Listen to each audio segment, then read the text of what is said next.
Chapter 139. Just as Chang'an city was in chaos, in a small tavern. It was when Zhang Feng's talk show had just started. The cowardly guards of Zhenla, who knew nothing about the power of the fine wine of the Tang dynasty, each drank a jar of 55-proof white wine. At this time, a large number of people had already been drunk. Some were crying and screaming while hugging the table legs, some were giggling, and some were vomiting so much that they even vomited out bile. Now, they were all vomiting. However, the crown prince was the crown prince after all. Although the wine of the crown prince and the princess was only diluted by 20 degrees by Zhang Feng, their faces were still red at this time. Together with their dark faces, they looked like the color of sweet potatoes at this time. The two were attracted by Zhang Feng's speech. At this time, they no longer cared about their identity. They stared at Zhang Feng with their big black eyes and asked, "Master Zhang, may I ask, how can we make Zhenla as rich and powerful as the Tang dynasty?" Rich and powerful? Zhang Feng rolled his eyes at the crown prince, stared at the huge jade on Princess Dala's chest, and said, "Let me ask you, how many people do you have in Zhenla?" The crown prince of Shihua frowned and counted with his fingers for a long time before he said with a big tongue, "About 300,000 households, less than 400,000 households." "Then, you want to compare with the Tang dynasty with so few people? Do you know how many people there are in the Tang dynasty?" Zhang Feng stretched out his hand as he spoke. He said mysteriously, "More than 5 million households." Of course, he didn't know how many people there were in the Tang dynasty. Besides, how many people there were was none of his business. Could it be that the small Zhenla kingdom would actually count them seriously? If he really did that, then in minutes, the butcher's knife of the mighty Tang dynasty would cut off their livelihood. However, even though it was just a random number that Zhang Feng came up with, Prince Zhenla and Princess Zhenla still gasped. Hiss. 5 million? So many? Then, Master Zhang, how did the Tang dynasty become so rich and powerful? As the crown prince of Zhenla. This time, with the help of Li Yuan's birthday celebration, it was also the first time they came to the Tang dynasty to seek some experience that they needed. After all, those ministers and envoys were all closely watched by the officials of the Tang dynasty and at all levels, so they had no chance to come to Chang'an to experience life. But they were different. They were juniors, and they had also received the approval of the Tang emperor to come to Chang'an city, the most famous city in the Tang dynasty, to broaden their horizons. After all, the land they lived in was basically saline alkali soil, and the grain production basically depended on the trade with the Tang dynasty. If Zhenla could learn a little bit of craftsmanship, it would be very good for his development. This time, he was able to enter the tavern because he was attracted by the strange chair and the strange pot. What was the most famous thing about the Tang dynasty? Porcelain. However, Shiva had never seen this item before. It looked like porcelain, but when he touched it, it was actually iron. And it was the kind of iron that was poured into one. If he could get such a technology, then Zhenla would be saved. How could Zhang Feng not know this silly guy's purpose? This Zhenla was a typical fool with a lot of money. If he didn't take advantage of him, who would he take advantage of? Zhang Feng deliberately kept silent for a moment. Then, he whispered mysteriously, "I'll only tell you about this. You mustn't tell anyone else. Master Zhang, please tell me." Hearing this, Shiva was so excited that he almost hugged Zhang Feng and kissed him. However, when he saw Zhang Feng hesitating and glancing at Dala from time to time, he finally saw the palm-sized jade on Dala's chest. He pulled it off Dala and handed it to Zhang Feng with both hands, saying, "Master Zhang, please don't take offense. We forgot the etiquette. It's just a little token of our respect." Zhang Feng smiled. Under Dala's round and shy eyes, he wiped the jade and stuffed it into his arms. Such a big jade with such a good water source, it must be from the old pit. Good stuff. He thought about it happily, raised his wine bowl, and said passionately, "Seeing that I hit it off with Prince Shiva today, I am really lucky. Come, let's drink together." A bowl of wine went down his stomach. Zhang Feng stared at the pink jade earrings on Dala's ears again and said, "Do you want to get rich?" "Yes." How could Shiva not want to? He definitely wanted to get rich. Otherwise, why would he come here? Moreover, although this small tavern was old and shabby, the fine wine, the delicious food, the strange wine jug, and the casual lounge chair in the corner were all full of temptation. If he could get his hands on any of these things, it would be an endless wealth for Zhenla. Moreover, he dared to guarantee that there was no other tavern in the whole of Chang'an, or even the whole of the Tang dynasty. Seeing this, Zhang Feng shook his head mysteriously and said, "I wonder if your highness' desire to get rich is strong. What I am about to say may overturn all your previous common sense, so please think twice before you make a decision." Seeing Zhang Feng being so mysterious and serious, Shiva couldn't care less and quickly swore. "Master Zhang, please save my people." Chapter 140. Shiva was not an impulsive person. He also knew what the price of being impulsive was. But now, on one hand, it was because of the alcohol, and on the other hand, everything in this small tavern was shocking to him. Although he was the crown prince, there were at least 30 brothers who wanted him dead. If he didn't have any tricks up his sleeve, he didn't know who would get the throne in the end. Therefore, he gritted his teeth and went all out. Zhang Feng had achieved his goal. He completely used the great deception technique. "Let me ask you, what are the specialties of Zhenla?" "Jade, top-grade jade, coral, seafood, and all kinds of fruits," Shiva reported truthfully. Zhang Feng nodded. "Then, what is your business? What are your main cash crops?" This, Zhang Feng was a little angry. He was afraid that what he said would be different from the Zhenla of the future. However, he knew that Sawatika was an industry thousands of years in the future. When Shiva's words became sluggish, he knew that his opportunity had come. His goal would soon be achieved. "I won't hide it from Master Zhang. My Zhenla's location is rather barren, so I'm very ashamed. My Zhenla's cash crop basically depends on fruits and seafood. My goal in coming to the Great Tang this time was to obtain some farming experience. Our food supply is basically not enough to feed our people." Shiva said it was very miserable, but in Zhang Feng's impression, the rice produced in that place was very expensive even in the dignified Huaxia. Why was it so difficult to grow this thing in Zhenla during the Tang dynasty? Wasn't this his opportunity? Ridiculous. Ridiculous.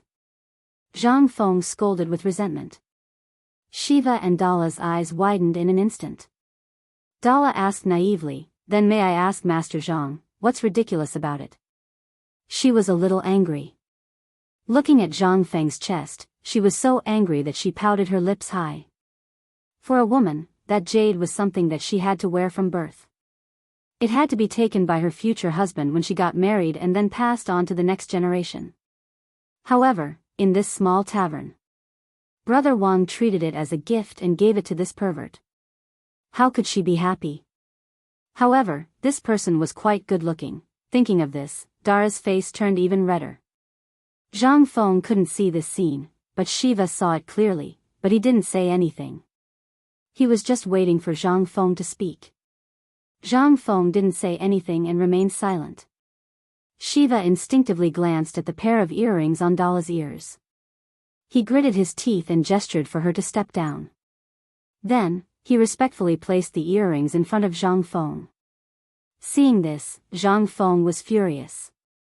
"What are you doing? I've already said that we hit it off, but you can't use this thing to humiliate me." Siwa and Dala almost believed him when they saw Zhang Feng pressing his earlobes under his palms as he spoke. The corners of their mouths twitched uncontrollably. "Fine. What an expert. We can't offend him." Shiva patiently asked, "Master Zhang, please save the people of Zhenla. If Master Zhang is willing to help, Zhenla will definitely give you a big gift." Sigh. This is boring. Zhang Feng waved his hand repeatedly, but his eyes were looking at the two of them from head to toe. "About this. I'll ask you a question. In the Tang dynasty, there's a saying that goes, those who rely on the mountain live on the mountain, and those who rely on the water live on the water. Do you understand? There's such a saying in the Tang dynasty. Shiva blurted out subconsciously. However, after thinking about it, he felt that something was wrong and hurriedly cupped his fists. Master Zhang, please enlighten us. This kid is stupid. Sigh. Such a simple thing. Fine, let me ask you, does Jinla have a lot of water? Yes. Moreover, it's mostly salty and alkaline land. That place is really not suitable for planting. Even fruits can't be grown there. Shiva sighed. That's right. Zhang Feng slapped his thigh. You're fundamentally wrong about this matter. Idiots. Damn it. What AF * king idiot? You can't even figure out such a simple question. Are you uncivilized barbarians? What can be grown in that alkaline land? Do you think Elder Yuan is the culprit? However, with a purpose in mind, Zhang Feng patiently asked again, to your east, is it facing the sea, where flowers bloom in spring? Master Zhang, have you been to Jinla? Shiva was shocked. If he hadn't been to Jinla, how could a small shopkeeper from the Tang dynasty know so much? Although it was not a secret, Shiva felt that an ordinary person like him wouldn't have the ability to cross mountains and rivers to go to Jinla. Don't tell me you haven't been to Jinla. But that's not important. I'm just asking you, right? Yes. Shiva was even more certain that Zhang Feng was that mysterious expert. He might be the kind of immortal that was described in the ancient books. At this moment, he was even more respectful and almost knelt down.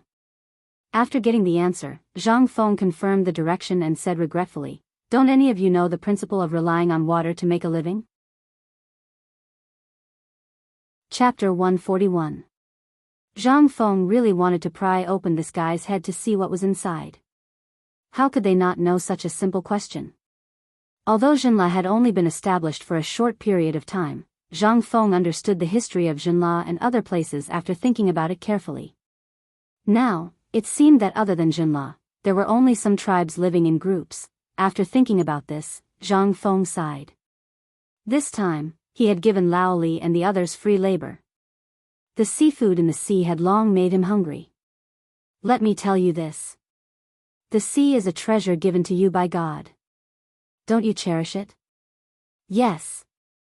Some of our people rely on the fish in the sea for a living, but this thing can't be eaten for a long time, or it will cause problems. Moreover, if we sell it, the merchants of the Tang dynasty will not care about our fish and shrimp, so. Shiva also had his own difficulties.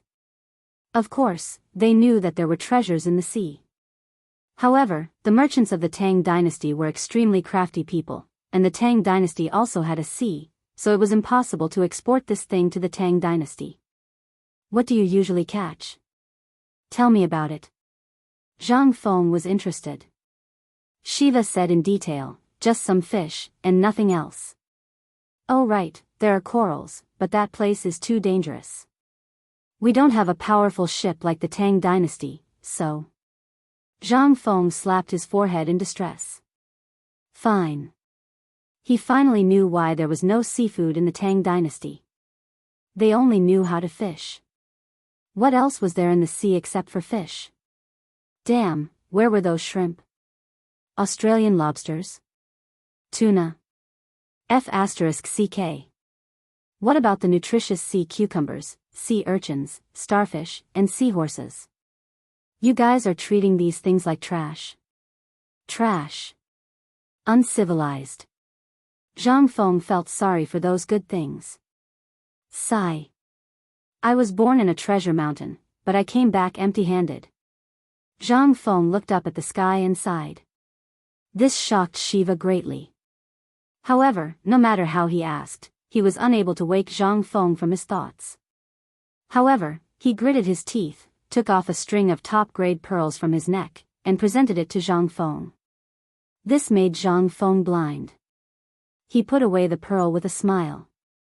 Zhang Feng said with a straight face, "You're not allowed to spend any more." Actually. In this sea, other than fish, did you see anything else?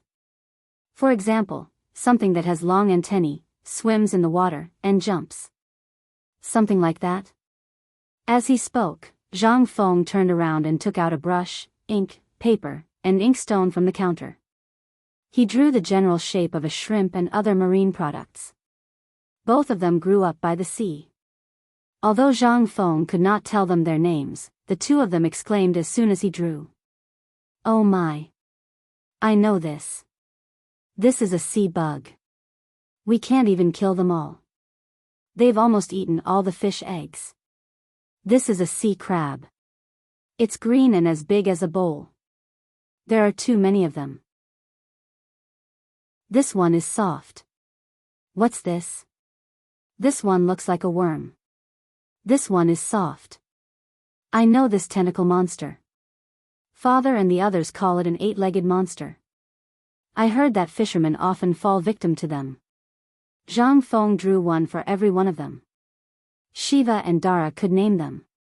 And when they heard it, they realized that these things were rampant. F***ck. You treat such good things as dog shit? F***ck. What a waste. Zhang Feng said seriously, "These are the real treasures of the sea. And the fish you're talking about are all dregs. Remember, you must keep what I've drawn today a secret. This is something that even the fishermen of the Tang dynasty did not know about. This is the gift of the sea. But, what's the use of these?" Shiva finally asked the most important question. The key was that there were so many of these things that all of them were angry because they were the goddess of the sea. The crabs were still okay. Some people still ate them. However, there were too many bones. As for the others, they were horrified just by looking at them. Could these be Kuei treasures? Zhang Feng said again, "Believe me, if you give up on farming and devote yourself to the sea, I can guarantee that you will make a fortune in less than a year. These things are very valuable." Shiva was shocked. Zhang Feng nodded solemnly. Businessmen are particular about seizing opportunities and creating hype. If you believe me, I can guarantee that there will be caravans buying these things in less than 3 months. And most importantly, you have to sell these things yourselves. If you can't, who knows what you really have? You're hiding it yourselves, and you want the merchants of the Tang dynasty to pay for it? Are you stupid? Zhang Feng was speechless. In this era, although there were such seafood along the coast of the Tang dynasty, there were not as many as Sawatika. That place was a paradise for seafood. And at this moment, he thought of a plan. Only Lao Li and the rest were left for this plan. If this plan worked, not only would he be able to get away with the grain storage crisis in Chang'an, but he would also be able to save Lao Li's life. Zhang Feng couldn't help but look outside the door and murmur in his heart, "Old Li, you have to change your big mouth. As a brother, I can only help you up to this point. As for the grain storage issue in Chang'an, it depends on His Majesty's mood." Chapter 142. When Zhang Feng saw that there was a crazy food grab in Chang'an City, he knew that something bad was going to happen. Moreover, it was Li Yuan's birthday now, and the envoys of various countries were coming. If this thing broke out at this time, it would be really serious. He didn't know why Li Shimin chose to hoard food at this time and with such great fanfare, but it must have something to do with Old Sun. When Old Sun left in a hurry that day, he knew that this guy would definitely tell Lao Li. But from the matter of hoarding food, he faintly sensed that this big mouth wouldn't have said it in the mansion of that old guy Zhang Sun Wuji, right? Thinking about it this way, Zhang Feng was a little panicked. Hoarding food at this time, the current emperor's head was either kicked by a donkey, or he was going to make a big move. But it was obvious that this big move was related to Li Yuan. However, this had nothing to do with him. He was just worried that if this matter made the emperor angry, he would definitely kill people to deter the world. Then who would he kill? Of course, Lao Li and the other small businessmen. At that time, he was afraid that he would die before the system was activated. At this time, he unexpectedly met Sawatika. This unexpected guest made Zhang Feng applaud. He really came at the right time. Thinking of this, Zhang Feng excitedly told the two naive people about the commercial secrets related to aquatic products in detail. But in fact, this was not a secret at all. In the future, this was a common thing. It was just a business method to buy low and sell high, but it was regarded as a supreme treasure by the naive Prince Shiva. While Zhang Feng was trying his best to persuade them, the gold and silver of Shiva and his sister were all in Zhang Feng's pocket. Zhang Feng was so embarrassed that he felt a little embarrassed. Hey! This is what I said. You have to remember it well. Shiva solemnly stood up, excitedly performed the noble etiquette with Dala, and then said solemnly, Master Zhang, you are too serious. You are a friend of Zhenla. Zhenla will definitely worship your portrait in the future. Damn it. Was he cursing me? Zhang Feng didn't want to lose his temper. For the sake of Jin Inu, he coughed and said, there's no need for that. We hit it off so well. Let me talk about something else.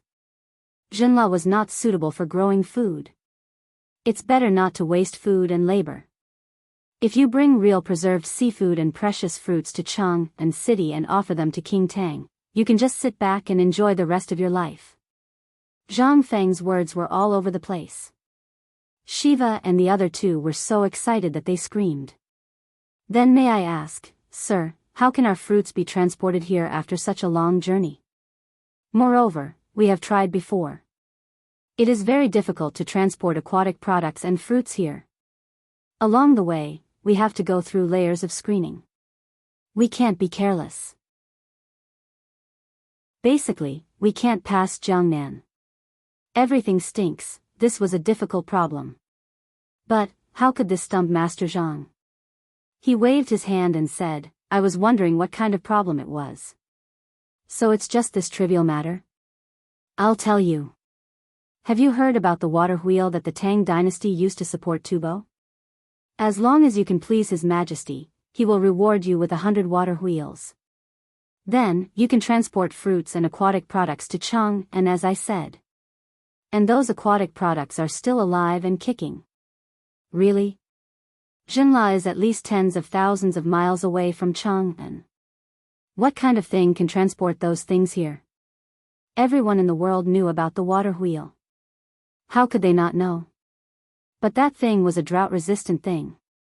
How could it be used here? Zhang Feng rubbed his hands slyly. Shiva immediately knew what was going on. He hurriedly undid an emerald belt from his waist and handed it to Zhang Feng reluctantly. He said with a smile, Master Zhang, this belt. Before Shiva could tell him the origin of the belt, Zhang Feng exclaimed, good stuff. Then, the belt appeared on Zhang Feng's waist.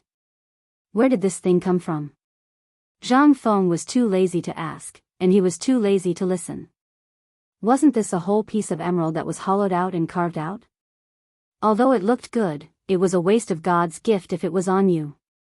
He put away the belt. At this time, Zhang Feng said seriously, Prince Shiva, don't take this thing out again. I, Zhang Feng, don't care about such vulgar things. However, this emerald is good stuff. I like it very much. Without waiting for Shiva to speak, Zhang Feng also knew that it was time. Why did this grandson have a small warehouse on him? The table was full of things. How could he take them out from his body? Cough, cough, listen carefully. This water wheel was invented by me. What? Is what Master Zhang said true? Shiva exploded. He knew that this thing was very precious. They had never even seen the real thing. But now, in Chang'an city of the Tang dynasty, someone in a small tavern in the city said that he made this thing? If someone else had said that, Shiva would definitely have chuckled and spat in his heart. But after seeing Zhang Feng's wine pot and reclining chair, and then hearing Zhang Feng's mysterious business lecture, Shiva suddenly felt that he had hit the jackpot today. He had met a god.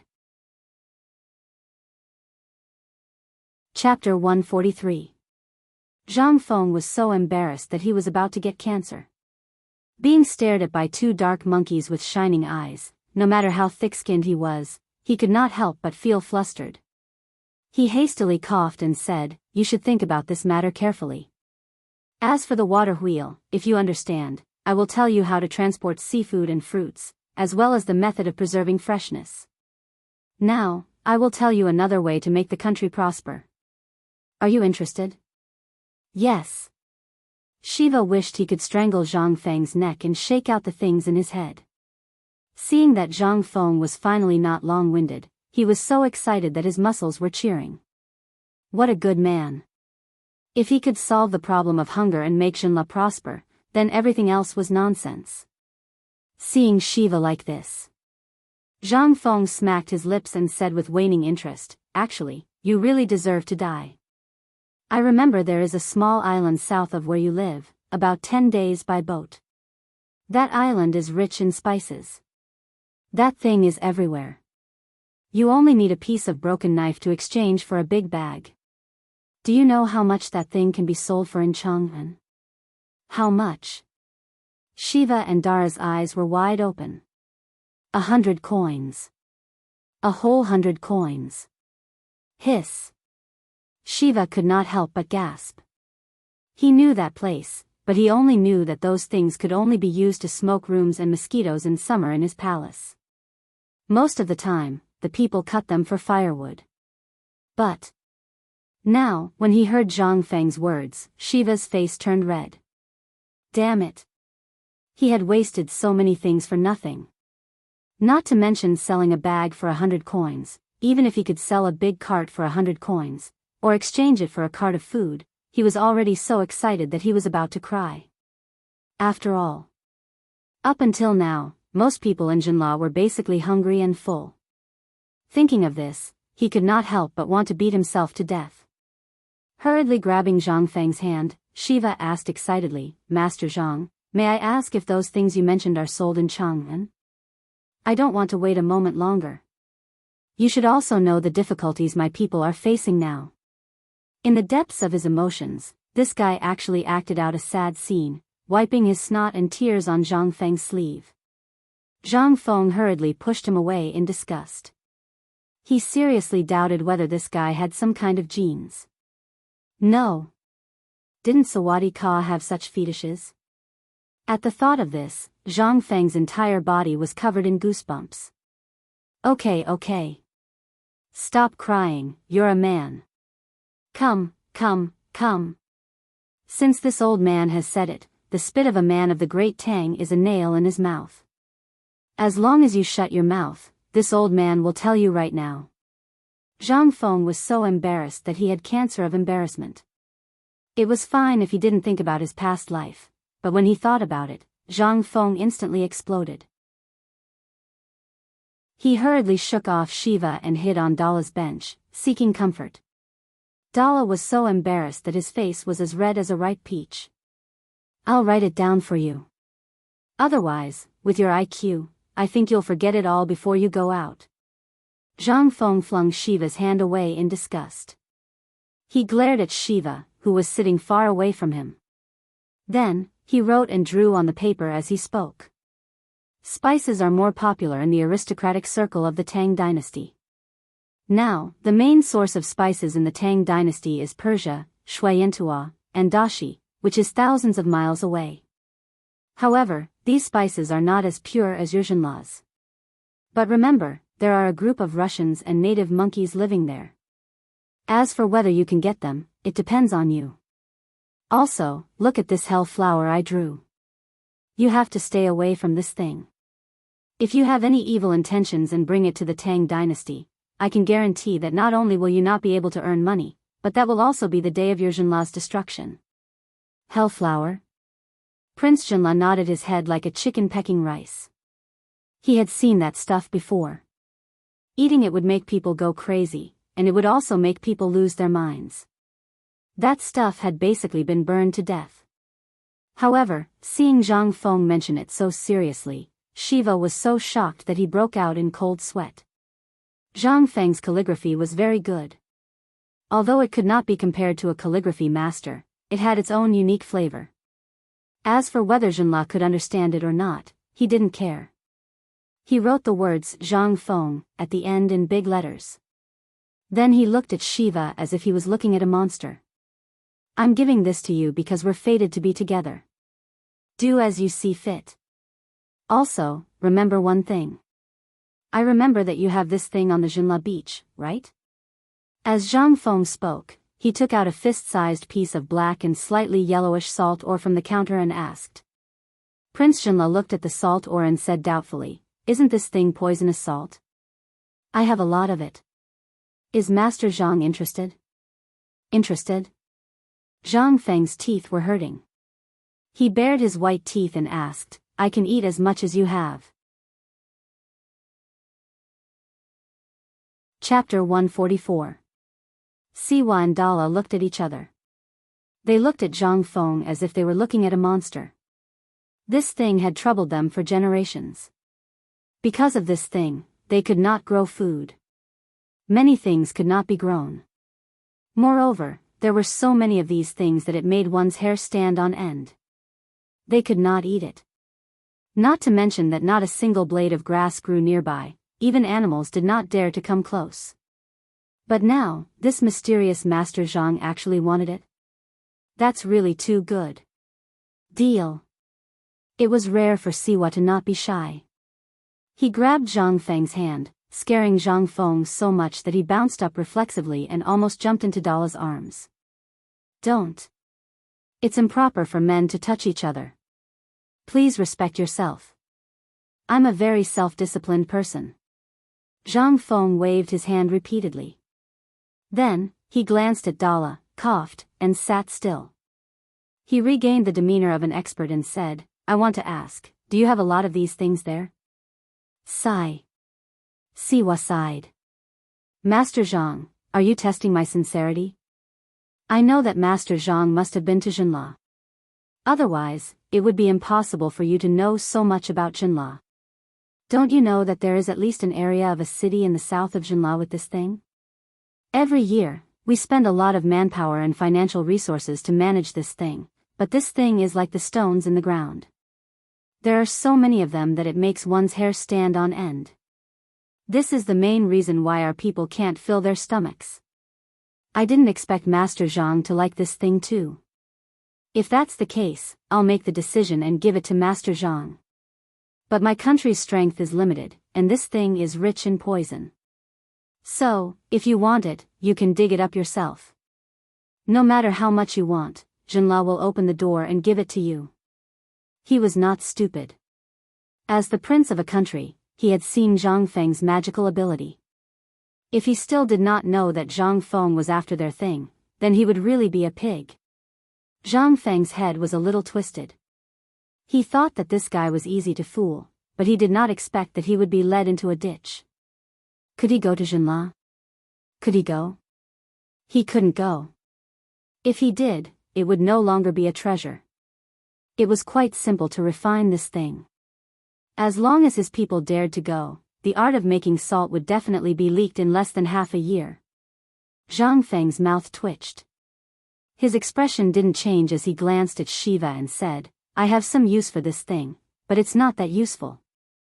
I know a merchant who buys this stuff.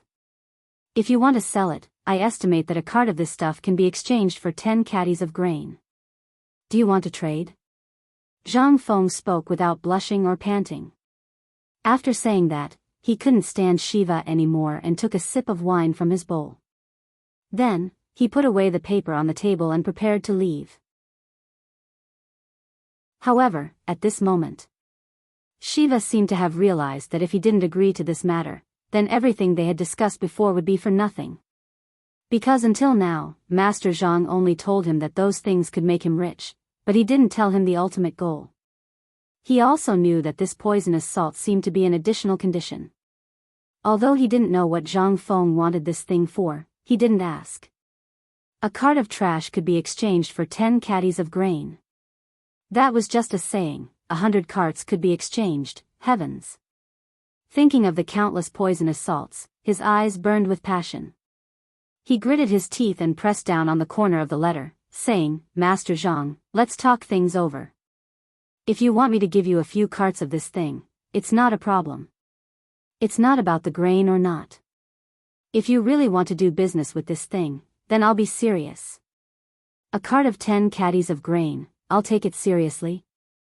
Zhang Feng smiled and sat down again. He patted Shiva's shoulder that was full of dust and said, "That's right. This thing is actually not worth much. I'm just testing you to see if you have the sincerity to do business with Shenla. I can guarantee that the people I know are powerful enough to take all of the things I mentioned before. But as for everything else, you'll have to discuss it yourselves. I just saw you because of fate."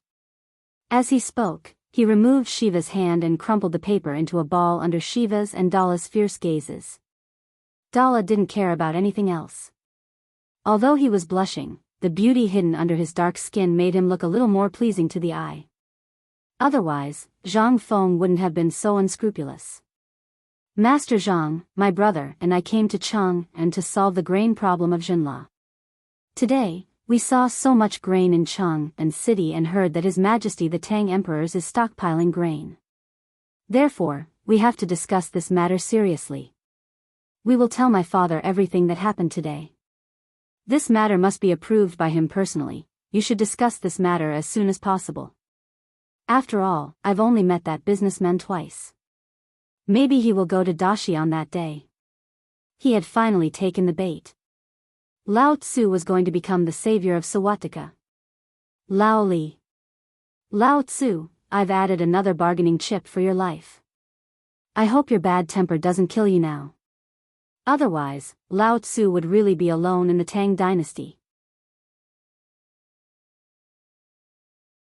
Chapter 145.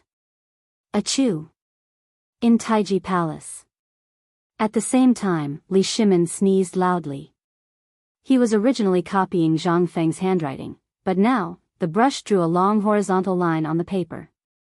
Li Shimin frowned. He muttered, "Who is talking about me?" "Second brother.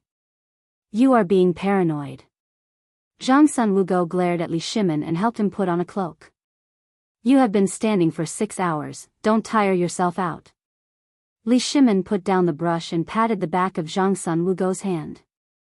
He gently hugged her from behind and said with incomparable tenderness, "Guanyin maid, what do you think of Zhang Feng?" "Zhang Feng," Zhang Sun Wugo thought for a moment. He glanced at the paintings in the study and said calmly, "Although I have never seen this person before, for this person to be able to write such a world-shaking poem that even the great scholars of the present age and the great literary heroes are unable to create, this in itself is a miracle. Moreover, the drought in Longyu was easily resolved by him while drinking and chatting merrily.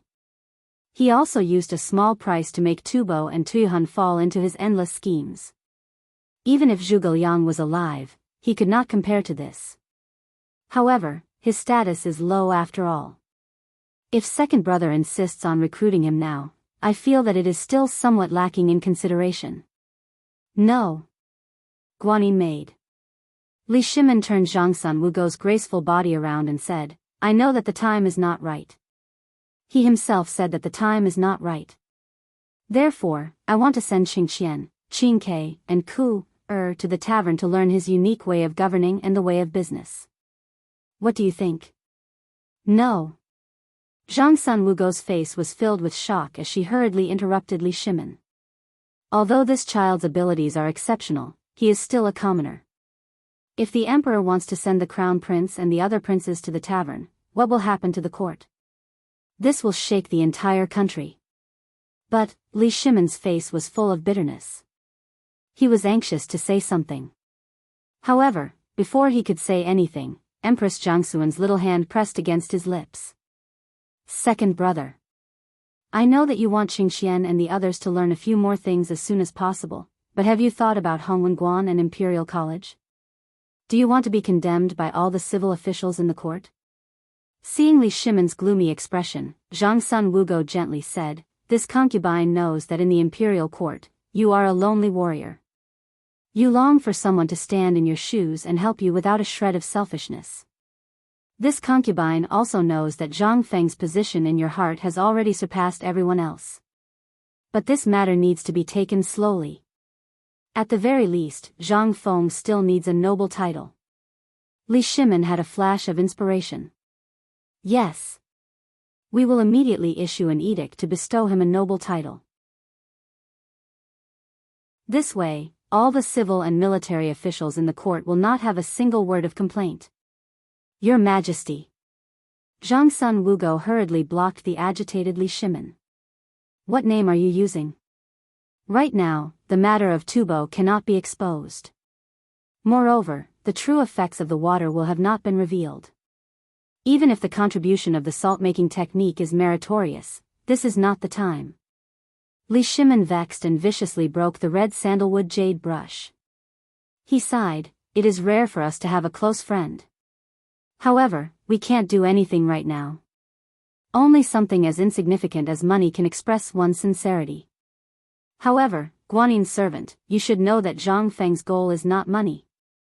If he wants to be rich enough to rival a country, then the method of cooking locusts, as well as the mysterious wine and delicacies, which one of these would not allow him to make a fortune? However, he did not. Perhaps it is because he is too lonely. At this time, Li Shimin somewhat believed Zhang Feng's words. He was an old monster who had lived for 5,000 years.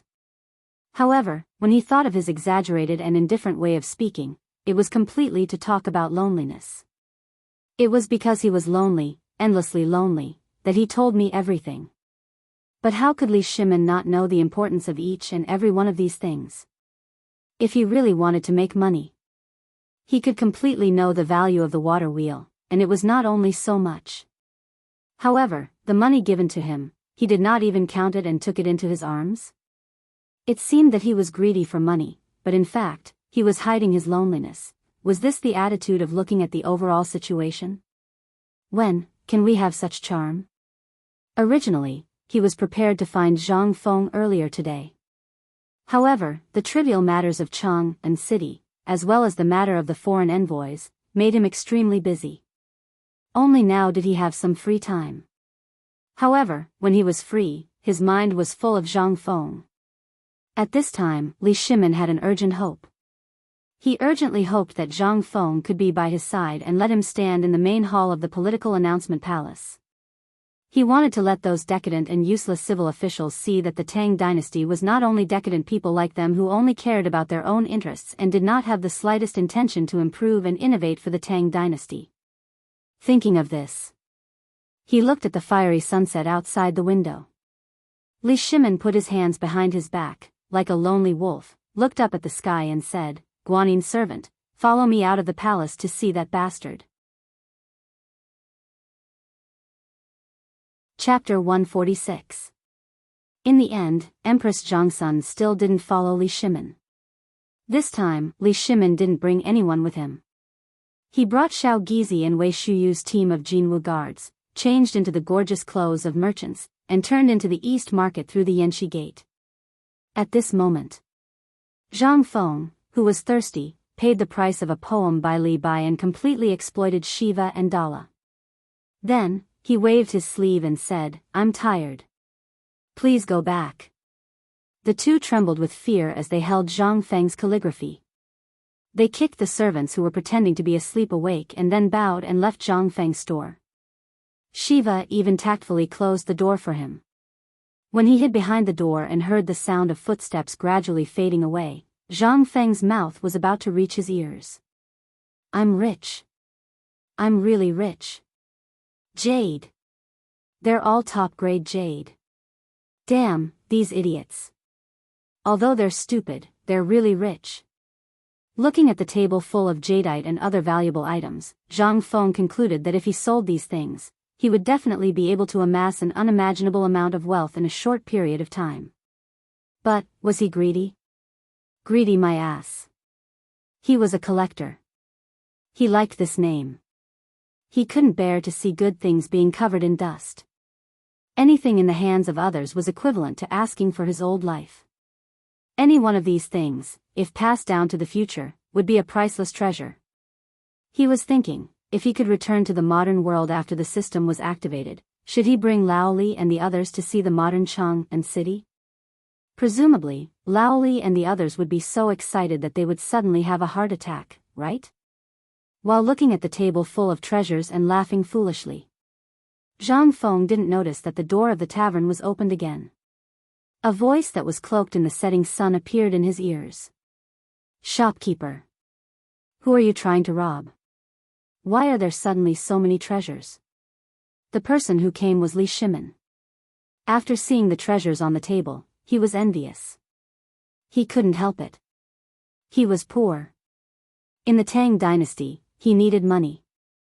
Moreover, the Emperor Emeritus's birthday was about to be celebrated. He was having a headache about money. Now, seeing the table full of money, his eyes couldn't help but light up. But at this moment, Zhang Feng was like a hen protecting its chicks. He pounced on the table and stuffed all the treasures on the table into his clothes, leaving only the string of pearls and some small parts outside. Seeing this, Li Shimin says, "Yo! Laoli, I thought you were caught in the prison. Zhang Feng laughed and threw all the treasures on the floor inside the counter as if they were rubbish. Then he clapped his hands. Feng He took out a jug of fine wine from the counter and said, "What's going on today? You don't seem to be in a good mood." Ignoring Zhang Feng's jesting, Li Shimin looked at Zhang Feng with interest, looking him up and down. Zhang Feng was a little angry. He had just experienced sciatica. There were still many shadows in his heart. He didn't expect that before he could recover, he would be stared at by Laoli again. It would be strange if he didn't explode. Ahem. Zhang Feng coughed. Li Shimin retracted his gaze playfully. Looking at a dropped earring on the table, he teased, "So, you brat, you robbed Yan Lai restaurant? Get lost." Zhang Feng, who was embarrassed into anger, shamelessly put the earring in his pocket and said, "If I had that ability, I wouldn't have opened a small tavern. By the way, why are you here? Where are they?" Seeing that Zhang Feng didn't say anything, Li Shimin didn't bother to ask. "They're all busy stocking up grain now. They're very busy during this period of time." Zhang Feng was puzzled. "Then why are you so free? You still have the leisure to come here? Tell me, did you get into trouble? Waiting for me to bail them out?" He didn't believe Li Shimin's words when he was eating. But Li Shimin didn't intend to say anything about this. This matter did go wrong, but fortunately, Lord Zhangsun will take care of everything. We're fine for the time being. We're fine. That's good. Laoli, you have a good life. Now that you've met me, you see, everything is going smoothly. Li Shimin rolled his eyes at Zhang Feng. Don't be confused. Seriously, do these things belong to those Jinla messengers? Don't say no. This jade is a special product of Jinla. It's precious. You know, this earring can be sold for more than 10 taels of gold in the circle of noblewomen. With Li Shimin's sharp eyes, how could he not know who the people who just went out were? But looking at their clothes, other than the clothes, the rest of the ornaments were all gone. Even Prince Jinla's belt and Princess Jinla's head ornament were gone. What could this mean? This guy must have cheated them badly. Seeing that his lie was exposed, Zhang Feng stopped pretending. He smiled and said, "When I saw so many people stocking up grain in Chang'an city, I thought something had happened to you. I was thinking of getting some money and using my connections to bail you out. I didn't expect that my efforts were in vain." However, Zhang Feng changed the topic and said mysteriously, "Laoli, I have a big business deal. Do you dare to do it?" Chapter 147. Li Shimin's eyelids twitched. He forcibly suppressed the urge to ask Zhang Feng how to solve the predicament in Chang'an city and his father's conflict. He narrowed his eyes and asked, "What kind of deal is so mysterious? Is it related to Jinla?" "Oh." As expected of Lao Li. His brain was better than Old Wei and Lai Sun's. "I guessed it from those fools." Li Shimin curled his lips. Even a fool could guess it, okay? However, Zhang Feng's words were very effective on him. It was very strange. There was no shortage of flatterers in the court, but Li Shimin was annoyed when he saw them. He wanted to kill them, but he was looking forward to Zhang Feng's praise. And it was the kind of praise that was full of sarcasm. This made Li Shimin very happy. He cupped his hands and personally took a jar of wine from the counter. Without waiting for Zhang Feng's instructions, he opened the mud seal and drank from the jar. What kind of friendship do we have? Although we have never been on the battlefield. But it can be considered a friendship of life and death. Everything that I have now is all because of your guidance. Just tell me. What kind of deal? I've been waiting for you, Lao Li. Zhang Feng pulled Li Shimin to sit beside him. He hooked his arm around Li Shimin's neck and said, I'll tell you. Do you know why Zhen La's people were like that just now? Why? Oh right, I forgot. How did you manage to trick them into giving you something so precious? Trick? Zhang Feng glanced at Li Shimin and immediately showed a look of disdain. Do you think I, Zhang Feng, relied on trickery? I relied on my own ability, okay? But, this stupid prince is really a king rich idiot. Look. TSK. He took out the jade pendant onto La's neck and shook it, making Li Shimin want to snatch it. This is the filial piety money I gave them when I pointed them out. I earned it with my own ability. Then tell me, how did you point them out? Li Shimin was interested and forgot many of his troubles. It seemed that only in this small tavern could he really show his true nature. Do you know what Zhen La's specialty is? Zhang Feng asked mysteriously. Li Shimin was really confused. What did Zhen La produce? Every year, the tributes were basically ordinary goods. In that place, people were so poor that they couldn't even afford to wear pants. What else could they offer? But seeing Zhang Feng's expression, Li Shimin couldn't help but become excited. Did you find something new? Yes. Let me ask you, old Li, have you ever heard of relying on the mountain to live off the mountain and the water to live off the water? I've heard of it. And this matter has been taught by the Han people for generations. Li Shimin was sure. Alas. Zhang Feng sighed. Do you know that idiot Zhen La doesn't even know this? Don't you think it's infuriating? Born in a treasure mountain, but starved to madness. I think, in the whole world, Zhen La is so naive and cute. Just tell me, what did you find? Li Shimin didn't wait for Zhang Feng to finish his long-winded speech and hurriedly poured him a bowl of wine and asked. Don't worry. Listen to me first. This matter is related to the long-term supply of table salt and the important point of whether the Tang dynasty can firmly control the surrounding countries. So powerful? Li Shimin was also shocked. He hurriedly put down the irritation in his heart. He listened carefully. Zhang Feng was not in a hurry now. What do the coastal areas rely on for a living, Lao Li? Fishing. The coastal areas of the Tang dynasty rely on fish for a living. Isn't Zhen La doing the same? Zhang Feng shook his head and asked again, then, what do they catch? Fish, just fish. Is there anything delicious in the sea? No way. Zhang Feng wanted to vomit blood. The sea. The coastal areas. What kind of place was that? That was a treasure bowl. Let me tell you, the most worthless thing in the sea is fish. Do you think those skinny, salty fish taste good? Li Shimin shrugged and sighed, you may not know. Sea fish are basically an important way to extract salt from the sea. The inland relies on this salt to survive. What do you think these sea fish mean? Wrong. Zhang Feng looked at Li Shimin as if looking at a fool and said, I really doubt you. Are you a businessman? Can't you think this way? Let me tell you, the most worthless thing in the sea is fish. And those things that you think are the most unsightly are the real good things. While talking, Zhang Feng took out a piece of paper again. He seriously drew the shape of a sea cucumber on the paper and said, this thing is called sea cucumber ginseng. You know it, right? I know this. But what does it have to do with this? Is this sea cucumber also a tonic? Zhang Feng exploded. It's more than a tonic. This thing is a great tonic. Do you know?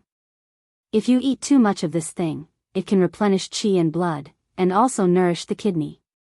Let's not talk about other benefits for the time being. Look at this. While talking, he drew lobsters again, especially Australian lobsters, seahorses, starfish, and so on. These are all tonics. When some things are combined with each other, it will be a medicinal herb. Extremely precious medicinal herbs. And this shell, this thing, grind it into powder, add some medicinal herbs, and add some pearls. It's a supreme treasure for women to beautify and whiten their skin. Zhang Feng's saliva flew everywhere as he talked. In the end, he tinkered with a set of things for the beauty and skin care of later generations. And Li Shimon's whole body froze. Chapter 148. If it was before, Li Shimon would definitely think that Zhang Feng was talking nonsense after drinking. He would naturally take it as a joke. However, this was Zhang Feng. Zhang Feng, who had once saved him. How could his words be false? However, thinking about it, Li Shimon felt particularly awkward. Such a good thing, how could he not recognize it in front of him? How could he not feel uncomfortable? Moreover, Zhang Feng had just said that there was a treasure mountain in Zhenla. Wouldn't Li Shimon be the same? Li Shimon's face was about to turn green. He stared and asked, then, do you mean that there are treasures everywhere by the sea? Are you questioning the current emperor's blindness? No. No, no, no. You don't dare to say that. Zhang Feng hurriedly stuffed Li Shimon's mouth with a fried yellow crab. If someone were to hear this, they would be dug out of their graves and whipped their corpses. Although Zhang Feng had no relatives in this world, he was afraid. In this feudal society, he did not dare to be careless. Lao Li, I say you're stubborn. If you continue to talk about the state affairs and the current emperor so foolishly, our fate will end here. Who is that? That's the current emperor. The good emperor who almost knelt down to the people for the sake of the people. Take a lantern and look for him. Look through the history books and see which emperor is better than the current emperor. Zhang Feng's method of giving a piece of meat with a stick made Li Shimon extremely uncomfortable, but he also enjoyed such treatment. He did not know if he was cheap or not. But at this time, it was no longer important. He was short of money. Now, as long as he heard that he could make money, he would want to take it as if he was crazy. Moreover, Zhang Feng said it in such a mysterious and dignified manner. Could it be that this little Zhenla is so important? What you just said, I believe there are also some in the waters of the Tang dynasty, right? Why should Zhenla benefit while the people of the Tang dynasty suffer? Before you do. Don't they always say that they want to stimulate the economy and set up cooperatives? Why is that? I said you're stupid. You're still a god, you're really stupid. Zhang Feng was filled with disdain. Let me ask you, this ocean is only so big, but how many people did the Tang dynasty have? If it was prosperous, the Tang dynasty would have to rely on the sea for the rest of its life. What about the next generation? The next generation, they ate up everything in the sea. What are you eating now? Are you stupid? Even rabbits don't eat the grass near their burrows. Why do you always want to eat all the grass around your nest? Wait for the hunters to come and become a delicacy. Li Shimon was once met with a supercilious look. But this time, Li Shimon was not angry. Instead, he was incomparably shocked. Zhang Feng was very direct. They had enough to eat for the rest of their lives, but what could they leave for their descendants? Just leave behind a mess. How could they be immortalized? They would go down in infamy for 10,000 years. Li Shimon could not help but break out in a cold sweat. His forehead was full of sweat. Priceless advice. Li Shimon smiled bitterly. I've read poetry and books, but I've forgotten such an obvious truth. As he spoke, Li Shimon stood up solemnly and bowed to Zhang Feng. And Zhang Feng accepted it happily. Li Shimon could understand this truth, and he was very satisfied. At the very least, if there were more such merchants, the Tang dynasty would not only last for 300 years. And there would be a lot more legacies that could be left behind. This was what Zhang Feng was most satisfied with. He was not satisfied. When the time came, he would buy Australian sponges from abroad for a few hundred yuan per caddy. This thing was not valuable, but he could only watch it be cheated. Why? Because it was extinct. Because of those idiots in history, it was extinct. The future generations wanted to eat it. Sure. Please go abroad and buy it for tens or hundreds of times the price. If Zhang Feng's plan was implemented with Laoli, Zhang Feng could foresee that in the future, the whole world would be bought by the Tang dynasty and the people of Huaxia. After it was all bought, sorry, but do you want to eat it? Come, come, come. Lao Tzu could sell as much as he wanted. You don't want to buy it? Get lost. That was heroism. Huaxia lacked such heroism. That heroism was originally there, but it was obliterated by the extension of history. Zhang Feng's appearance was to prevent Huaxia from suffering any humiliation in the future. Although he did not have any illusions. But the moment he transmigrated to the Tang dynasty, he had such a dream. Since he was here, the most prosperous Tang dynasty in history. Then, let the Huaxia people, in their heyday, let them surpass everything, cross the ocean, and let the flag of the Tang dynasty be planted on every inch of land in the world. Let them be free labor for the Tang dynasty. This. Only then would it be worthy of Zhang Feng's title of the Emperor of Eternity. The Emperor of Eternity who truly completed the unification of the world, not the half-baked Emperor Qin Shi Huang and Emperor Wu of Han. At this moment, Li Shimin was sighing. His heart was spreading and burning. And Zhang Feng was the same. At this moment, he suddenly felt that the world in the future was no longer so narrow. He was no longer alone. Which chivalrous person was not a lonely fighter? It was just that he let the trajectory of history, under the premise of normal operation, let him turn faster and farther. That was what he wanted to do in the future. Since he was here. Then, he had to leave some memories. For Huaxia, he would leave a thick and colorful mark. Chapter 149. Li Shimin was very shocked. Such a brilliant plan. This was really a plan to eradicate the family. This plan might be carried out for several generations or even dozens of generations. But in his hands, he was the person at the helm of this plan. He controlled the future of this plan.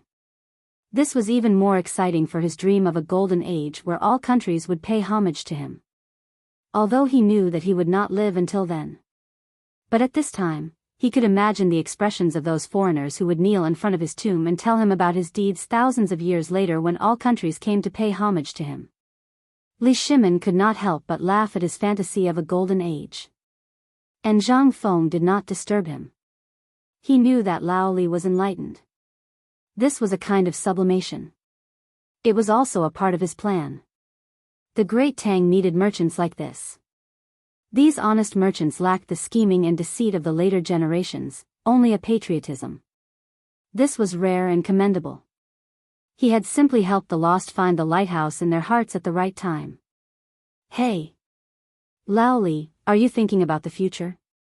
Zhang Feng stared at Li Shimin and asked with a smile. Li Shimin's dream was shattered. Not only did he not blame Zhang Feng, but there were also traces of tears in his eyes. Yes. I see the future, no. 10 years later, the golden age of the Tang dynasty. That is what we want to see the most. When we go to every corner of the world, we only need to show the name of the Tang dynasty, and the whole world will bow down to us. What a glory this is. We are no longer the four-legged sheep that others say, and no longer the target that anyone can bully. They can only carve 2 words in their bones. The Tang dynasty. But, what a pity. There are too few people in the Tang dynasty who can have such awareness. Li Shimin shook his head. He abruptly picked up the wine jug and poured it over his head to hide the tears at the corners of his eyes. That's quite a lot. Zhang Feng patted Li Shimin's shoulder and said, "Let me tell you a story. Once upon a time, heavenly lightning struck a forest, and a huge fire burned in the forest for more than 100 days. There were flames everywhere in the air, just like the stars in the sky. Among them, one of the sparks was the size of a fingernail at first, but it drifted and drifted, and in the end, it was only the size of a needle tip that was about to extinguish. When he was about to die out, he landed on a withered grassland. Then, he slowly used the remaining heat of his ashes to ignite the entire grassland. Li Shimin listened attentively. It was as if he was the spark in front of him. Li Shimin cried out in surprise when he heard that spark had used its last bit of heat to ignite the entire grassland. And then? Zhang Feng glanced at Li Shimin and patted him on the shoulder. After that, the grassland burned for an entire year. The soil was burned until it was bright red. Everyone shook their heads and sighed. This place could no longer grow a single grass seed. However, after a rain, everyone was shocked to find that this grassland had once again bloomed with even more luxuriant weeds than before. This, Li Shimin was shocked. Zhang Feng looked at him, dipped the brush in the ink box, and waved the brush on the gray-white wall. A single spark can start a prairie fire. The spring breeze moistens things silently. Fire can start a prairie fire silently. Although it was a poem that was pieced together. Li Shimin was shocked. Looking at the words on the wall, he couldn't help but be shocked. A single spark can start a prairie fire. The spring breeze moistens things silently. Fire can start a prairie fire silently. God. Zhang Feng, this. Lao Li, I hope that you must pass on this sentence for generations to come. Don't underestimate a single spark. Its momentum of starting a prairie fire is unstoppable. No force can stop it. However, it is a catalyst that burns rotten traditions, breaks and establishes, and moves forward. Li Shimin choked. A spark. A spark. Right now, what his imperial court needed the most was a spark of fire. Everyone was adhering to the rules. How could they let the cavalry of the Tang dynasty take another step forward? Although there was a powerful strategy and an unprecedented planning ability, no one carried it out. This was the momentum of starting a prairie fire. This was how the lofty skyscraper toppled. Zhang Feng. Lao Li, am unable to repay your kindness to me. Don't say that you will repay me with your body. I will kill you. Zhang Feng was speechless. He hurriedly supported Li Shimin's kneeling posture and said speechlessly. Zhang Feng's words perfectly resolved the crisis. Because just now, on the beam of his house, Wei Shuyu's crossbow was already aimed at him. That's enough, Lao Li. Let's not be pretentious. Every one of us has a role to play and a mission that we need to complete. I am the one who will make this wheel turn, and you are the one who will make the wheel turn. Lao Li, do you want to build a prosperous Tang dynasty with me?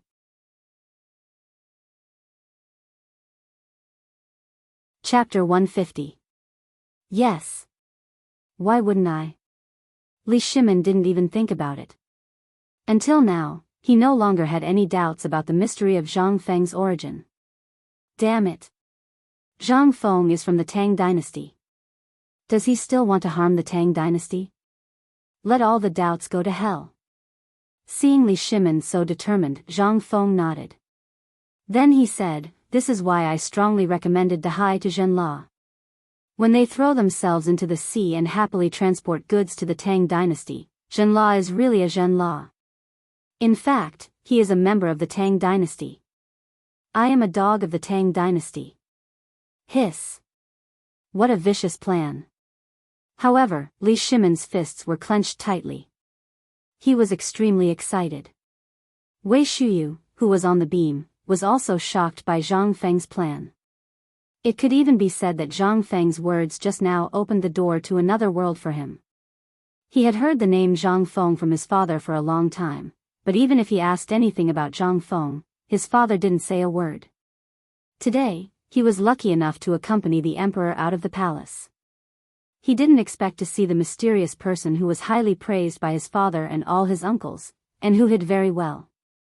Today, he secretly sneaked into the beam of the tavern without anyone knowing. He was worried about the emperor and wanted to see how powerful Zhang Feng was. Now, he saw it. She took a deep look at Zhang Feng. He seemed to be about the same age as her, but he had such talent.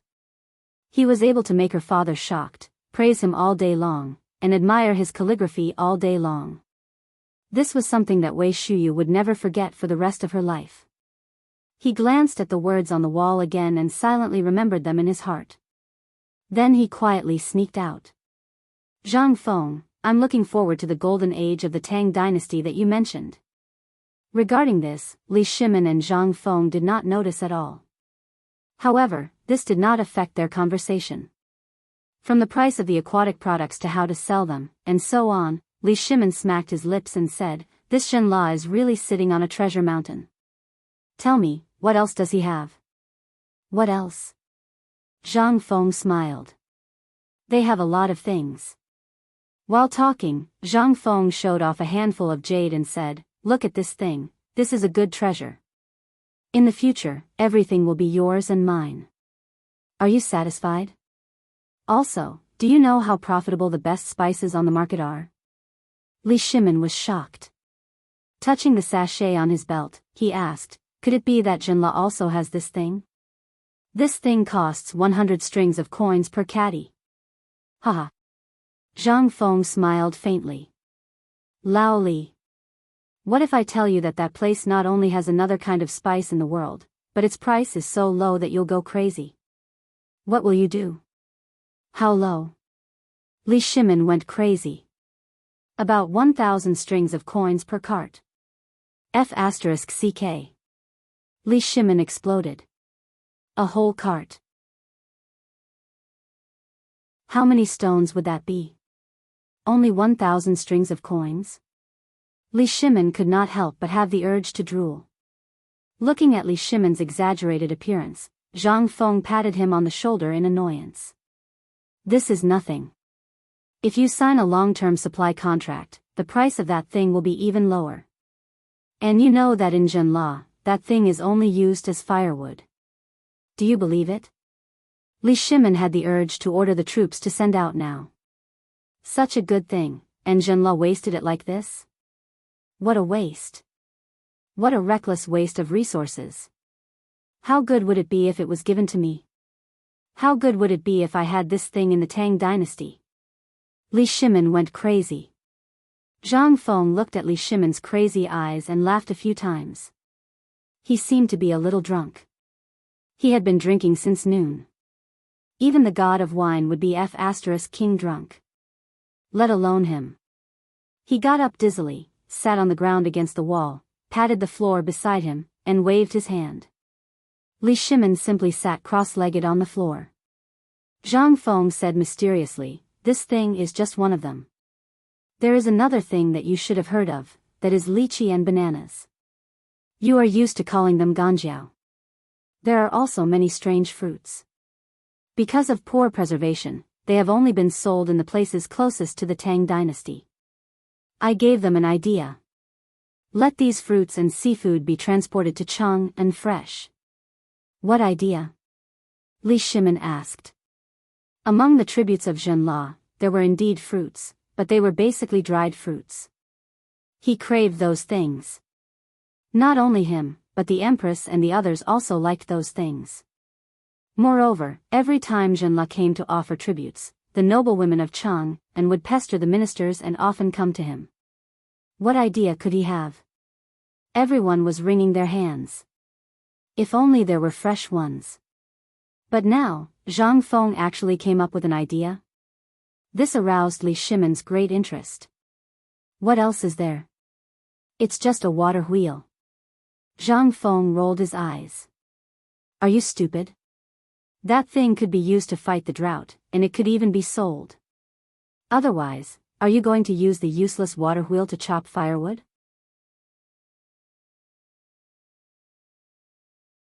Chapter 151. Li Shimin's head was swollen and hurting badly now. He felt dizzy. It was as if someone had hit him hard with a stick. His original plan was to sell the remaining 80,000 water wheels to Tubo or Tuyuhun.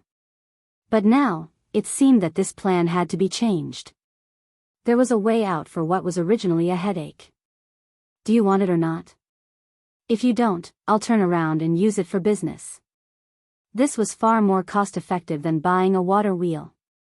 How much would it cost to build one? As long as you Tubo or Tuyuhun have food, my Tang dynasty will make as much as you want. No. Now, it had to be changed. He couldn't use the wood of the Tang dynasty. If you want it, exchange it with wood. Li Shimin suddenly felt that he was so wise and mighty. Brother Zhang Feng, just say it. What other good things do you have? Just tell me all of them. Don't spill the beans. It's really making me anxious. Li Shimin couldn't wait any longer. He couldn't wait to go back and personally summon Prince Jinla and the others. It would be best if he signed the contract tonight for 100 years, no, a 500-year contract. He would directly tie him down. Zhang Feng saw that Li Shimin was really smiling at this time, without the worry when he entered the door, and said slowly, actually, the map outside Jinla is very big. They are very wild and barbaric. There are even places where people are still eating raw meat and drinking blood. There are countless resources in such places waiting for us to explore, so Jinla is our first step. And Jinla is actually nothing, Lao Li. Zhang Feng couldn't help but sigh. He was afraid that what he was about to say would scare him. An endless supply of salt. Even if it was recorded in history that it was mined from the Tang dynasty, at least during Zhang Feng's time, there were still people mining. Although at that time, no one cared about salt. He only went to take a look out of curiosity when he heard the old man in Sawadika talk about it when he was traveling. This was enough to show how abundant the production of this thing was, right? Even after thousands of years, they still couldn't finish digging. If this wasn't a treasure, then what was? Zhang Feng wanted to completely turn salt into a cheap commodity. This Jinla was the key to this. Otherwise, with the amount of salt produced in the Tang dynasty, not to mention selling it, it wouldn't even be enough for them to eat. But now, everything is fine. With this toy, those with big necks could scram to the Tubo Turks, Dashi Empire, and other places. The Tang dynasty does not welcome you. No. It's Lao Tzu. Zhang Feng doesn't welcome you. Brother Zhang Feng? Brother? Brother, wake up. Originally, Li Shimin had been waiting for Zhang Feng to say something, but after waiting for a long time, he finally realized that Zhang Feng was laughing sinisterly. That smile was so cheap that Li Shimin wished he could slap him away. He shook Zhang Feng to wake him up speechlessly. Zhang Feng coughed without blushing and said, Lao Li, I think you'd better be prepared first. What I'm going to say next, don't talk nonsense. Just say it. You're a porcelain hammer. Fine. I'll say it. Zhang Feng was a little speechless. He couldn't even pretend to be cool anymore. If I'm not comfortable, you won't have it easy either. Thinking of this, Zhang Feng smiled and said, do you know what's the most valuable and precious thing of Jinla? What does the Tang dynasty need the most now? Don't talk about food. If Jinla had food, he wouldn't have come to the Tang dynasty to ask for food. Li Shimin curled his lips. It's not food. It's something else that concerns the people's livelihood. Li Shimin couldn't figure it out. He was very anxious. There were too many things that concerned the people's livelihood. How could he know what Zhang Feng was up to? Just as Li Shimin was about to strangle Zhang Feng's neck, Zhang Feng stretched out a hand to stop Li Shimin, and then said a word faintly. Salt. There are countless salt mines that can at least supply all the people in the Tang dynasty. They won't dry up even after 500 years of free trial. Boom. Li Shimin felt like he was struck by lightning. Otherwise, how could he fall to the ground? And there was a big bump on his forehead. However, all of this was not important. Li Shimin grabbed Zhang Feng's collar and asked with a very serious expression, what did you say? Say it again? Zhang Feng was also confused. This Lao Li, why did his expression and aura look a bit like a person? However, at this time, he was drunk and dizzy. How could he have the mind to think about who Li Shimin looked like? He patted the shocked Li Shimin and said, Lao Li. That's where you're wrong. I told you to be prepared. You didn't wet your pants, did you? Under Li Shimin's murderous gaze, Zhang Feng was terrified. Okay, I won't tease you anymore. Actually, this is true. I was just casually asking. I didn't expect that at least one city area in Zhenla is a poisonous salt mine that even birds and beasts don't dare to enter. I estimated that if we can get it, within 500 years of the Tang dynasty, everyone can buy a caddy of salt for only 1 coin. Li Shimin still didn't believe it.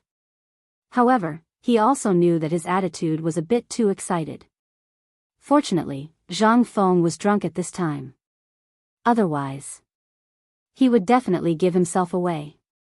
Li Shimin smiled bitterly. He still couldn't be as calm as an ancient well. He put his arm around Zhang Feng's shoulder and asked, then, what kind of price did you pay? I believe that the people of Zhenla can't think of this, right? Hee hee. You may not be able to guess my answer.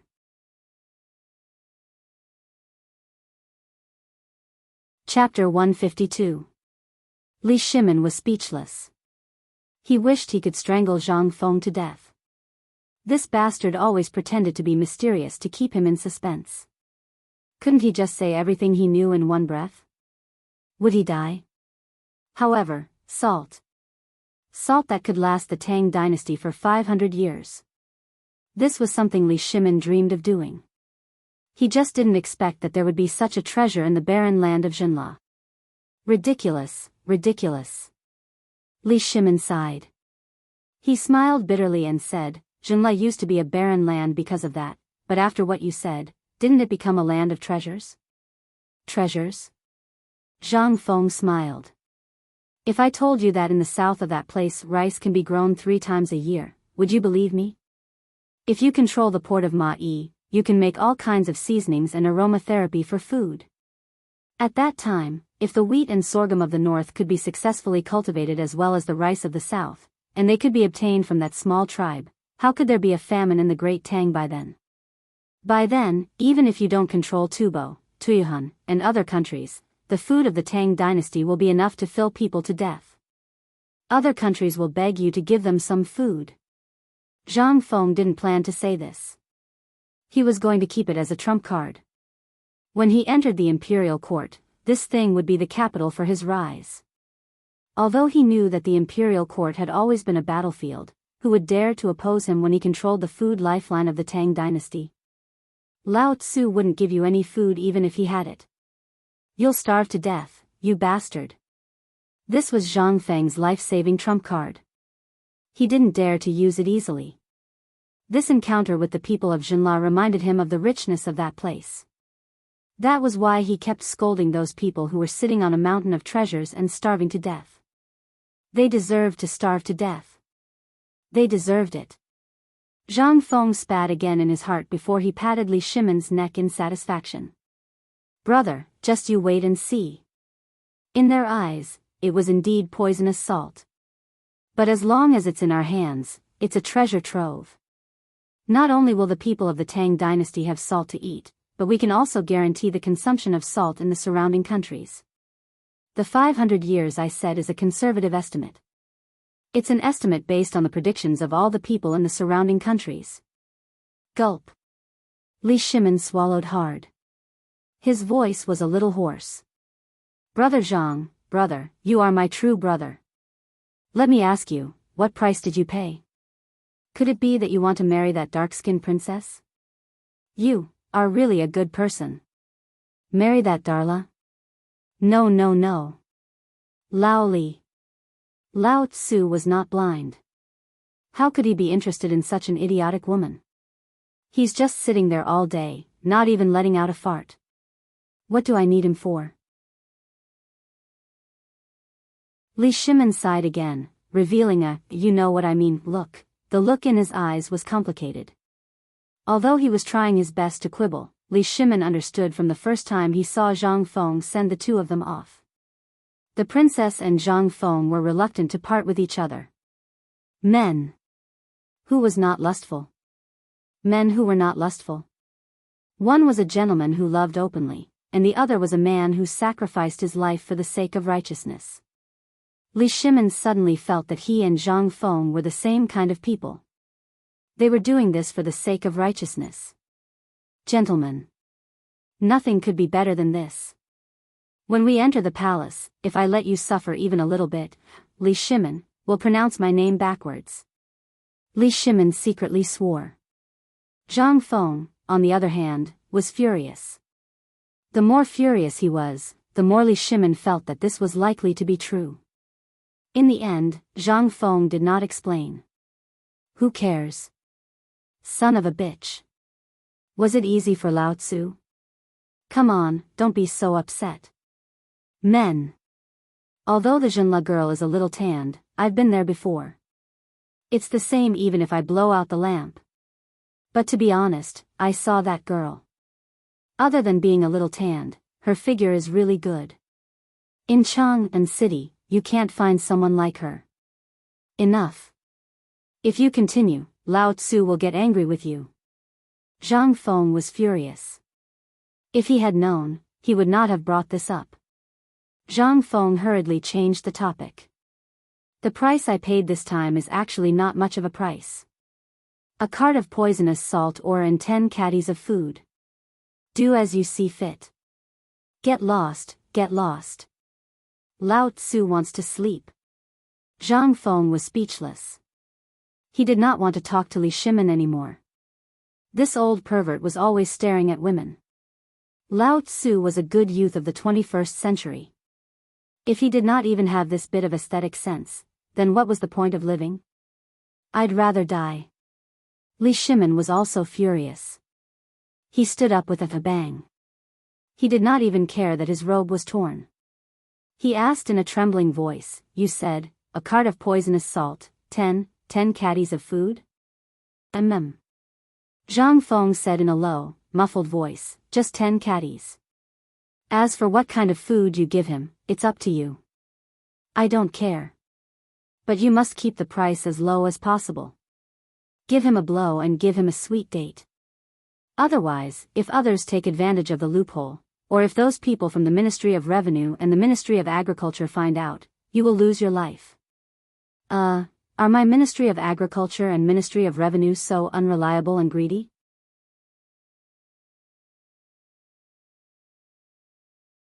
Chapter 153. Li Shimin was at a loss for words. Although he knew that the Ministry of Revenue and the Ministry of Works were very pedantic, was the monthly payment really that serious? What kind of person would be described by Zhang Feng as someone who valued money as much as his life? Brother Zhang Feng, what you said is a little too much. Although I've heard of the Nashi people, they are a little pedantic, but it's not like what you said, right? Li Shimin still wanted to fight for it. He was definitely burning up. Was this his imperial court? This is the imperial court. Zhang Feng testified for him. Zhang Feng's expression was solemn. Although he was tongue-tied, his face was red, and his head was dizzy. He still knew the seriousness of the matter. Lao Li, we are brothers. That's why I'm saying so many heartfelt words to you. You must remember that the people don't fight with the officials. You must remember this. Although the current emperor is a good emperor, the group of officials around him are a group of people who have lived a life of wisdom. If it involves their interests or makes them feel that you threaten their interests, they will not hesitate to kill you. This is the reason why I asked you to get in touch with Zhang Sun Wuji. He is the Minister of Justice, the Emperor's brother-in-law, and an experienced official. He knows a little about the ways of the world. So, get along with Zhang Sun Wuji more. Even if you earn a little less, don't provoke the Ministry of Works and the Imperial Court. If such a day comes, you'd rather hand over all the technology and assets you know, or throw them to Zhang Sun Wuji. Run as far as you can. That's the best. The Imperial Court is a nest of quarrels. Your every move is no different from a flea in their eyes. But once a flea like you touches the foundation of their life, they will slap you to death without hesitation. Zhang Feng said with a heavy heart. Li Shimin was silent. He knew best what the imperial court was like, but he was still very grateful to Zhang Feng for his advice. He only dared to say such words because he truly regarded him as a brother. If it were anyone else, who would dare to say such words? Who would say that? Although Zhenla looked like a fat piece of meat, once this fat piece of meat made people jealous, he would immediately become a piece of smelly meat that attracted flies and smelly bugs. Thinking of this, Li Shimin wanted to get up and give Zhang Feng a Confucian bow, but he couldn't get up after a long time. After a few jars of wine, they were all drunk. How could he still have the strength to get up? Li Shimin didn't get up anymore. After some jesting, he asked, in the middle of Zhenla, there is Nanzhao.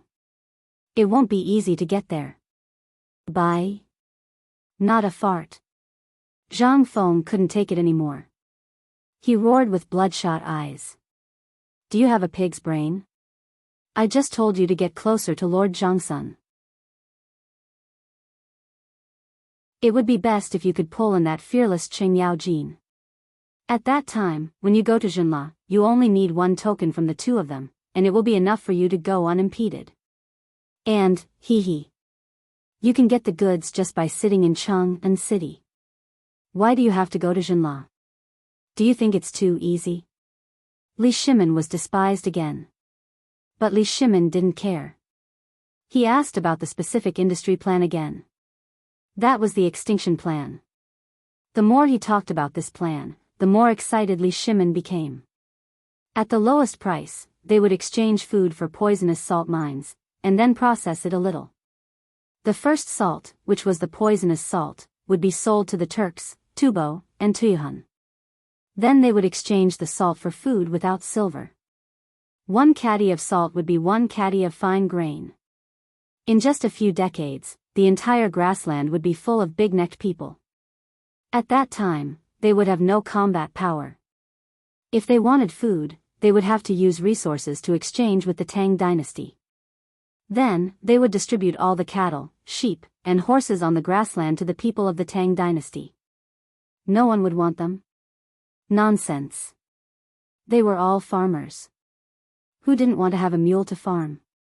At that time, not to mention that there were many cattle and sheep on the grassland, such a big Tang dynasty, with 1 sheep per person, would be distributed to them in minutes. At that time, there would no longer be a sheep, a cow, or a horse on the grassland. Would a people on horseback without a horse be worthy of it? And what would the Tang dynasty pay for it? His decision was to put in a little effort, collect the goods, and then throw them to the people who were lining up to ask for them. Done. He didn't even need to carry them on his back. Who wouldn't be willing? The more Li Shimin listened, the more excited he became. In the end, his whole body trembled like a pendulum. Extinction plan. This was really King extinction plan. Moreover, the Tang dynasty didn't even have to pay a penny, but they made a lot of money and firmly controlled all the countries in their hands. Li Shimin almost choked. Brother Zhang Feng, are you really not an immortal? Immortal? Zhang Feng, who was dizzy, laughed and said, have you ever seen any immortal? Li Shimin shook his head. That's it. No one has ever seen an immortal. How can I be an immortal? If I were an immortal, wouldn't it be great if I could turn stone into gold in one breath? Would I have to work so hard? Li Shimin blinked and didn't say anything. He knew he couldn't win. However, this plan caused him to become anxious again. He cupped his fists, staggered up from the ground, and was about to slip away. But he was caught by Zhang Feng. By the way, Lao Li, I almost forgot. Why did you come to me? Did you encounter any difficulties?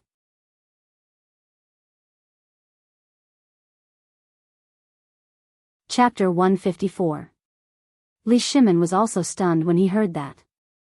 He rubbed his groggy head for a long time before he remembered the purpose of his visit. He personally went to the counter to take a herbal teapot and drank a mouthful of cold tea. Then, he threw it to Zhang Feng and said, if you didn't mention it, I would have forgotten. I think you did it on purpose. You even saw through that? Zhang Feng took the teapot with a smile and leaned himself against the wall to drink. Sigh. When Li Shimin thought of the business, his whole spirit was refreshed. This is my family's business, so it's not good to talk about it. But I really have no choice. Say it. As a brother, I don't have any other skills, but I have a glib tongue. Li Shimin ignored Zhang Feng and seemed to be immersed in his memories. Originally, there were 3 of us brothers. My father built a family business with his good friends in the Guanlong area for the sake of singing. At that time, I was going to take the imperial examinations and become an official, but my father promised that as long as I helped the family work hard, he would let me be the head of the family in the future. Then your father went back on his word and let your brother be the head of the family, right? Zhang Feng asked with his eyes wide open. Li Shimin didn't say anything and nodded. Zhang Feng suddenly had a strong interest in Lao Li. Lao Li, don't tell me you're that person in the palace? F***ck, your experience is so similar. Zhang Feng's words instantly alerted Li Shimin. He didn't know what was wrong with him that made him see a clue. He laughed and said vaguely, how can my identity be compared to that person? That's true. Zhang Feng smacked his lips. He would rather die than believe that this master had any connection with that person in the palace. Damn it, there was no possibility at all, okay? Let me tell you a story. Zhang Feng said faintly, speaking of which, there is still half a month before the birthday of that person in the palace. But look at how the current emperor treats him. Although your experience is similar to His Majesty's, let me tell you, even if you're just a little commoner and His Majesty, you're all the same. We're all mortals, born and raised by mothers and fathers. The difference between us and animals is that we have feelings. Although the current emperor has used some tricks, he still wholeheartedly wants what his father wants. Even if he has to run hundreds of horses to death, he will still get it for him from the ends of the earth. Li Shimin fell silent. His eyes were filled with worry. Zhang Feng patted his shoulder and said, actually. Have you ever heard of this saying? The son wants to raise, but the father doesn't wait for him. Is it the father's fault for not teaching him well? If your father didn't make a promise back then, you might not have achieved what you have today, and you might not be able to see me today. You should be glad that your father didn't let you enter the big dye vat in the imperial court. But I'm already in it. Li Shimin shouted in his heart. Brother Zhang Feng. You said that the son wants to raise, but the father doesn't wait for him. I'm indeed facing this problem now. My old father, because I fought for the position of the head of the family, and my brothers left the Tang dynasty one after another, so he has always hated me and doesn't like me. He's very similar to His Majesty. I also want to redeem myself. Previously, I was young and impetuous, and my brothers joined forces to mess with me. How could I not resist? Zhang Feng fell silent. Was Lao Li wrong? That was right. He was the same as His Majesty. They just wanted to survive in the cracks. This might be the characteristic of the men in Guanzhong. Where the hell did this tradition come from? For a lousy reputation, to destroy the false title of the head of the family, they didn't even understand the principle of family harmony and prosperity? Did they have to fight to the death? Lao Li. Actually, I have no right to ask about your family's affairs, and I don't dare to make decisions for you because every family has its own difficulties. I can only say that all of this today is your family's own fault. Listen to me first. Zhang Feng pressed Li Shimin's shoulder to shut him up, and then said, I don't want to hear about your past. I think it's not as wonderful as His Majesty's. But you have to remember that there's no overnight hatred between father and son. Your original intention is for the family business. This is understandable, but please remember one thing. Admit defeat. You're a father now. Do you want your children to learn from you in the future? Li Shimin was abnormally shocked. He really hadn't thought about this matter. It's the father's fault if the son doesn't teach. He knew this sentence from Old Man Kong. But, I know you have concerns, but you must remember one thing. Think more for the future generations. Admit defeat, and lower your head to your father. I know your personality, and you're not that hard to talk to. Otherwise, do you think I, Zhang Feng, am willing to be friends with anyone? If that's the case, then right now, the streets are filled with my brothers and friends. Please, brother Zhang Feng, enlighten me. My father's birthday is in a few days. I'm also thinking about how to resolve the conflict between us at this time, but I have no way, so it's like this. How is there no way? Zhang Feng smiled mysteriously and pointed at his head. Think carefully. Do you have a way to resolve your father and son relationship?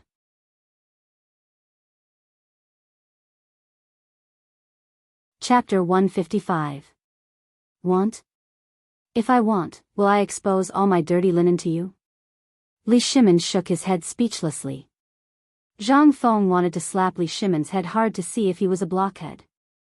However, he reached out his hand and stopped in the end. He couldn't reach it, and he didn't have the strength. He staggered and fell to the floor. The teacup in his hand was thrown into Li Shimin's arms. In an instant, he looked like he had wet his pants. Li Shimin frowned at the sight. Zhang Feng acted as if nothing had happened and simply laid on the floor. The cold floor made him feel a little less drunk. At this moment, he finally understood. Why did those drunkards prefer to sleep on the floor and the curb instead of sleeping on a bed when they were drunk? It was so damn comfortable. You're a blockhead. To think that I've told you so much before.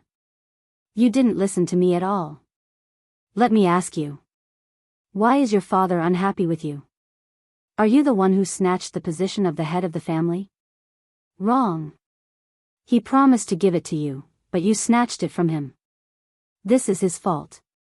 If you can't do it, don't agree. But why can't he get along with you?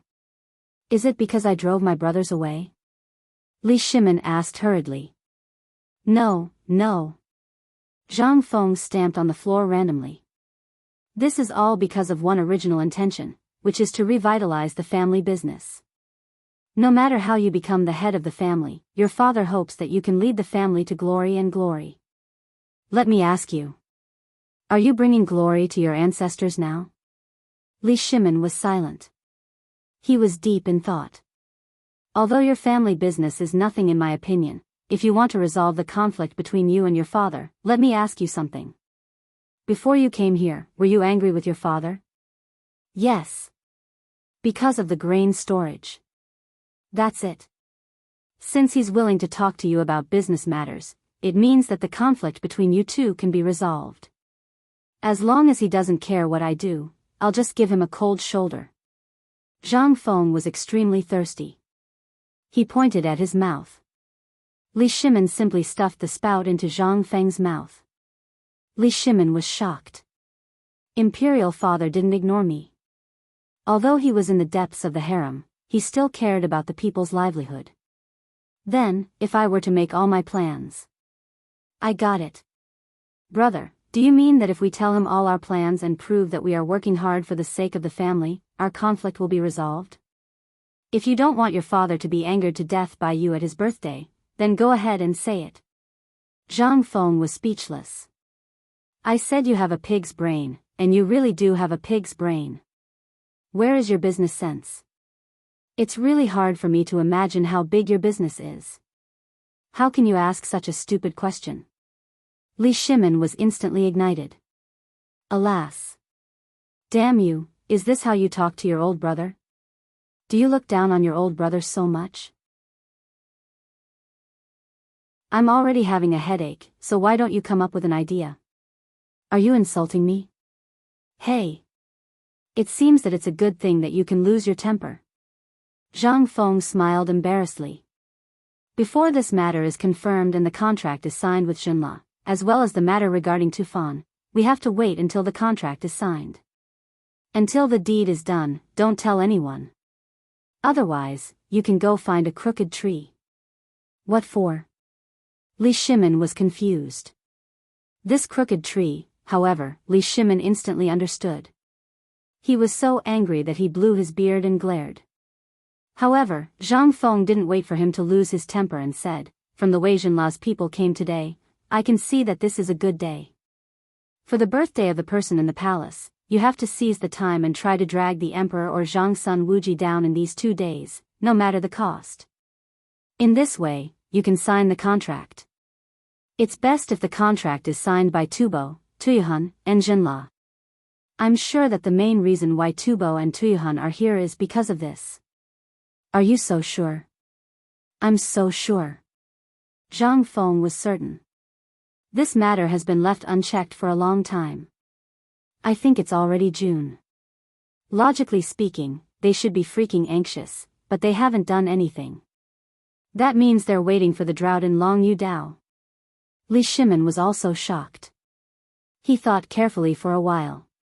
In his mind, the list of tributes presented by Tubo and Tuyuhan's envoys appeared.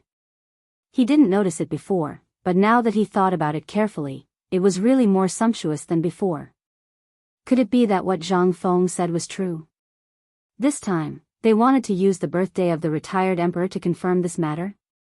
How confident are you? Li Shimin grabbed Zhang Feng, who was drinking water, and asked. 80%. If the retired emperor doesn't cause trouble. It was a sure thing.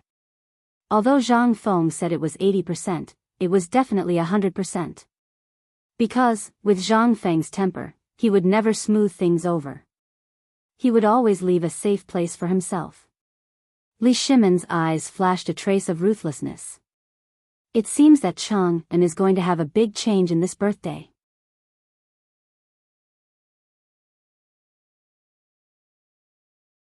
Chapter 156.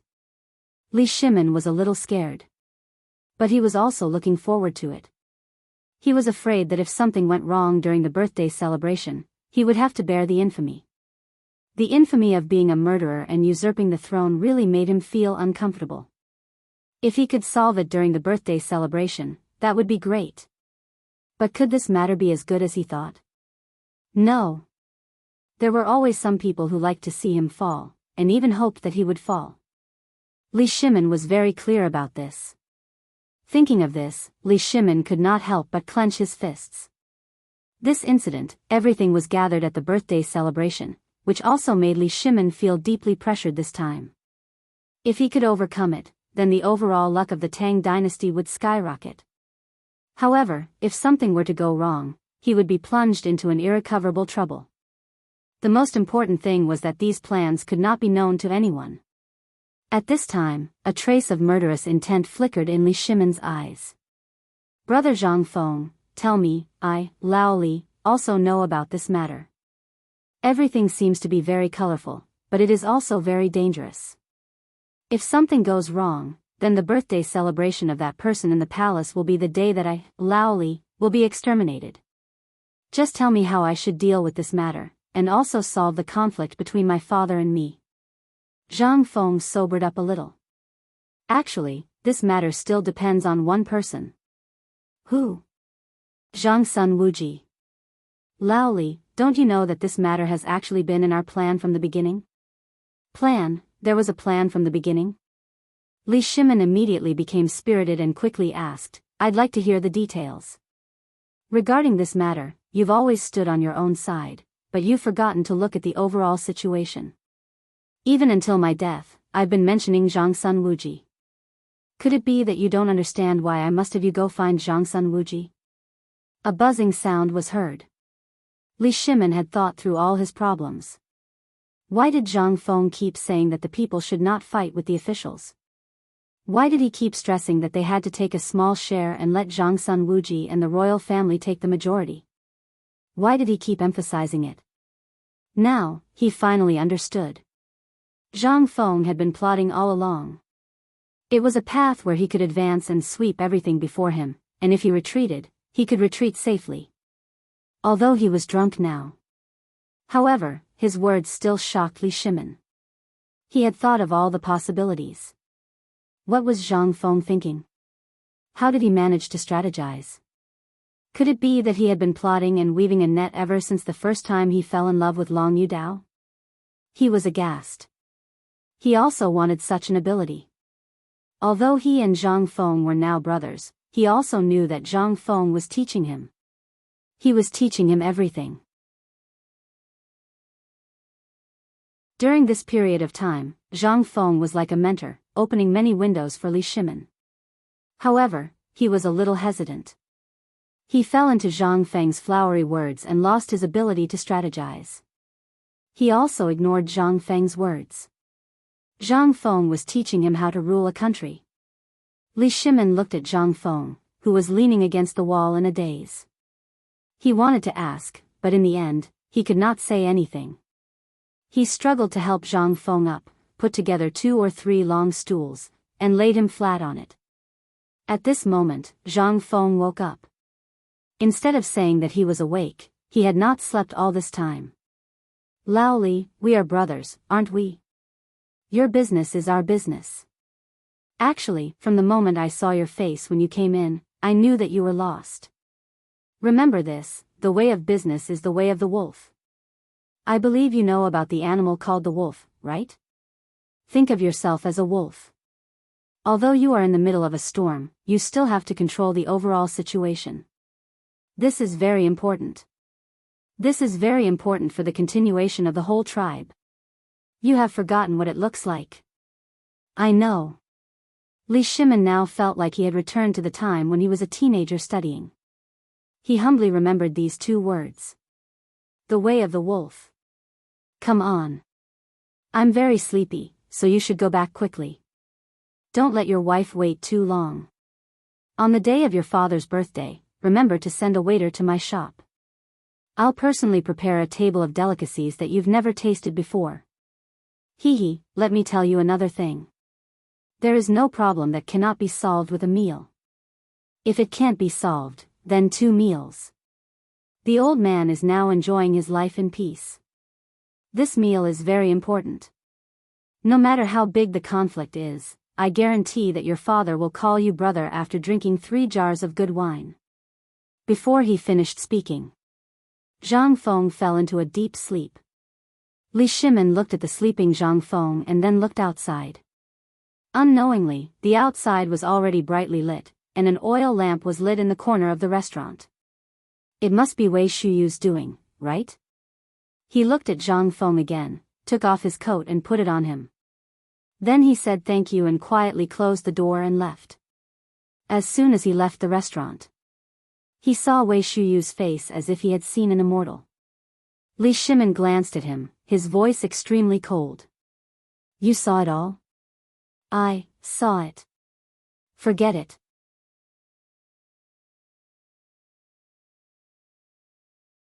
Chapter 157. In the Daming Palace. At this time, Empress Zhangsun was sitting in the imperial study, looking very anxious. Zhangsun Wuji, Wei Zheng, and the others were also waiting for Li Shimin anxiously. Originally, they came to report the news brought back by the spies in Chang'an city and all the prefectures. But they learned that Huang Degui went to the retired emperor to complain, which made the already tense atmosphere even more tense. It was going to be Li Yuan's birthday soon. Now there was such a big mess.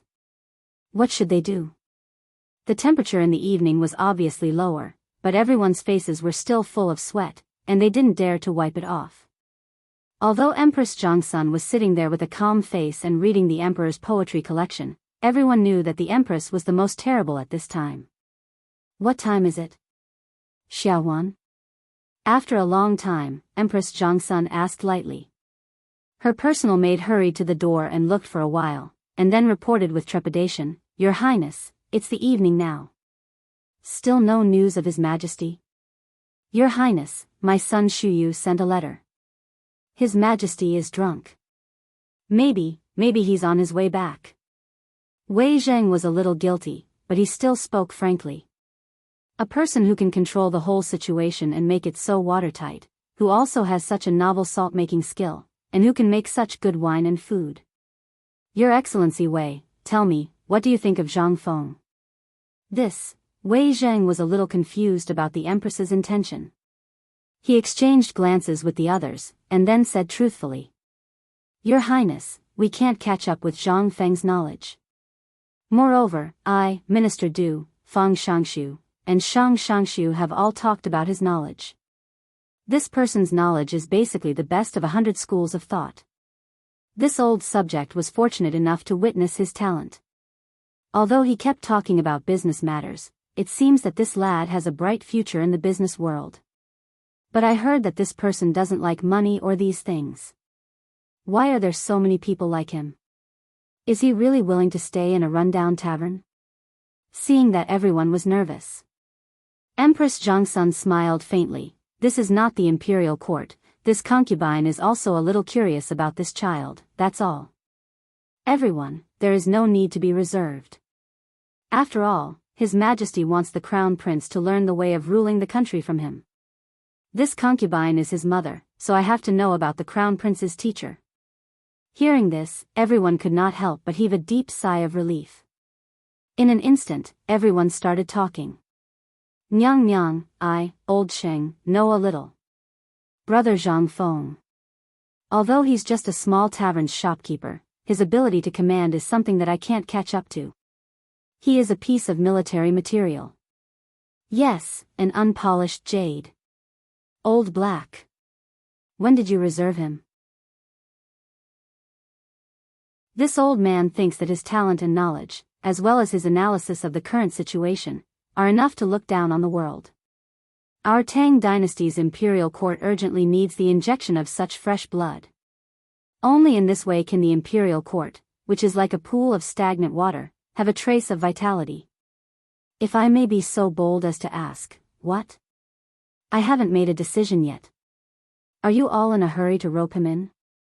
Just as Wei Zheng was about to kneel down and ask the Empress for permission, Li Shimon's voice suddenly sounded behind everyone. Everyone was so scared that they hurriedly knelt down to welcome him. Li Shimon's face was full of unhappiness. He glared at Wei Zheng and the others. Under the worried eyes of Empress Zhongsun, he sat down on the dragon throne. Li Shimon was very surprised. Wei Zheng and Zhang Feng had only met 2 or 3 times. How could such an upright and plain-spoken person like him be willing to lower his noble head and humbly beg the Empress for Zhang Feng's sake? How rare. This was truly a rare sight. From this, it could be seen that Zhang Feng's charm was very strong. I know that all of you are thinking of the Tang dynasty, but let's talk about this later. I have an extremely important matter to discuss now. Empress Zhongsun heard this. She stood up and said, Your Majesty, I'll take my leave first.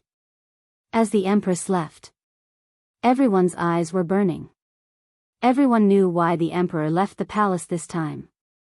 They couldn't tell whether the Emperor had solved this matter or not, but from his words, they could tell that he was in control of the whole situation.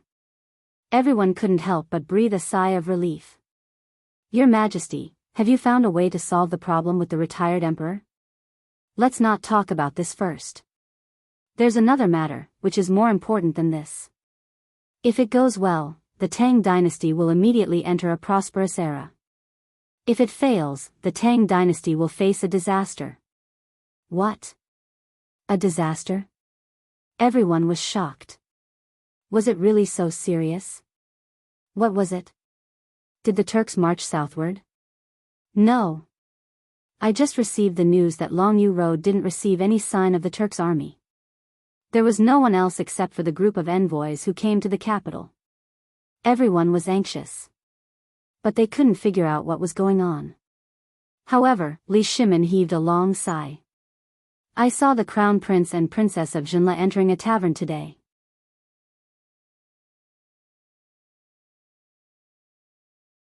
Chapter 158.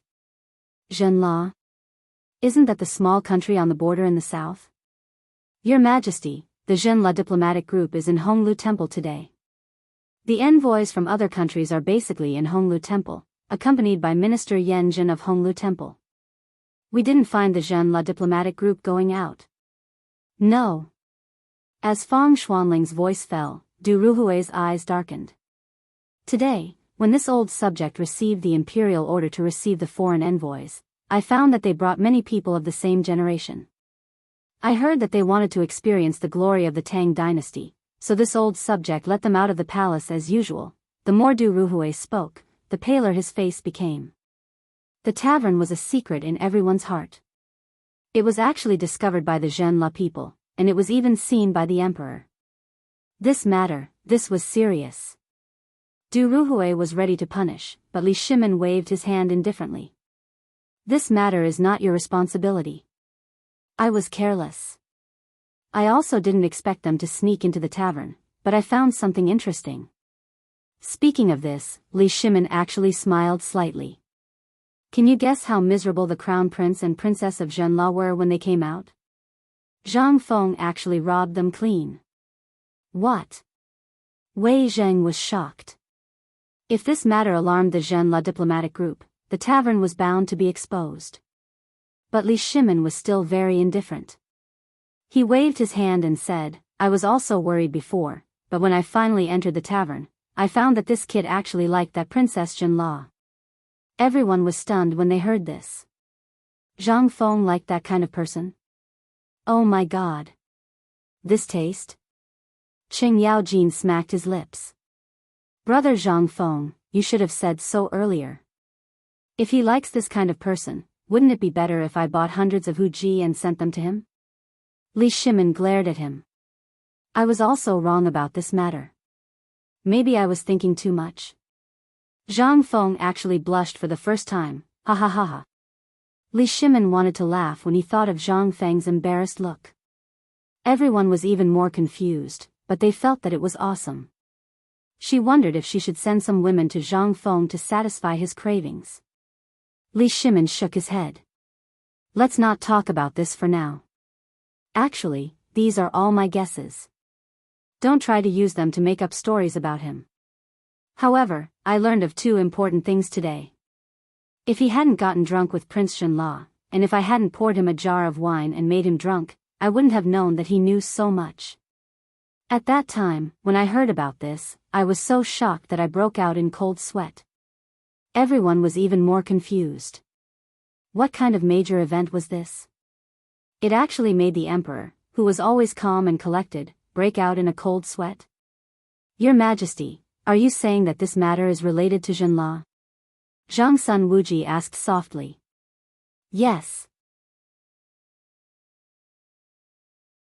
This matter is indeed related to Zhenla. Brother Zhang Feng had a few ideas. He squeezed out all the valuable items from the crown prince and the princess. When the two of them left, they still kept the calligraphy that Zhang Feng gave them as if they were treasures. I knew that something big was going to happen. Sure enough, Zhang Feng has another big plan. Zhenla is in the sea and is surrounded by water on all sides. There are many waterways and, correspondingly, there are also many aquatic products. Let's not talk about these. These are all trivial matters.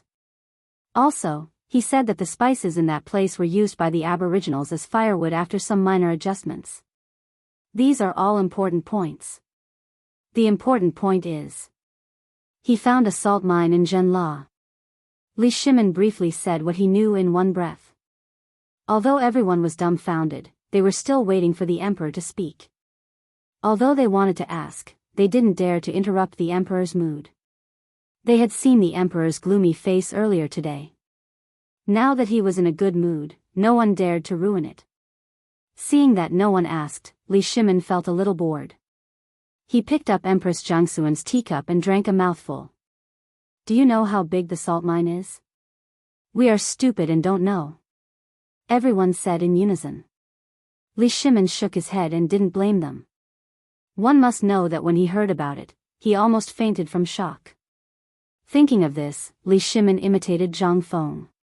His expression was dignified, but he waved his hand majestically and said, "Come on, give me a seat.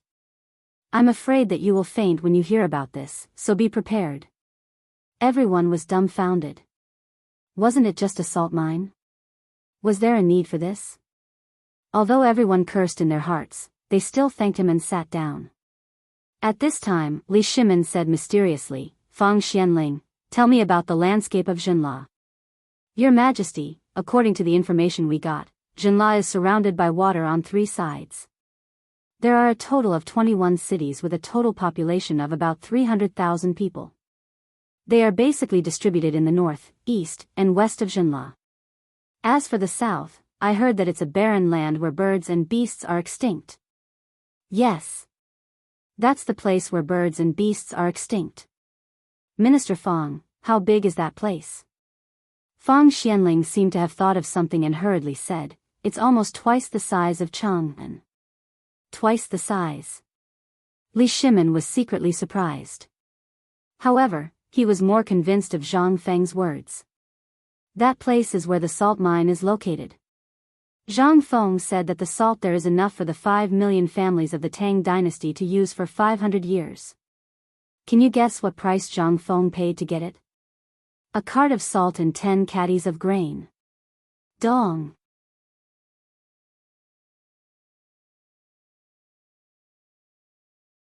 Chapter 159. The sound of people falling to the ground was within Li Shimin's expectation. The white jade tablets in everyone's hands, and even Cheng Yaojin, fell to the ground. As for those who didn't fall, their faces were pale, and their bodies were trembling. 500 years. What was the effect? Millions of families. 500 years? Wei Zheng and the others couldn't help but groan. Once upon a time, they didn't dare to ask for that. They were only willing to use a little bit of poisonous salt on important days. But one day, the people of the entire Tang dynasty could use it in their sleep. This, they thought they were dreaming. Li Shimin was the same. Don't worry about it. When I first learned about this matter, I was also like this. Now, you all know that Zhang Feng, you, and I have mastered the art of making salt. What is this? This is the lifeline of the Tang dynasty. We only need to use a little method to get countless things that others think are waste. Then, we can refine them a little and make them into non-toxic and harmless fine salt. What do you think of this business? Your Majesty, there is so much salt, and the art of making salt is not a profound secret art. Moreover, it is so far away. If someone is interested, they can find out about it after a little inquiry. What if Zhenla or other countries steal it? What do you think? Wei Zheng asked the doubt in his heart. Li Shimin waved his hand. I also asked about this matter, but Zhang Feng only said one sentence, spread the wealth. The salt collected can't be used. But the amount of salt we can make is not something that anyone can control. We get the first batch of salt and sell it to other countries. Then, we quietly refine the salt and sell it to ourselves. Although there are some differences in the color, after grinding, it will be snow white, right? No matter who it is, they won't be able to see the difference. Only we know that it is actually poisonous salt. What do you think of this plan? Li Shimin narrowed his eyes and asked. Vicious. Your Majesty, everyone knows that poisonous salt can't be used. If anyone eats it for more than a year, even a strong man won't be able to lift a stone. Although the refined salt doesn't have that much poison, it's still harmful. This. If someone were to find out about such a vicious plan, the consequences would be unimaginable. No way. Li Shimin waved his hand confidently. I've asked Zhang Feng about this matter. He said that the first dish of salt is fine. At most, after eating it for 10 or 20 years, one will develop a neck disease. Furthermore, at that time, there will be problems with one's constitution. Everyone was shocked. It would take 10 to 20 years for the problem to be discovered. They didn't dare to think about it. He had also thought things through. With Li Shimin's narration, everyone's eyes couldn't help but light up. It seemed that Li Shimin was getting drunk. Or perhaps he was a little tired. He waved his hand and asked Wei Shuyu to come forward. I'm a little tired. You can ask Wei Shuyu about the details. We'll settle the details tomorrow morning. Tomorrow, we'll settle this matter and sign the contract for him. What do you think? Everyone looked at each other, then stood up and respectfully sent off Li Shimin. Then, Cheng Yaojin grabbed Wei Shuyu's Mingguang armor and asked, Boy, tell us, what did His Majesty and Zhang Feng talk about? If you don't behave, Lao Tzu will beat you to death. Wei Shuyu cried. She looked at Wei Zheng with pleading eyes. Wei Zheng pretended not to see. He said in a low voice, "Old Sheng, let's not scare the child. What if the child is frightened? Lao Tzu will fight it out with you." When Qing Yaojin heard this, his face immediately turned pale. He withdrew his hand embarrassedly, sat on the stool, and waited with his ears pricked up. With Wei Zheng's protection, Wei Shuyu became bolder. She gave a fist salute and said, "Uncles, I followed His Majesty to the small tavern today and eavesdropped a little at the door. Zhang Feng's plan." Ah! Under the angry stares of the crowd, Wei Shuyu hurriedly stopped showing off. She shrank her neck and said, "He means to use these things to exchange for grain. 1 caddy of fine grain and 1 caddy of salt. F***CK. Did Brother Zhang Feng come up with this plan? What if there's no grain? For example, what about the Turks?" Fang Xianling and Du Ruhui's white beards were trembling. They asked hurriedly. "Zhang Feng didn't say anything about the Turks, but I think he means to exchange cattle and sheep. Moreover, he said that the horses will only be exchanged for grain, not salt." Hearing this, everyone cursed in unison. F***CK. I knew it. This bastard's plan is vicious. Using horses to exchange for salt. And it's this kind of salt.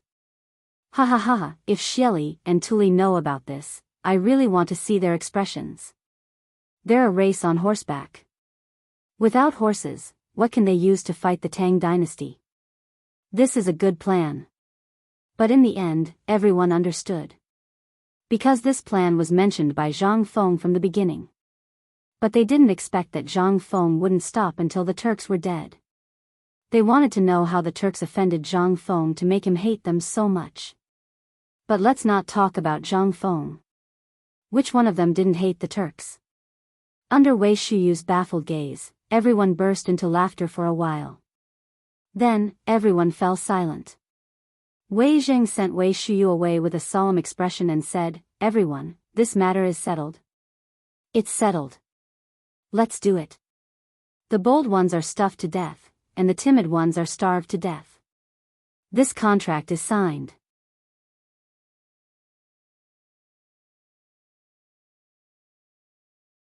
Chapter 160. Zhang Feng was very tired. Really tired. He had slept on the floor of the tavern for the whole night. At this moment, with one hand on the wall and the other on his waist, he slowly lay down on the recliner and felt a little better. "Damn Laoli, don't you know how to put me on the recliner?" Looking at the iron wine pot under his waist, Zhang Feng felt a toothache. He would never get drunk again. Damn it, it was too lonely to be alone. Zhang Feng supported his waist with difficulty, dragged the recliner, and slowly opened the door of the tavern. He hung a sign on the door saying that the tavern was temporarily closed. Then, he groaned and lay down under the crooked tree, going back to sleep. Laoli should have used his connections to go to Honglu Temple by now, right? If this matter succeeds, then Lao Tzu's plan will succeed. Wulin, is there a Wulin? Last night, even though he had gotten drunk, he still wanted to drink with her. But the guy on the roof beam, he saw it with his own eyes. He could climb up the roof beam without making a sound, and even point a crossbow at him. It seemed that Lao Li's family was also very deep. Zhang Feng had only seen people with such superb climbing skills on TV and in novels. Wuxia. Could it be that there were also Wulin people in this world? There was also Jianghu. Then, he had to think about it carefully. When the time came, would he go to the end of the world with his sword, or would he give up his power to the world, just as Zhang Feng was thinking about whether there was a Wulin in this world, and whether he should go to the end of the world with his sword. The sun was already shining on the paper window of Chang'an city. With the sound of 3 gongs, the bustle of Chang'an began. The market is open. The imperial palace. The morning court session ended in a hurry. In Taiji Palace, Li Shimin hurriedly summoned Wei Zheng and the others. "How did the discussion last night go? Do you think this contract can be signed?" As Li Shimin's voice fell. Everyone in the hall couldn't wait to talk about it. "Your Majesty, let me tell you. As for this matter, we need to endure it with Jinla. At the very least, we have to wait until they can't wait any longer. No. Old man Fong, this matter can't be delayed any longer. If this drags on, everything will be over. The retired emperor's birthday is coming soon. If we can perfectly resolve this matter before the birthday, wouldn't the conflict between the emperor and the retired emperor be completely resolved? That's inappropriate. Fang Xianling waved his hand. He cupped his hands and said, Your Majesty, I thought about it last night and felt that there is something missing in this matter. We still haven't received confirmation from Tubo. If we agree to Jinla first, what if Tubo survives the drought? Li Shimin knew that there were objections. He smiled faintly and said, Actually, we have also thought about this matter. I didn't sleep at all last night, but I believe that Prime Minister Wei can give everyone a satisfactory answer. He didn't believe that Wei Jing didn't ask about Wei Shuyu last night. Then he wouldn't be Wei Zheng. Hearing this, Wei Jing stroked his beard. Unlike the excitement of the others, he was extremely calm now. I think this matter is feasible.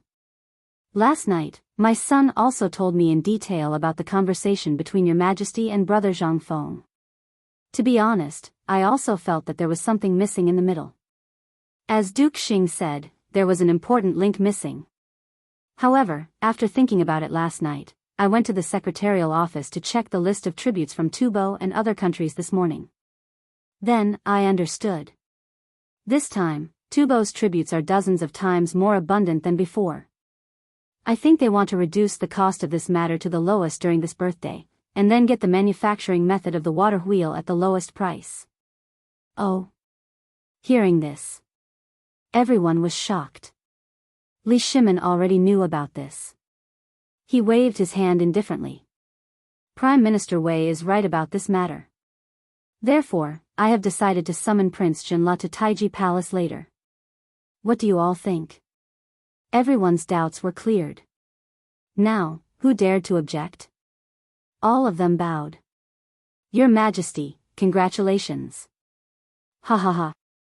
Someone come, fax Prince Jinla for an audience. You all also come with me to see this rare grand scene. Li Shimin was in a very good mood. Relatively speaking, he was still a little excited. Originally, these matters were supposed to be handled by the Crown Prince or the Supreme Court. However, this time, because of the importance of this matter, Li Shimin didn't announce it. Instead, he sent someone to inform the Taichung Temple, the Supreme Court, the Guanglu Temple, and the people of the 3 provinces and 6 ministries. A moment later, the officials of the Honglu Temple, the Supreme Court, and the Taichung Temple personally explained the identity of Jinla. Then, the small yellow door hurriedly led the nervous Shiva into Taiji Palace. Along the way, Shiva's eyes stared straight at the heel of the small yellow door in front of him. He didn't even dare to look around. He didn't know the purpose of this summons, but he could guess a little. However, it was also because of this that Zhang Feng's identity became even more mysterious. After entering Taiji Palace, after passing through 3 large doors and countless crescent-shaped doorways, Shiva finally stopped in front of a magnificent house. The small yellow door lightly knocked on the door and said, Your Majesty, Prince Jinla, Lamar Shiva, requests an audience.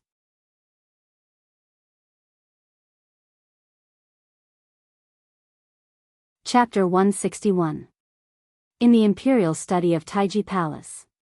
How mysterious was it to Shiva and the entire Jinla before? But now, he was about to enter this palace. At this time, Shiva was a little nervous. Very nervous. His palms couldn't help sweating. The door was finally opened from the inside. Shiva slowly walked into the hall with a nervous heart that felt like it was going to jump out of his chest. The hall was not big, but it was no less luxurious than the palace of Jinla. There was at least one imperial study here, which was the study of the Tang emperors. If this place was already so magnificent, what would the hall be like? Shiva couldn't help but quietly raise his head and quickly glance at the hall. The hall was made of mahogany and gold-rimmed phoebe. The room was full of calligraphy and paintings that he couldn't understand. Presumably, these were all extremely precious paintings of the Tang dynasty. There were 5 officials sitting on both sides of the hall. Behind a table covered in yellow brocade sat a middle-aged man in yellow robes. He was looking at Shiva with a dignified expression.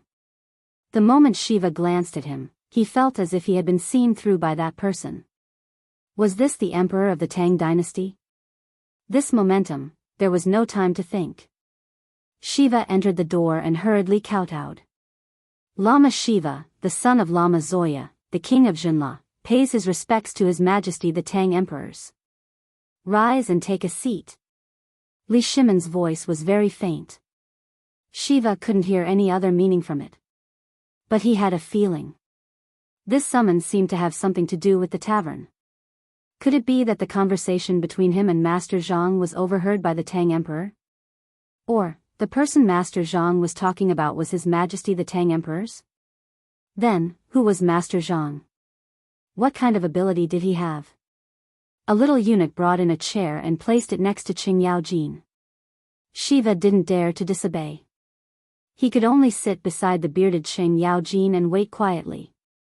Seeing this, Li Shimon chuckled and said, "Your Highness, this is your first time in the Tang dynasty. You don't have to be so cautious. I'm not a man-eating tiger, so relax." Shiva gave his thanks. Seeing him like this, Li Shimon didn't intend to say anything more and directly said, "Last night, I heard an interesting thing. Zhenla seems to have a lot of treasures.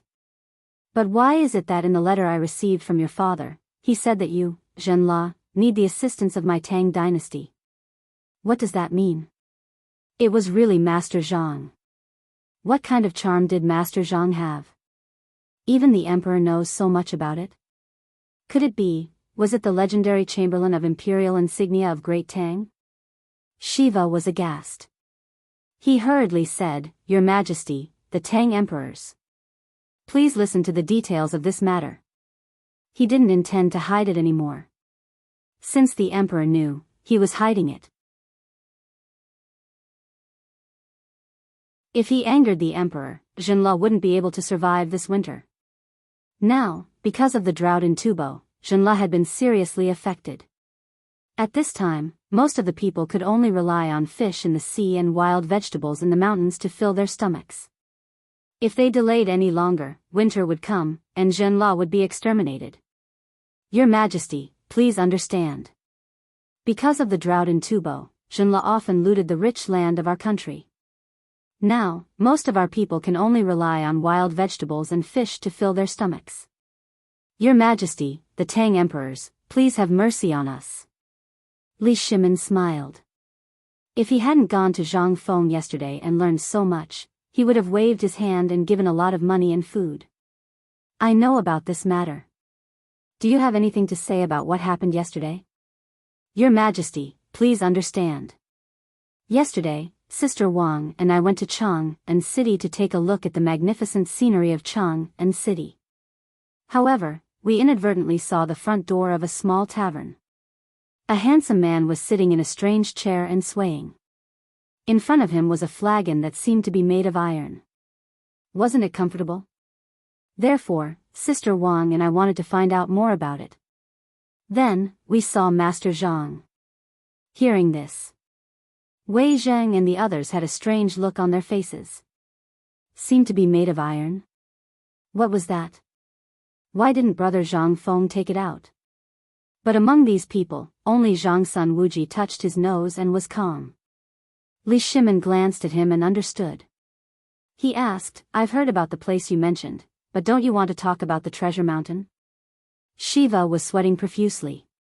"Your Majesty, please allow this humble subject to explain in detail." This humble subject didn't know about this before, but after Master Zhang's advice yesterday, this humble subject was enlightened. However, although these things are good, they are meaningless to our people. What we need is food. Wei Zheng narrowed his eyes and interrupted Shiva's words very mysteriously. He asked, "Your Majesty, you know the details. Your Majesty, what you want to know is, how are you going to deal with this matter?" How to deal with it? Did Shiva have a choice now? Last night, he thought that the person Master Zhang introduced might be a small businessman. But he didn't know that the person he introduced was the emperor of the Tang dynasty. Didn't he come here to see the emperor and then solve the famine problem? So, what choice did he have now? Shiva prostrated himself excitedly and said, "Your Majesty, please establish an eternal trade with Jinla and save our people."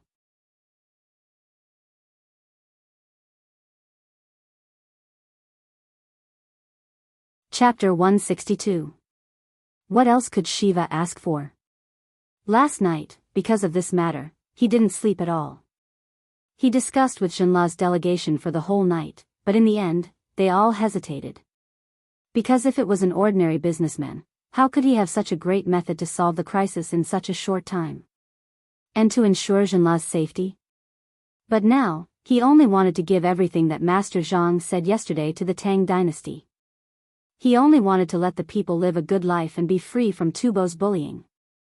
Li Shimin, Wei Zheng, and the others looked at each other and smiled. It seemed that brother Zhang Feng had arranged everything well. Li Shimin couldn't help but wave his hand and say, "This matter, just do as you and brother Zhang Feng said. Someone will discuss the details with you later, but I want a guarantee. Can you make the decision?" He was most afraid of being deceived.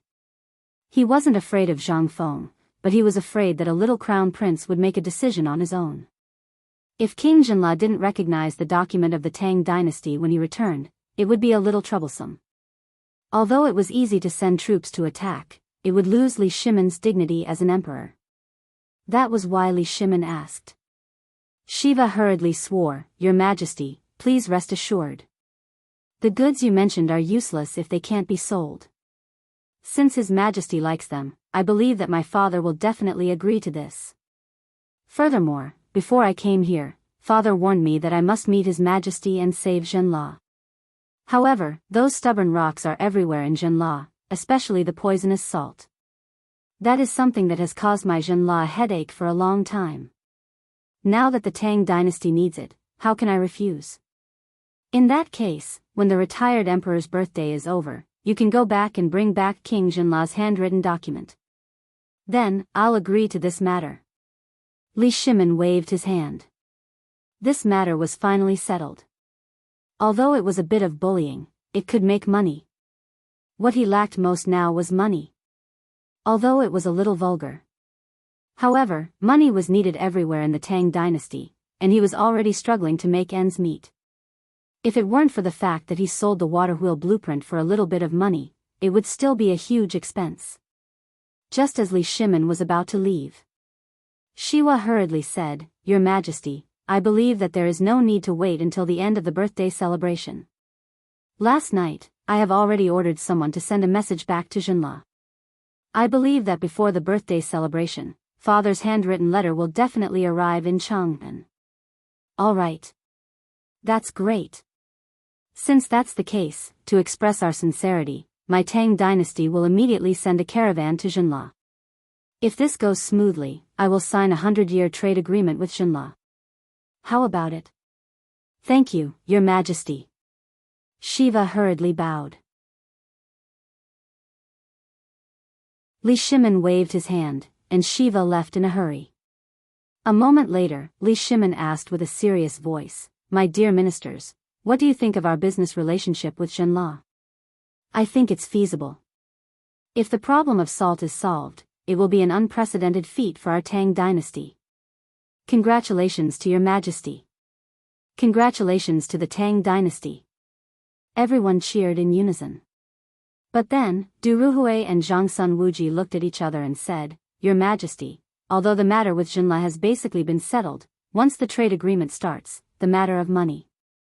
I'm afraid that money is a big problem, but I think it should be enough for the time being. Moreover, this matter will be carried out in Chang'an, and it will definitely attract Tubo's attention. At that time, they won't dare to wait and see anymore. At that time, we can sit back and relax. However, the prerequisite is that before that, we have to shoulder the burden ourselves. This old official is a little worried. Why don't this old official go and ask brother Zhang Feng?" Du Ruhui and Zhang Sun Wuji said. When Zhang Sun Wuji mentioned Zhang Feng, Li Shimin couldn't help but ask playfully, Zhao Guogong, what does brother Zhang Feng's pot look like? Have you seen it before? No. What pot? I don't know. Zhang Sun Wuji played dumb in a very bored manner, and this caused everyone to twitch their lips. They wondered if they should go to Zhang Feng's tavern next time to find a treasure. After everyone left, Empress Zhang Sun came out from the back door of the screen. She looked at Li Shimin and asked worriedly, second brother, isn't this a little inappropriate? Although I don't know much about state affairs, this matter is still unknown. Is it really as magical as Zhang Feng said? Are you so sure? Guanyin maid, do you think I still have a way out? Now, money is needed everywhere in the Tang dynasty, whether it's the military expenses at the border or other aspects. This salt is extraordinary. If I don't have it in my hands, I won't be at ease. What's more, Zhenla has a huge amount of salt. Haven't I mastered the art of making salt now? Then, think about it. After this year and next year, the Tang dynasty will really enter an era that I dare not imagine. Isn't this what we want? Isn't this what all the people in the world want? Empress Zhangsun didn't say anything. Looking at Li Shimin's back, which was no longer tall and straight, she felt sad and couldn't help crying. Second brother, I understand.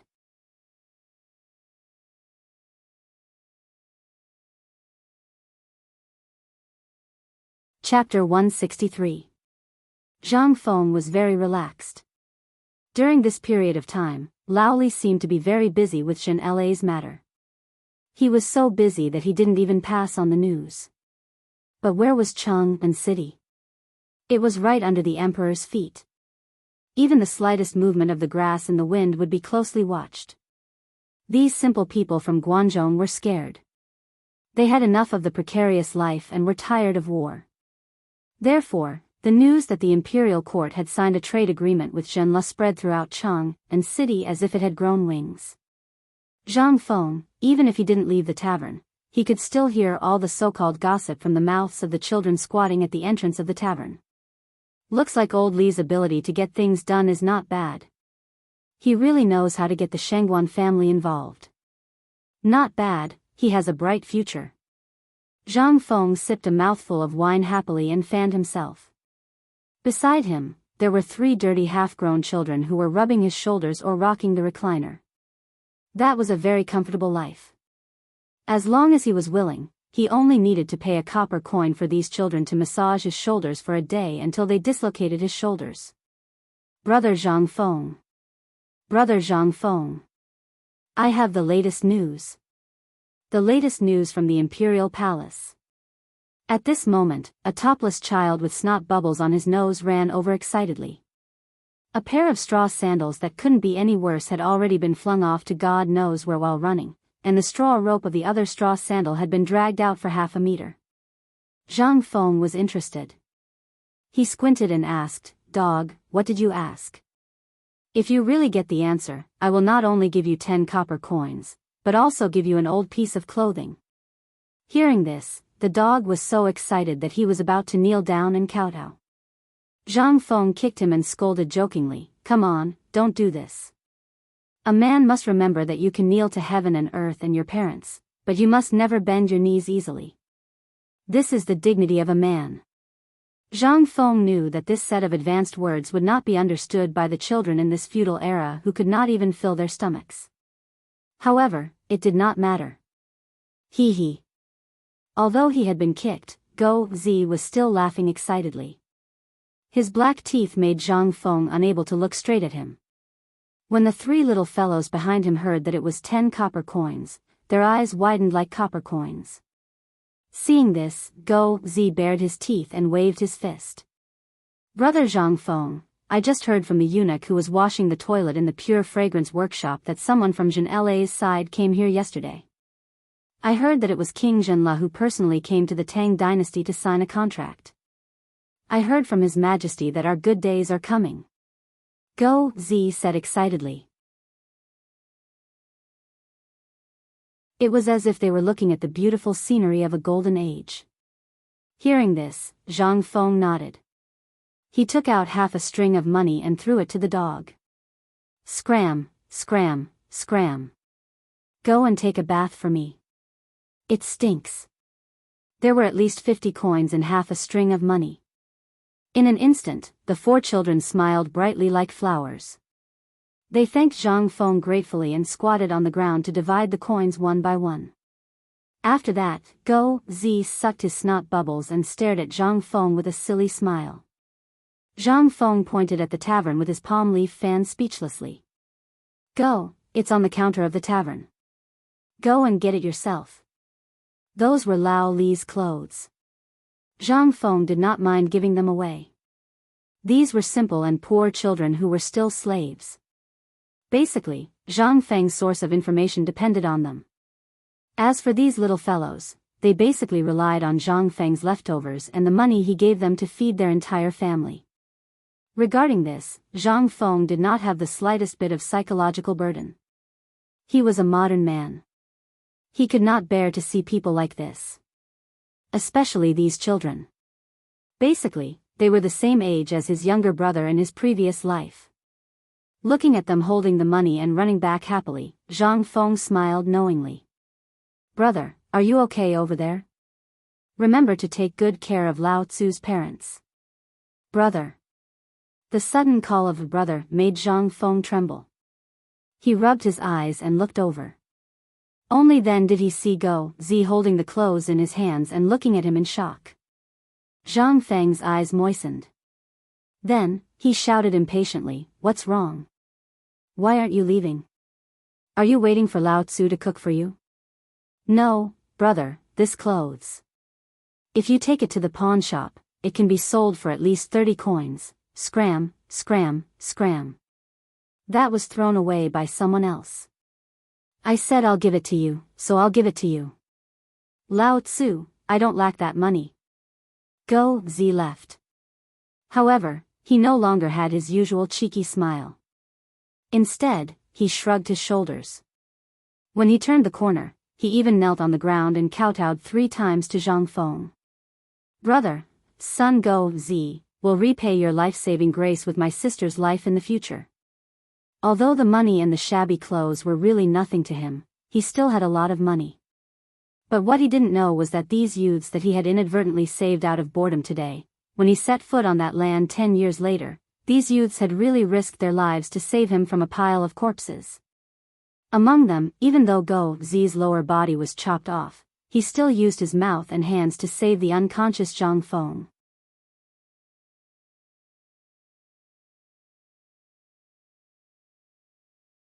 Chapter 164. The small tavern was still as lonely as it was in the beginning. Rich people looked down on such a vulgar and dilapidated place, and poor people could not enter.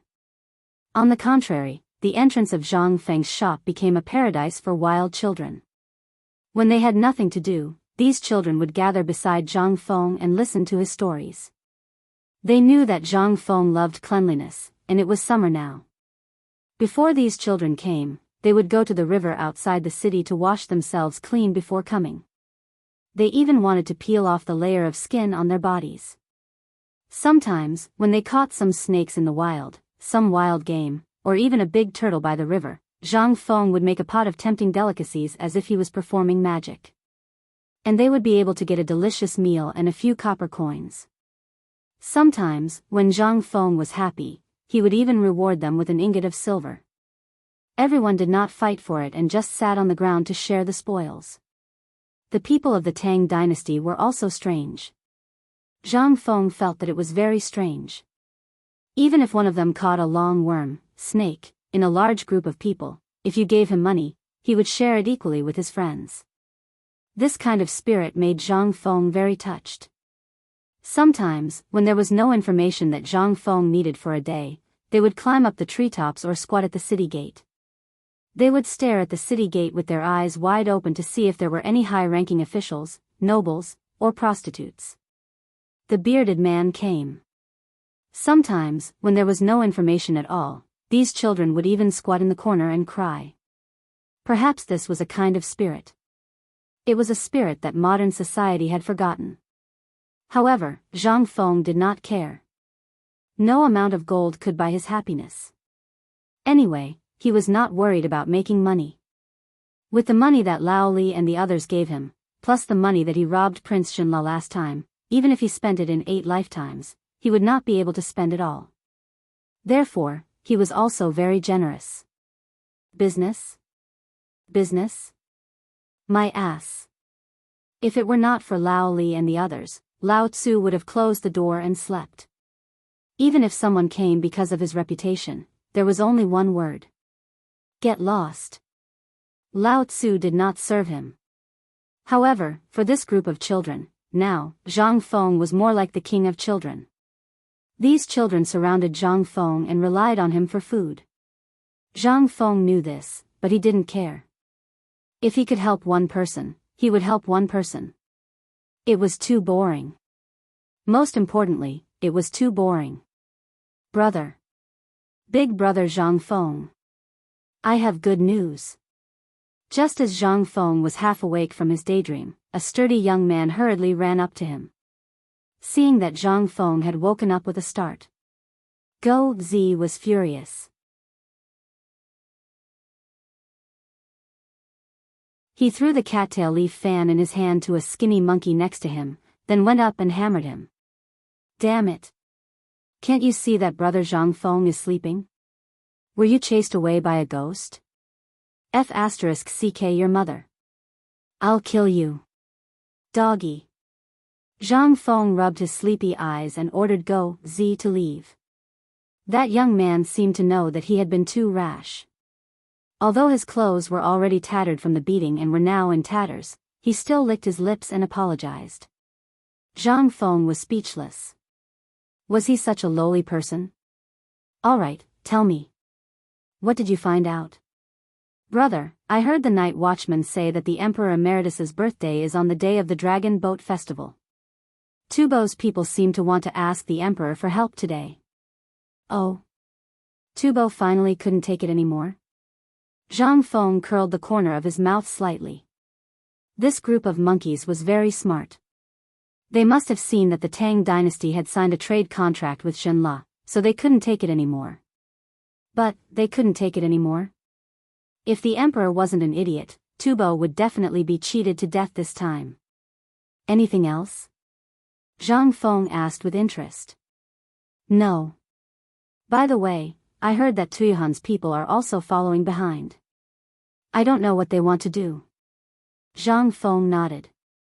Finally, he fumbled in his clothes and threw the most expensive silver ingot to Go Zi. He stared at him and said, Go and apologize to Zhu Zi. Why did you hit him? Today, you'll get half of your money as a punishment. Oh. Go Zi pursed his lips and didn't care.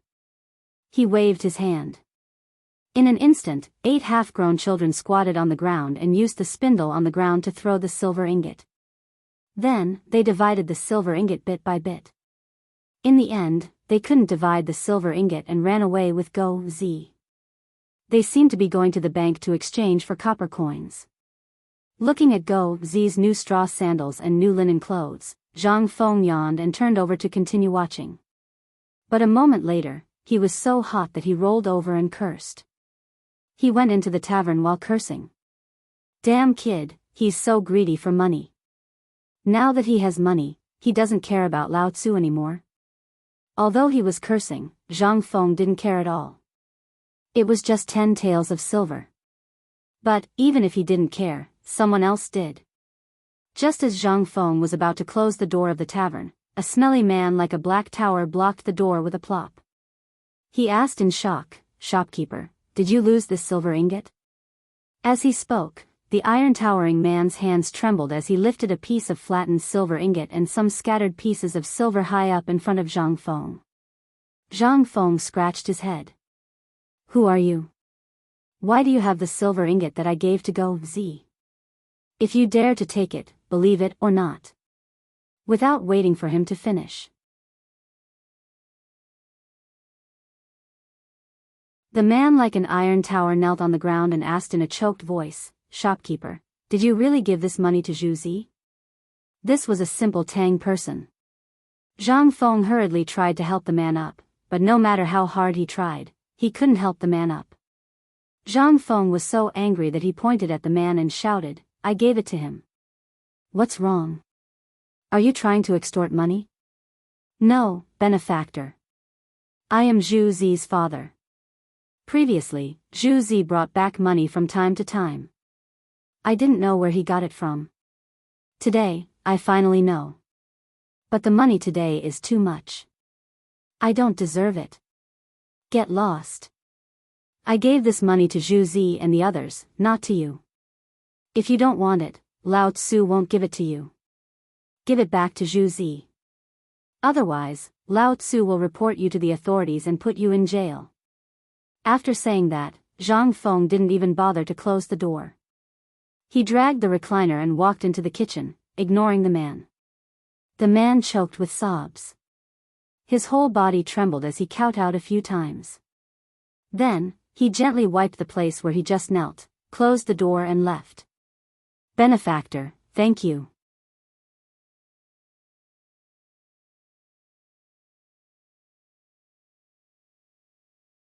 Chapter 165.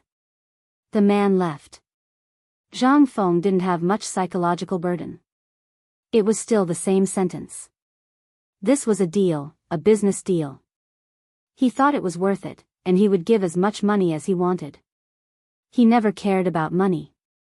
This thing, he couldn't bring it with him when he was born, nor could he bring it with him when he died. If he didn't use it, what should he do?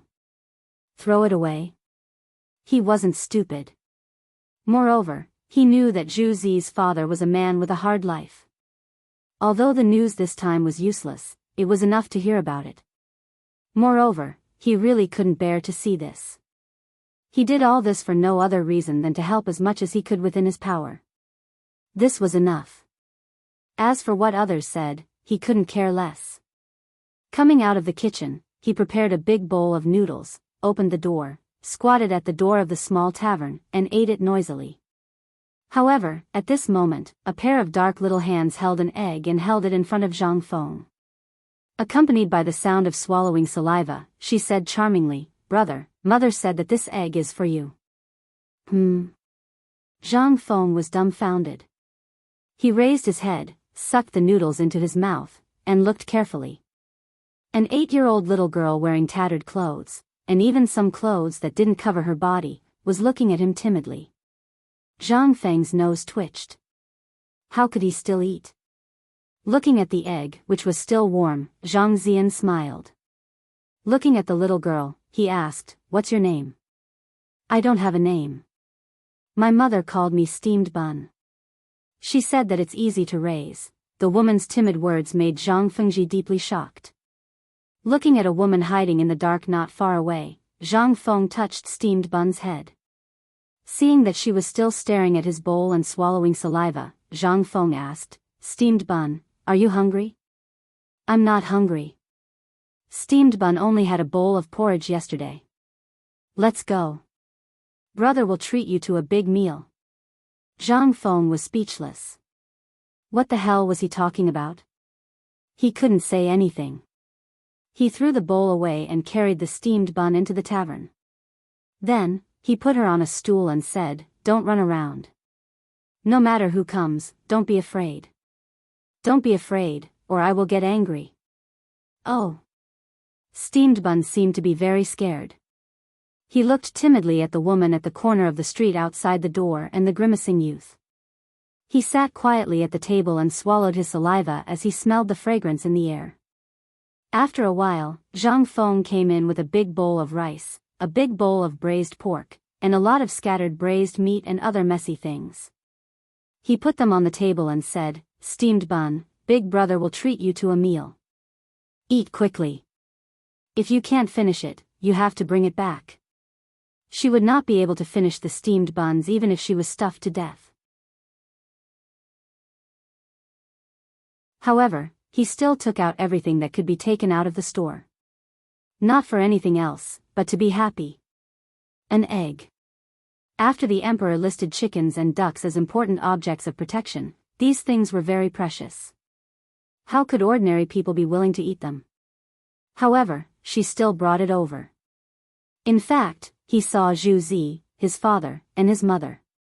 Although Zhu Zi's father pretended that nothing had happened and walked past him, his eyes could not fool Zhang Feng. She was Zhu Zi's sister. In a slave's family, the old hen that laid eggs was their lifeblood. They could not bear to part with it. Only this egg was the only gift they could give. Looking at the steamed bun wolfing down the food, Zhang Feng looked at her and smiled until he cried. Steamed bun foolishly wiped his lips with the back of his pitch-black hand. He took out the egg from his pocket and handed it to Zhang Feng. Big brother, you eat too.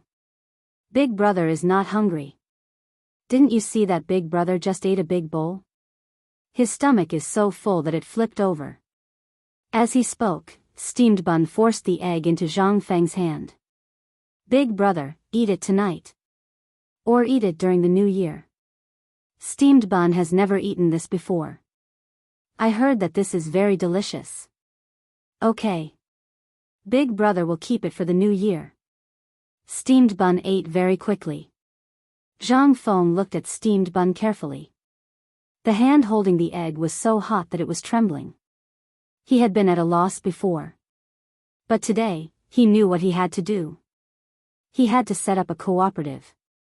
If Lao Li did not come tomorrow, Lao Tzu would beat the drum and look for him all over the city. Damn it, no one could stop Lao Tzu from setting up the cooperative this time. Even if the emperor came, Lao Tzu would not be able to get it out. Zhang Feng was excited. He had mentioned the cooperative before. It seemed that Zhang Sun Wuji was very concerned about it. Even the emperor was very concerned about it. However, for some reason, there had been no movement. Perhaps it was preparing for Jinla and the Emperor Emeritus Christmas? But Zhang Feng could not wait any longer. There were so many people hungry now. He could not bear it. He had to set up a cooperative. Otherwise, with the current economic situation of the Tang dynasty, even if the Yu-8 Jinla opened up a mutual exchange, it would be useless. No money. And in this way, would Tubo be a vegetarian? If you don't have money, others will take care of it for you. How would you make any money? Not only that, all the plans he had made before would be ruined. A single egg suddenly made Zhang Feng feel that something was wrong. Steamed bun ate very quickly. As if she was afraid that she would disturb Zhang Feng by smacking her lips, she basically swallowed when eating. Her small face was red. Zhang Feng smiled and rubbed steamed bun's head. He watched her burp and put down the small bowl. Zhang Feng put down a full bowl of rice and a bowl of vegetables and roared, "Zhuzi, get over here."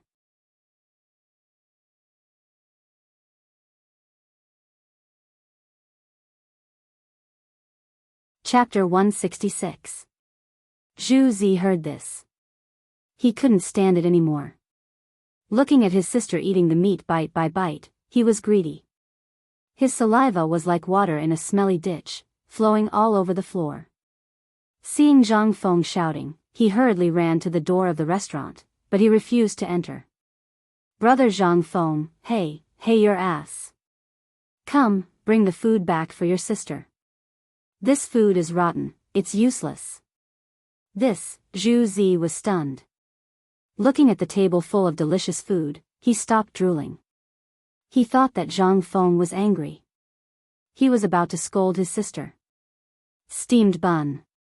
See how I'll deal with you when we get back. I only asked you to send an egg, how did you provoke brother Zhang Feng? Shut up. If you dare to talk, Lao Tzu will beat you to death. Zhang Feng scolded impatiently, steamed bun is my sister now. If you dare to bully her, I'll break your leg. Take the food and go. Lao Tzu wants to take a nap. How could Zhu Zi not know Zhang Feng's temper? He had a sharp tongue but a soft heart. Once he decided on something, he wouldn't change it even if he died. Hearing Zhang Feng's words, Zhu Zi's parents, who were eavesdropping outside the door, hurriedly knelt in front of the restaurant and cried in grief. Shopkeeper, we are your, all right, get up, don't kneel. Lao Tzu isn't dead yet. I'm sleepy, let's go. Also, I'll acknowledge steamed bun as my sister. Since you feel bad, then this meal will be my acknowledgement gift. Zhu Zi, get the wine. Zhu Zi laughed silly. Brother Zhang Feng actually wanted to acknowledge his sister as his sister? This was a blessing from the heavens. Zhu Zi's parents kowtowed at the entrance of the restaurant again. Zhang Feng was speechless.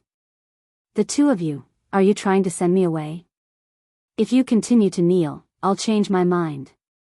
Zhu Zi, steamed bun, take the food away. Don't block my door. Oh right, take your wine too. Originally, Zhang Feng wanted to open a jar of wine or ask Hua Yu Zhu Zi's father to drink a bowl of wine. But looking at his cowardly appearance, Zhang Feng was not in the mood and simply sent them off. Take these as my payment for the eggs. As Zhu Zi's father knelt down and closed the door for Zhang Feng held the egg and spoke slowly. After a while, it was quiet outside the door. Zhang Feng sighed deeply and stared at the egg in a daze.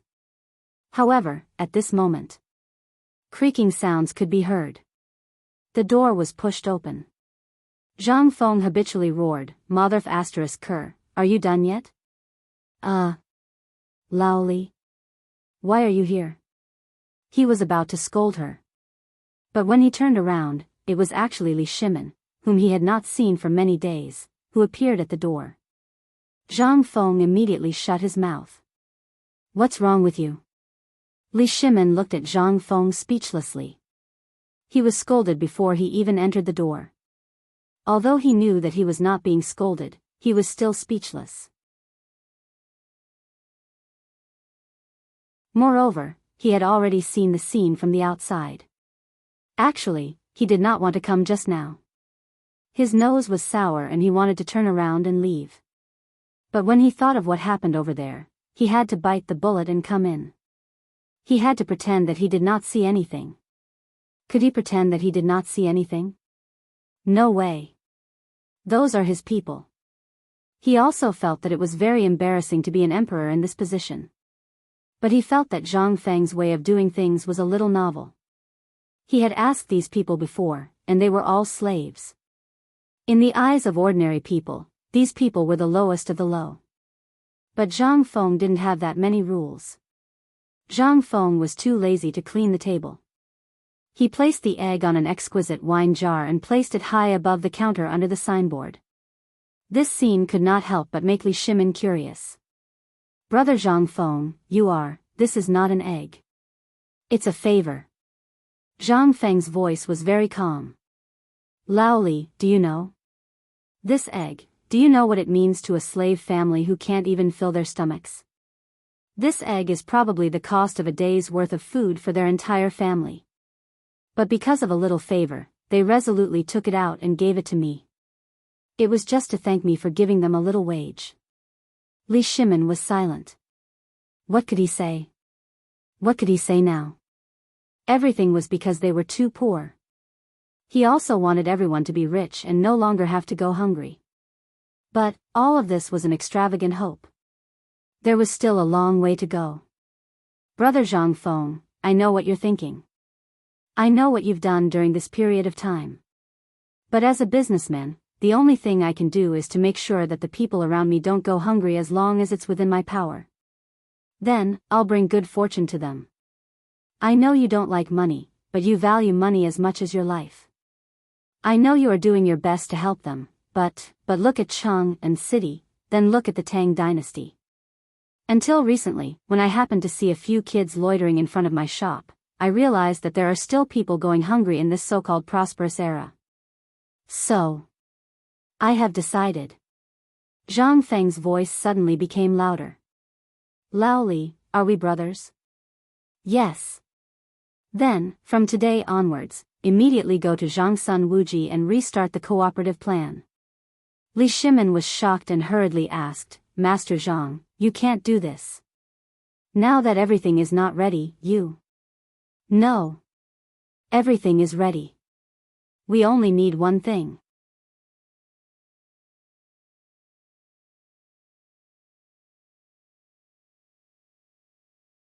Chapter 167. Li Shimin was silent. Before he came. In these few days. The trade between the Tang dynasty and Jinla had already begun. After King Jinla received the news, he rushed from Jinla to Chang'an city in 6 days and signed a 100-year contract with him. Although Li Shimin wanted to sign the contract for a few hundred years in one go. However, he also knew that King Jinla was an old fox. If he spoke too harshly, it would make him suspicious. Therefore, he was only willing to sign a 50-year contract at first. However, King Jinla pestered him and finally settled on a 100-year contract. Just like that. The Ministry of Works did a detailed calculation on the list of goods brought by King Jinla this time. King Jinla had completely gone crazy. Or perhaps he was afraid of starvation. Almost all of Jinla's troops were mobilized to deliver the goods. If it weren't for King Jinla swearing and using himself as a hostage to guarantee that they were only here to deliver the goods, Li Shimin would have already sent his troops. And it was precisely because of King Jinla's madness. Li Shimin felt the pressure. The people from the Ministry of Works calculated for 2 days and 2 nights. The final amount was as high as 50 million taels of gold. This put Li Shimin in a difficult position. Now, he was so poor that he even had to scrimp when he could. He thought that he could struggle for a while with the 40 million taels of gold, but now, he was dumbfounded. He didn't even have enough money for the first batch of goods. If he didn't think of a way quickly, when people came and asked for money, he would be embarrassed. Not only would it be embarrassing, but King Jinla might also do something stupid in his anger. Money. When it was time to use it, he regretted not having enough. Fortunately, King Jinla wanted food, but Li Shimin also knew that there would be a locust plague next year. How could he be willing to give? After arguing for a long time, the final agreement was that the Dragon Boat Festival would be half money and half food. However, even so, Li Shimin's Dragon Boat Festival would not be peaceful. Seeing that his father's birthday was about to be celebrated, he encountered this problem again. He originally wanted to resolve the conflict during his father's birthday and use this matter to make his father happy. Now, it was already a blessing from the heavens that the old man was not sent away. In the end, Li Shimin avoided Tubo and Tuihan's requests to see him and quietly left the palace to seek advice from Zhang Feng. But looking at it now, what kind of idea was this? Brother Zhang Feng, I know how you feel right now, but calm down first. Calm? I'm very calm. I've never been so calm. Zhang Feng was angry. Did this guy think that he was being impulsive? With a wave of his hand, he interrupted Li Shimin's nagging and said, Laoli, believe it or not, I know why you came to see me today. Believe it or not. I don't believe it. Li Shimin shook his head like a rattledrum. Fine. I knew you wouldn't believe it. Zhang Feng rolled up his sleeves and said, Actually, I do know why you're here. You're here because of Jinla's matter, right? And I also know that Jinla was anxious this time. For the first time, he gave you something that you couldn't eat, right? You don't have enough money. How did you know? Li Shimin's eyes were as wide as copper coins. Asked. He had never mentioned this matter before. Zhang Feng smiled mysteriously. How did I know? I know everything. Do you believe it or not? I don't believe it. Li Shimin curled his lips. Previously, he really believed that Zhang Feng had guessed it, but now, he knew that this guy was definitely guessing. Otherwise, how could he know what happened in the palace when he was in the tavern? Zhang Feng's mood recovered at this time. He took a jar of the strongest wine from the counter, took out 2 big bowls, filled them, and handed them to Li Shimin, saying, This matter has spread like wildfire in Chang'an city, and I was the one who instigated this matter. How could I not know? Let me tell you. King Jinla came to see the emperor this time, right? Don't say that Zhang Sun Wuji didn't inform you about this matter. Did King Jinla go crazy and use the power of the whole country to bring all the people who could sell it? Li Shimin was stunned. How did you know? Hey! This is habitual thinking. Think about it. If you were afraid of being poor, and suddenly someone said that the place where you sleep is full of treasures, wouldn't you want to tear down that piece of land and sell it to that person? It seems that this is the truth. Li Shimon's face slowly became dignified at this time. Everything was exactly as Zhang Feng said. Brother Zhang Feng, to tell you the truth, I also have a deal with Jinla, but this guy wants to sell Jinla to me. I don't have enough money now. And the contract has been signed. If I go back on my word, I'm afraid that I'll do something desperate. Li Shimon stopped pretending. He hurriedly asked, what should we do now?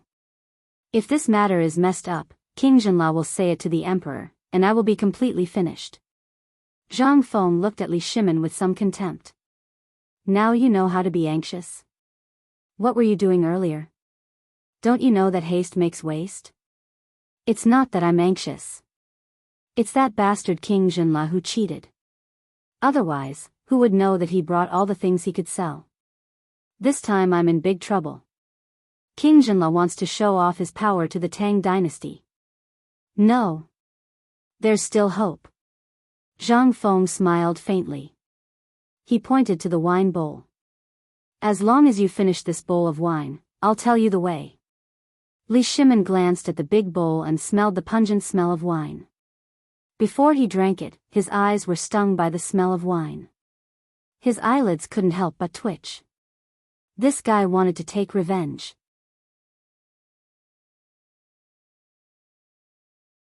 That night, was it not enough that I personally put on clothes for him and made his bed for him? In this world, even the Empress didn't have such treatment. However, Li Shimon couldn't say it out loud. He said faintly, don't think that I don't know. You said it was a cooperative, didn't you? As soon as I came in, you wanted to trick me into drinking and get me drunk, right?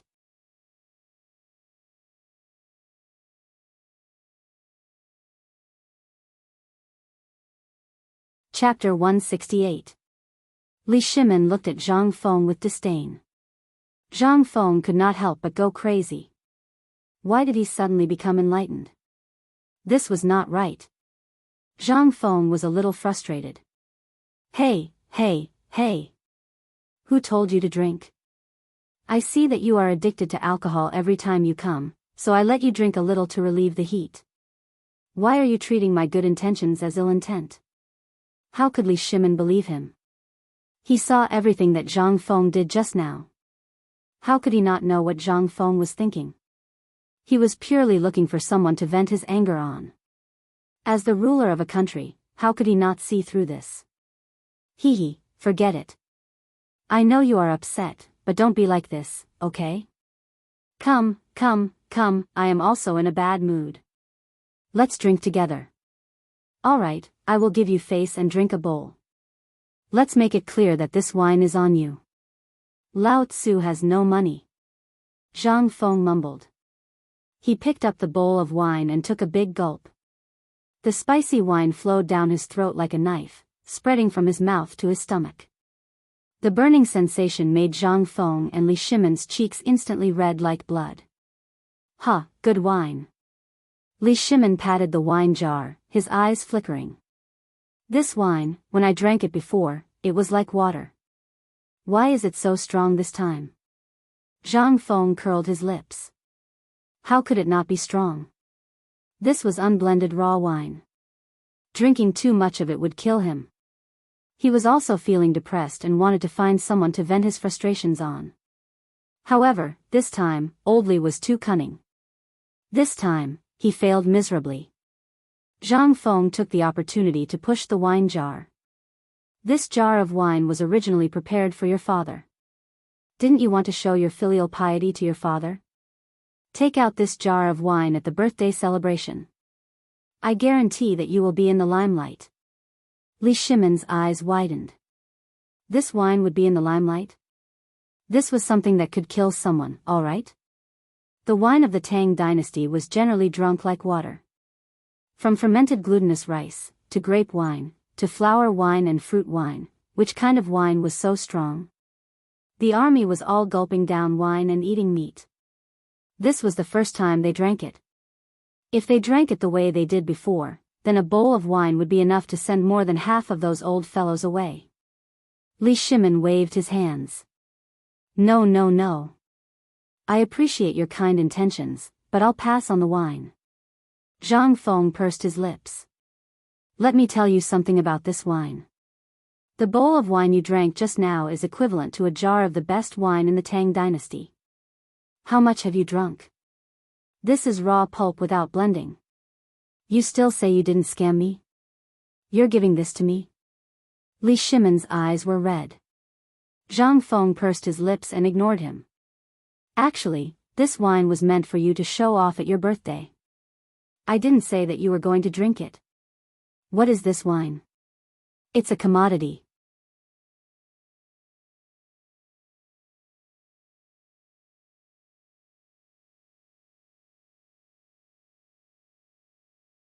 Chapter 169.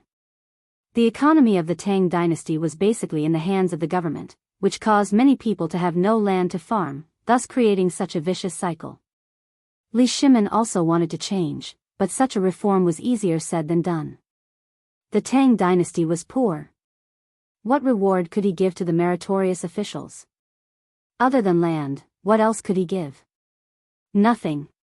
He suddenly realized that he, Li Shimin, was a pauper, penniless. Last time, when Zhang Feng mentioned the cooperative, Li Shimin could not help but see a glimmer of hope.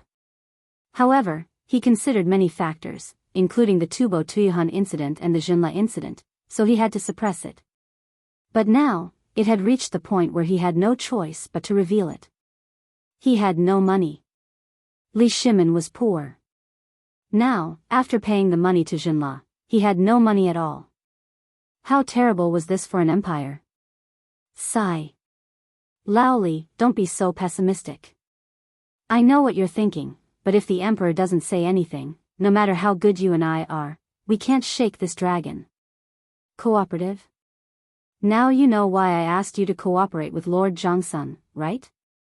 Without the support of the government, do you think a businessman like you dares to do such a thing?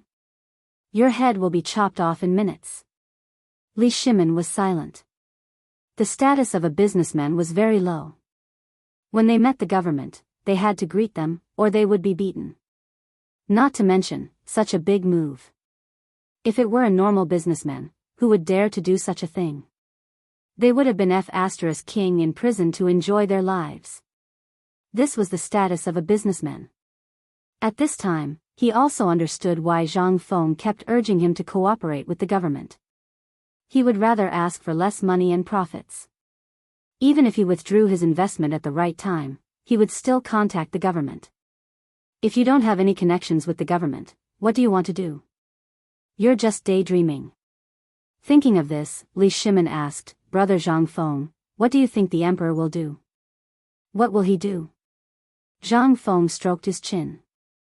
Originally, we didn't dare to talk about this matter. This is something that could cost us our lives. You'd better tell your men to keep their mouths shut. I don't want to lose my head. Li Shimin raised his eyebrows. He nodded. He knew that Zhang Feng was talking about Wei Shuyu.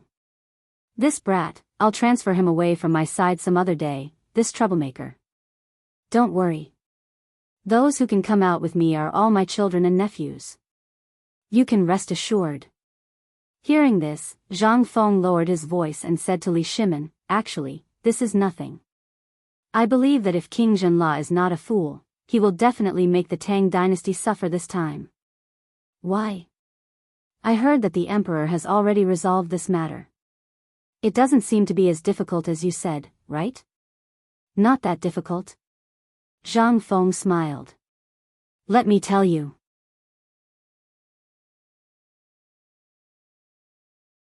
I reckon that the emperor's treasury has long run out of money. Think about it. How many years has it been since the Tang dynasty was founded? How can there be any money left after years of war? This time, I reckon that the current emperor is also holding on, right? After today, I believe that King Jinla will make a big move, and Tubo will also make a big move.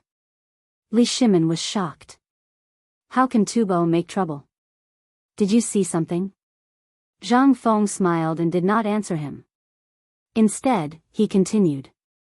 TSK. Zhenla is such a fat piece of meat. Who wouldn't covet it?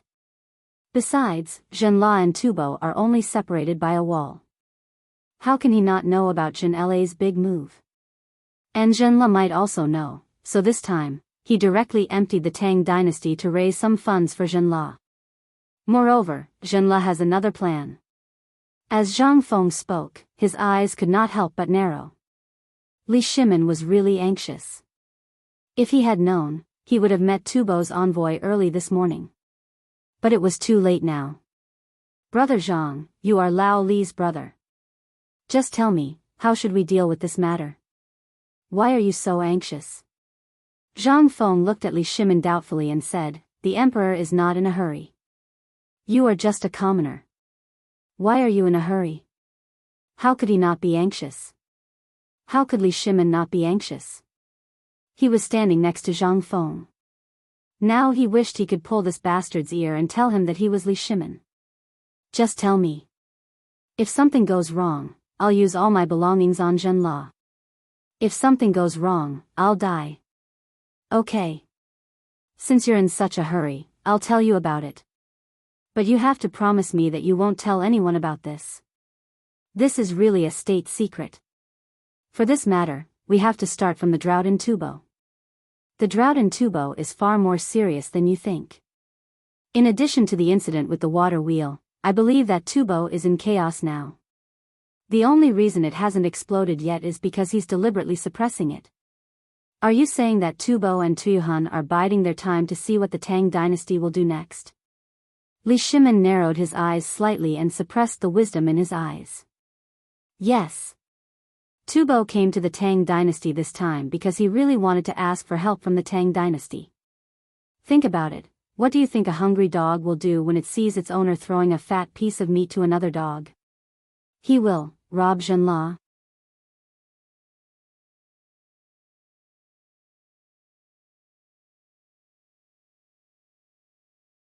Chapter 170.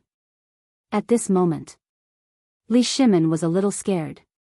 It was not because of other reasons. It was because the surrounding countries were too quiet. Even the Tujue, who had always been the most active, were observing during this period. They could see a little bit of something from the urgent documents.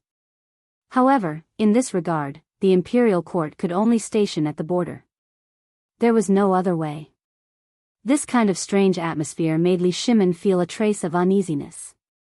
He even felt that something big would happen at the retired emperor's birthday this time. However, he did not know what it was for the time being. He just faintly felt that it might have something to do with Tubo. After Tubo got the blueprint, as Zhang Feng expected, Tubo did a lot of publicity and then nothing happened. Even the secret agents of the Tang dynasty did not know what happened in the end. This strange situation had not been solved until now. This was what Li Shimin was worried about. Today, if Zhang Feng did not mention it, he would have been kept in the dark. Li Shimin could not help but ask hurriedly, do you think Tubo will rob Zhenla's goods, or will he? Do you think Tubo is stupid? Yesterday, I heard the group of children at the door say that they overheard the conversation of the palace maids in Hejian of the Pure Fragrance Workshop. They said that the envoys of Tubo and Tuyuhan went to the emperor yesterday. But for some reason, the emperor did not receive them. I guess the emperor should know about this and is thinking of a way now. If he doesn't think of a way, haha. What are you laughing about? Li Shimin was so anxious that he was about to go crazy. Seeing Zhang Feng chuckling in the middle of his sentence, he felt unwell. Zhang Feng stared at the wine bowl and said to himself, Tubo has a purpose for enduring until now.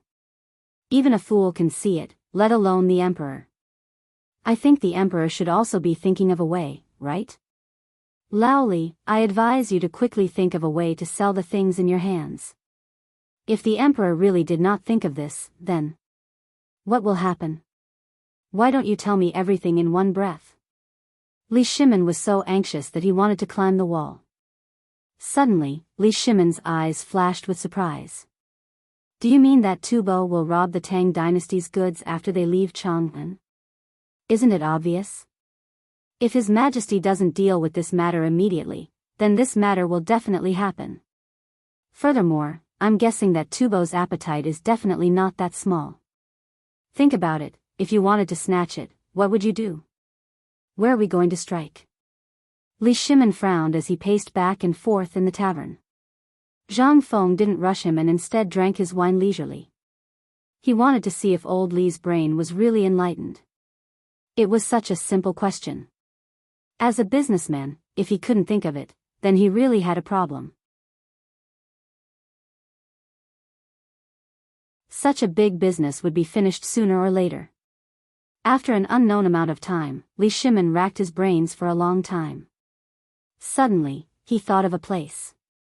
Lingnan. You're talking about Lingnan, right? Smart. You've finally learned something from me. Not bad, not bad. You have 10% of my ability. However, their appetite isn't that small. Think again. Li Shimin narrowed his eyes and stared into the distance. He murmured, could it be that you mean they want to connect with Lingnan and rob the goods that Junlai is transporting to Chang'an and the goods that Junlai is transporting to Chang'an? You're finally enlightened. Zhang Feng got up and walked unsteadily to Li Shimin's side and patted him on the shoulder. This is a plan to kill 3 birds with 1 stone. If His Majesty can't think of this, I think it's best for you to immediately throw out the goods in your hands. Otherwise, an enraged King Junla might not dare to do anything to His Majesty, but I think that he definitely won't let you off. Li Shimin's face was as black as the bottom of a pot. However, he couldn't figure out one thing.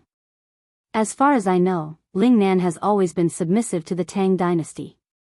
I even heard that General Feng Ying is stationed there. Are you suspecting that His Majesty is not using people well? No. On the contrary, it's precisely because His Majesty has controlled Lingnan so well that there are no loopholes. Therefore, when we leave Lingnan, the brigade will lower their vigilance. Thus, there will be problems there. Zhang Feng looked at Li Shimin with a half-smile and said, Lao Li. If I were Tubo's man, where do you think I would make a move? You mean Jiannan Road? Smart. Indeed. There's an Eagle Beak Cliff in Jiannan Road. It's connected to the Tang dynasty in the east and Tubo in the west. After Eagle Beak Cliff, there's the endless Junla jungle. Moreover, Tubo often plunders Junla, so they must know the terrain of Jiannan Road like the back of their hand. However, there's a flaw in your plan. Li Shimin put his hands behind his back and looked very serious. Jiannan Road was heavily garrisoned. How could there be a problem there? However, Zhang Feng mentioned that Tubo was good at hiding and the terrain of Jiannan Road was very complicated. Therefore, Zhang Feng's words didn't make sense. However, Zhang Feng's meaning was obviously not here. Could it be? A hint of excitement flashed through Li Shimin's mind, and he hurriedly asked, Brother Zhang Feng, you mean to have His Majesty set up an ambush in Jiannan Road, seize the opportunity to intercept the goods from both sides, and eat them all?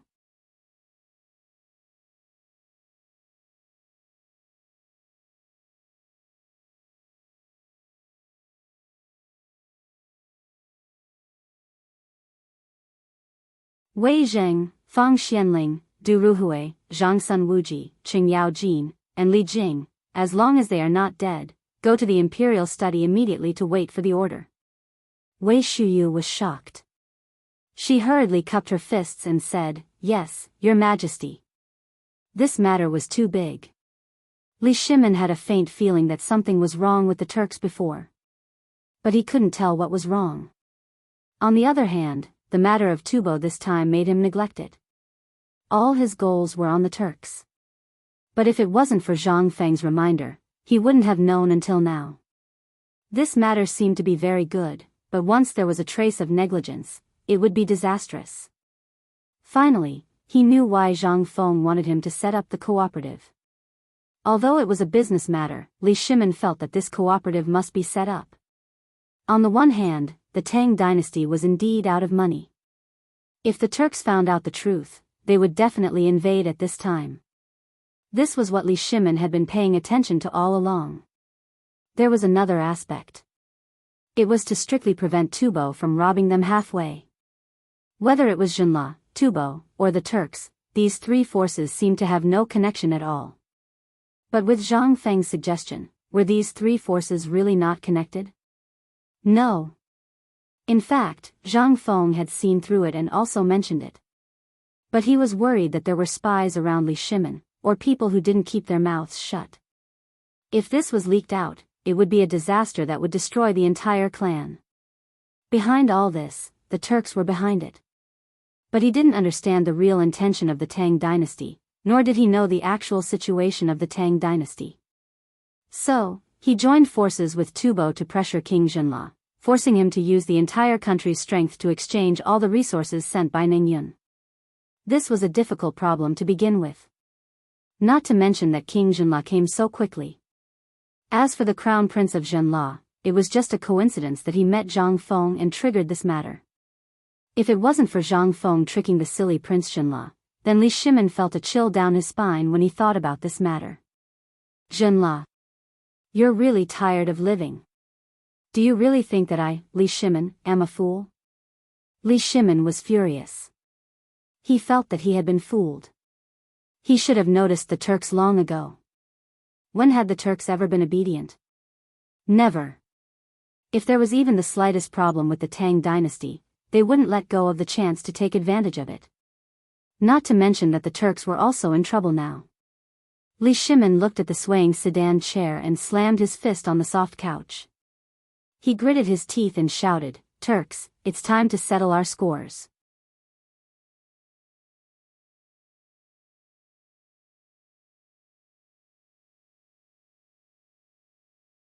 Chapter 172. Li Shimin was very angry. So much so that his face was gloomy all the way. He even turned a deaf ear to Crown Prince Li Qingxian's report about Tubo. As soon as he entered the palace, he rushed into the imperial study angrily without changing his clothes. However, the moment he entered the imperial study, the coldness on his face suddenly disappeared. He became calm like an ancient well. This caused the eyes of the 6 people waiting here to flicker with a trace of hesitation. Then they hurriedly bowed and said, "We welcome your majesty." Li Shimin waved his big sleeve and said, "Li Jing, Qing Yao Jin, have you received any information about the Turks recently?" Li Jing and Qing Yao Jin hurriedly stepped forward. "Your Majesty, for the time being, the Turks have not detected any abnormalities in Yuzhou. Even the secret agents and our spies disguised as merchants have not detected any abnormalities. On the contrary, I heard that a large number of cattle and sheep have died innocently. Tuli has sent the tribes to drive the cattle and sheep to other places. Your Majesty, the garrison in Longyu Road has reported that Shili has not done anything recently. Even the garrison patrolling the border has been reduced." Hearing this, Li Shimin was surprised and asked, "Have you noticed how many garrison troops have been reduced?" Previously, there were 130,000 troops stationed at the border. 5 days ago, I heard that the garrison troops have been reduced by 30,000. It is said that they have gone back to deal with the famine in the tribes. Shili, famine. Withdraw 30,000 troops. Tuli's military is abnormal? No. There is something wrong. Li Jing, I ask you, has there been any abnormalities in Yuzhou recently? Recently, everything in Yuzhou has been normal.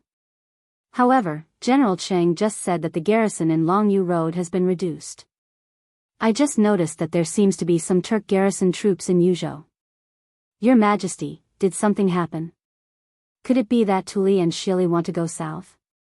Everyone also heard that something was wrong. In addition to the warning from Wei Shuyu, who had just informed them, the emperor was unusually furious after coming out of the small tavern. Could it be? Li Shimin ignored them. He stood on the map on the side of the study and carefully observed. Something was wrong. Could it be that little brother Zhang Feng was thinking too much? There was nothing unusual about the Turks. Could it be Tubo? Thinking of this, Li Shimin asked again, "Zhang Sun Wuji." Present. Did any of Tubo's spies find anything? Is there any unusual activity in their army? Zhang Sun Wuji thought for a while but didn't say anything. Wei Jing hurriedly replied, "Replying to your Majesty, this subject received a report from Jiannan Circuit 2 hours ago. Jiannan Dao? Li Shimon's expression suddenly changed. He hurriedly asked, say what? For days ago, there were signs that the Tubo army was secretly gathering.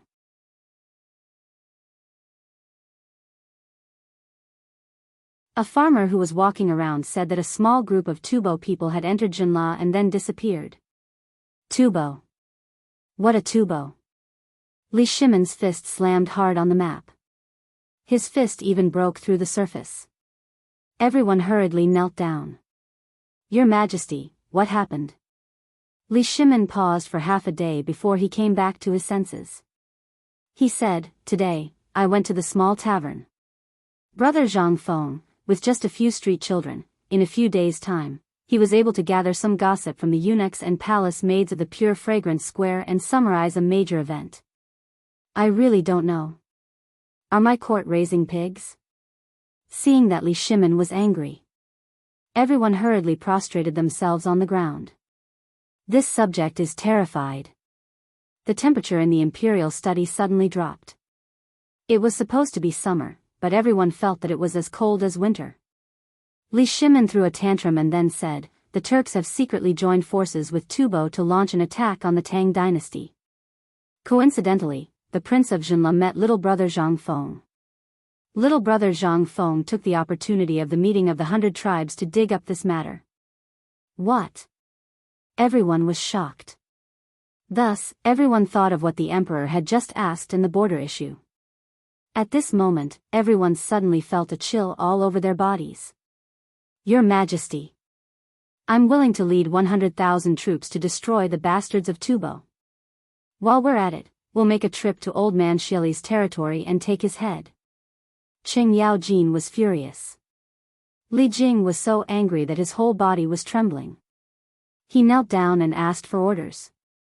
This was a slap in the face. They didn't even notice it under their noses. What was this? This was mocking them.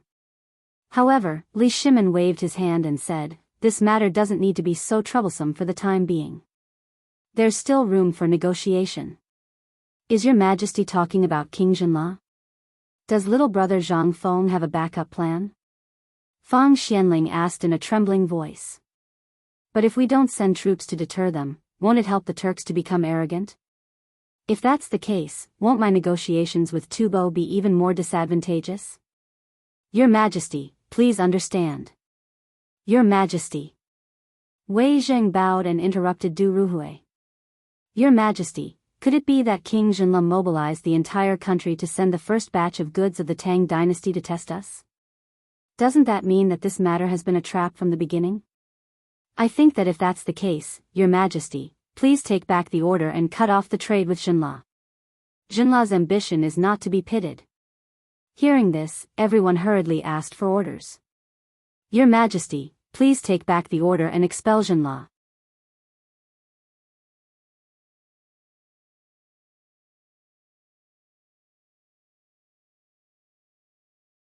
Chapter 173. In fact, Li Shimon had also thought about this. However, after thinking about it, he finally rejected this idea. This way, the effect would be the same. Moreover, if this trade was really cut off, wouldn't King Jinla's 300,000 troops instantly invade the Tang dynasty? This was an army of 300,000. I was too careless. Li Shimon felt waves of dizziness. Brother Zhang Feng. You've really given us a difficult problem. Once it's dealt with, the Tang dynasty will really be able to suppress the surrounding areas. However, if it's not controlled well, it'll be like shooting yourself in the foot. Li Shimon knew Zhang Feng's intention. If it was a small business transaction, or if Li Shimon was really a businessman, then the threat caused by the whole thing to Li Shimon was next to nothing. At most, he would go to jail, at most, he would lose his head. However, he was different. He was Li Shimon, the emperor of the Tang dynasty. Although Zhang Feng had inadvertently found out about this matter and wanted to find the problem from this clue, once this problem was revealed, Li Shimon really couldn't bear it. Li Shimon couldn't help but rub his aching head. When I first learned about this matter, I indeed had the same thought as you. However, have you ever thought that this is a series of traps? Even without King Zhenla's interference, think about it, how will this birthday celebration be? Why has Tubo been suppressing this matter? Why has the Turks been deliberately hiding the snow disaster? Until now, apart from the snow disaster, why has Brother Zhang Feng guessed that there will be a famine in the grassland after the snow disaster? Have you ever thought about these questions? I also just remembered that the Turks are planning a huge conspiracy. And Zhang Feng just happened to inadvertently tear open a hole in their plan, causing a trace of a flaw to appear in their originally perfect and impeccable plan. Li Shimin couldn't help but close his eyes. He didn't dare to think about this conspiracy. Once Tuli and Shili joined forces with Tubo and Tuyuhun to launch an attack at the same time, could the Tang dynasty really stop them? Obviously, they couldn't stop them. The Turks were good at deceit, and now they were connected to India. In this case, the situation of Tubo's drought was worth thinking about. At this time, everyone's expression was extremely solemn. Zhang Sun Wuji stood up and asked, "Your Majesty, since Brother Zhang Feng saw the clue, does he have a plan to deal with this matter?" Everyone slapped their heads. Only then, they thought of Zhang Feng. That's right. Damn it. Since Brother Zhang Feng could see this, it meant that he already had a plan to deal with it. Otherwise, he wouldn't be called Zhang Feng. This guy couldn't be judged by common sense. Since he was able to say such words, and the emperor was angry, but not anxious, it seemed that there was still room to turn this matter around. Your Majesty, does Brother Zhang Feng mean that he has a way to deal with this before the birthday? The birthday is a key point in this matter. Zhang Feng didn't say much because of his concerns, but how can I not know what he means? His meaning is very clear. This birthday is the turning point of the whole thing. Either we live or we die. There is no other way. Live or we die. So serious? The few old foxes were now a little confused. Zhang Sun Wuji, start the cooperative immediately. Carry out secret experiments in several states near Chang'an. This must be done in the shortest time possible. Cooperative? This, Zhang Sun Wuji was dumbfounded. Your Majesty, isn't it a little? Li Shimin shook his head. No. This is the right time. That King Zhenla made a second batch of goods before the first batch was delivered. All of you know of this, and you also know of the Great Tang's current situation. Once the second batch of goods arrives, how will we have any money left? This is a test by Tubo and India against the Tang dynasty. Because of the blueprint and the rapid relief of the drought in Longyu, they can't see the situation clearly. Originally, Brother Zhang Feng and I thought that this natural disaster seemed to be an advantageous condition to clamp down on the situation in the surrounding areas. But I was still a little afraid. If I didn't doubt Brother Zhang Feng's words and spread the chicken and duck in all aspects in Longyu, perhaps the wealth we have now would be enough to deal with this crisis. But we've all underestimated them. Longyu Dao's confusing barrier made it impossible for them to see through it. Moreover, the Tufan Empire's action was to collaborate with the Turkic Khaganate and India. This is rather unexpected. Thus, this is actually a test of our Great Tang's wealth. Li Shimin's eyes were full of killing intent. The first time King La sent out all his troops, it was the first test of the Tang dynasty. In this, I finally understood from Zhang Feng why they sent out 300,000 troops. This is an opportunity for them. But I think that since they dared to come, this is also an opportunity for the Tang dynasty to fully carry out the plan. Li Shimin clenched his fist and slammed it on the map. This time, I will not let them return.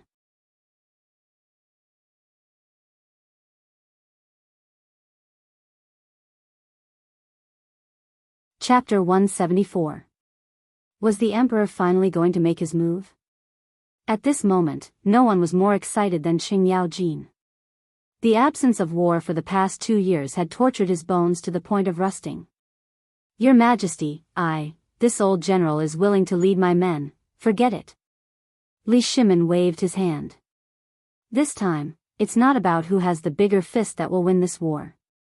This is a war without gunpowder. Li Shimin thought for a moment and said, since you want to fight, then I order you to immediately arrange for your subordinates to secretly mobilize 50,000 elite troops, and you province to mobilize 50,000 as well. Both sides will attack the south. At the same time, join forces with the other prefectures to transfer their elite troops, and immediately hide in Jianan Road. Why? Qing Yaojin scratched his head, a little confused. On the other hand, Wei Zheng and the others were deep in thought. Li Shimin was not angry. If Qing Yaojin could understand these things from these words, he would not be Qing Yaojin. Then, Li Shimin would have to give Qing Yaojin a plaque. Yaojin, can't you see this? Jinla came because he was pressured by Tubo and India. 300,000 soldiers using King Jinla as a hostage to transport goods. You really didn't think of anything? Li Shimin asked patiently. Qing Yaojin sniffled, unmoved. Li Shimin felt like playing the lute to a pig. Why did King Jinla come to Chang'an? I ask you. I know that. He's here to deliver goods. This guy is greedy. Qing Yaojin patted his chest and said disdainfully. Li Shimin asked again, then what kind of business do you think needs the emperor of a country to personally escort it? What do you think if Khan Shili comes to Chang'an? When Qing Yaojin heard this, his eyeballs almost popped out. So, this bastard is thinking of sending his entire army to Chang'an, and then if there's even the slightest hint of something wrong, he'll start an uprising? Motherf asterisk Ker, Lao Tzu is going to tear him apart right now. Qing Yaojin was furious. Zhang Sun Wuji hurriedly stopped Qing Yaojin and said, Old He, slow down. This matter still needs Shangzhui. Don't be impulsive. Listen to His Majesty's arrangements. What kind of arrangement is there? They're already bullying us, I can't tolerate it. Qing Yaojin stiffened his neck, his face flushed red. Li Shimin was also angry. He scolded, Old He, be quiet. Otherwise, I will throw you in jail.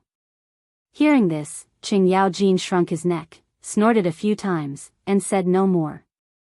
Li Shimin seemed to be plotting, but also seemed to be talking to himself. This time, King Jinla actually came for 3 reasons. The first is to ensure his safety. Why? Everyone was confused. Li Shimin waved his hand, motioning for everyone to be quiet. This matter is actually not hard to imagine. Tubo often robbed Jinla, and so did India. Jinla could only swallow their anger. Didn't Wei Zheng say it just now? Tubo people entered Jinla from the dense forest outside Jianan Road, and then King Jinla came to the Tang dynasty. Do you believe that King Jinla came after receiving a message from Crown Prince Jinla? Wrong. Because, think about it, there's actually no poisonous salt or seafood that we need in the goods this time.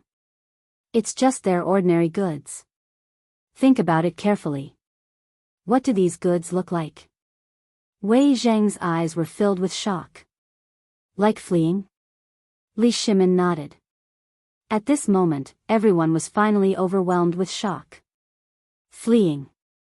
How could they send out all their troops? Could it be that they wanted to take the opportunity to act when they were seeking protection? However, with such a small number of troops and a long journey, they were not familiar with the battlefield. What kind of combat power could they have? There were also many old, weak, women, and children among them. It was more like they were fleeing. Could it be, they were afraid of some kind of threat, so they were preparing to flee to the Tang dynasty? When they thought of this, everyone was not stupid. They instantly understood the cause and effect of the matter. Tubo's intentions were really vicious. Poor King Jinla. When he arrived in Chang'an, there were people from Tubo watching him. He did not dare to say anything. Therefore, he could only use himself as a hostage. Instead of saying that he lived in the East Palace, it was better to say that he requested to be placed under house arrest. Their intention. Now, do you all understand? This is only one of the reasons. The second reason is that they can use this to test the real situation of the Tang dynasty. I lost the first time. When Zhenla's army of 300,000 entered the Tang dynasty, I did not notice anything, nor did I realize anything else. This has already caused Tubo and the other countries to have the intention to make their next move. If I had taken a tougher stance back then, I might have been able to stop them from entering the Tang dynasty. Then, Tubo's plan would have been delayed and would not have exploded so quickly. The third reason is the most vicious place in Tubo. You all have heard that Long Yu and Yuzhou have lost a lot of Turkic troops. Why is that? Coupled with the abnormal situation in Jiannan Circuit, now you all know why I deployed so many troops there, right? Li Shimin looked at Cheng Yaojin as he said the last sentence. At this moment, if Cheng Yaojin still did not understand, he would really be a pig.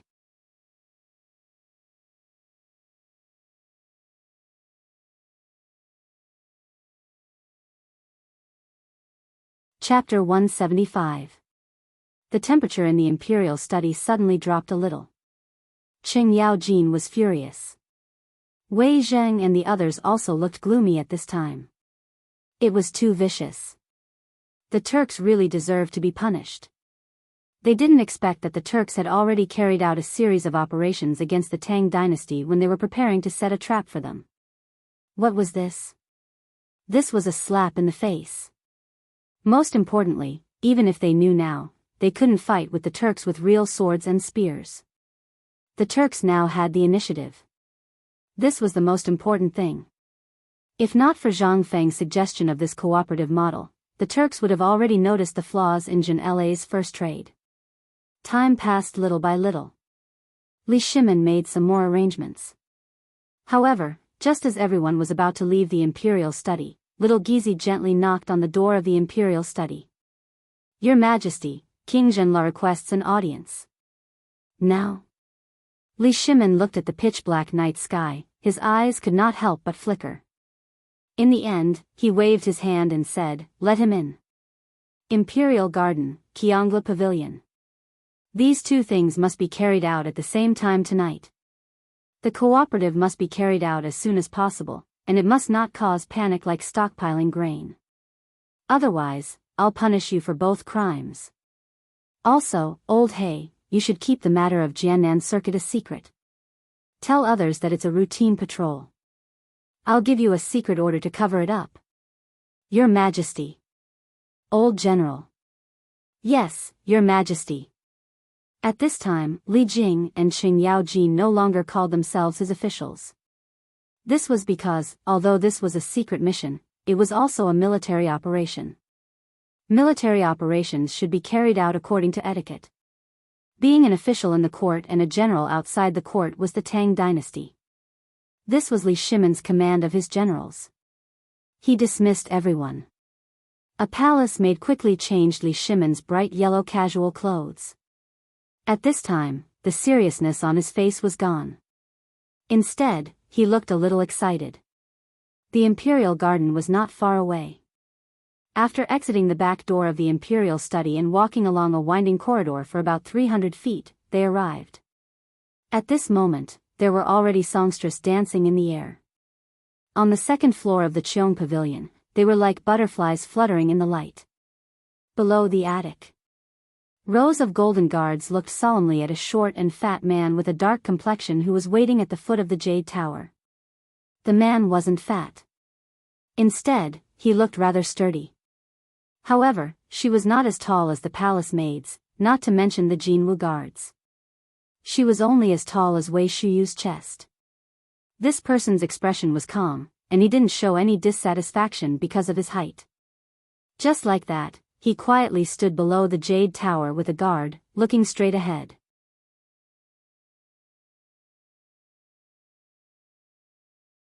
This person was King Zhenla. Li Shimin's entourage was very large. Rows of palace maids held up dragon head lanterns, illuminating the entire corridor. Before they arrived, they heard Xiao Gizi shout at the top of his voice, "The Emperor has arrived." Hua! Immediately, all the golden guards, with their modeo in their hands, hit the Mingguang armor in front of their chests, and their bodies stood straight. "Welcome, Your Majesty." The songstress on the Jade Tower also knelt on the ground at this moment.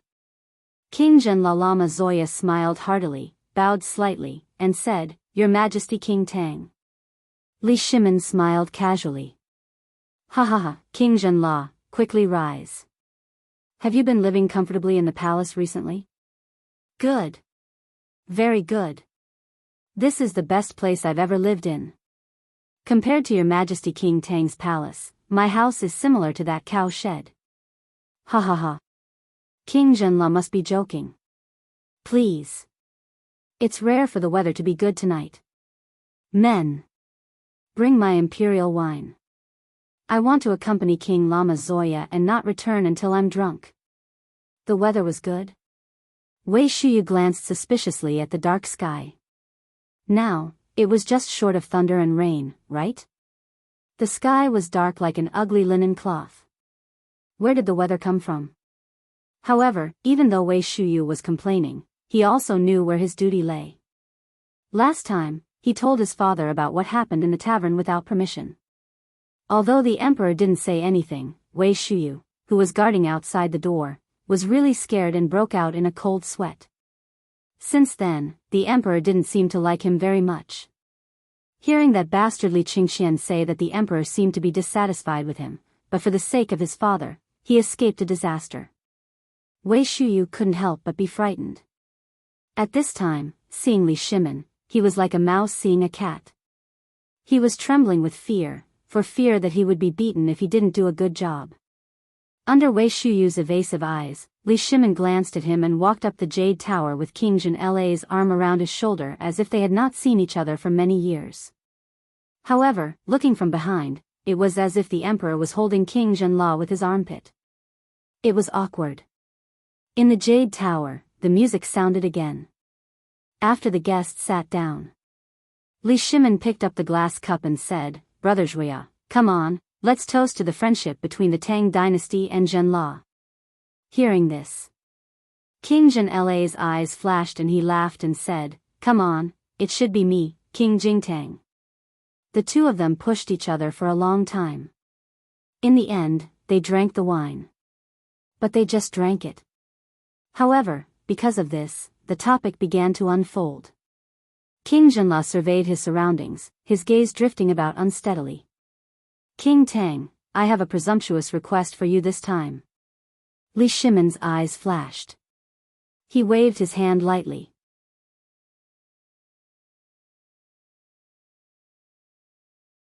In an instant, a group of men in black hiding in the dark quickly lurked out.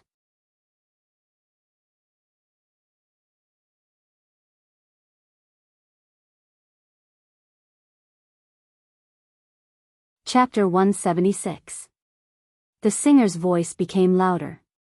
Li Shimin smiled and said, "King Zhuya, you can speak freely.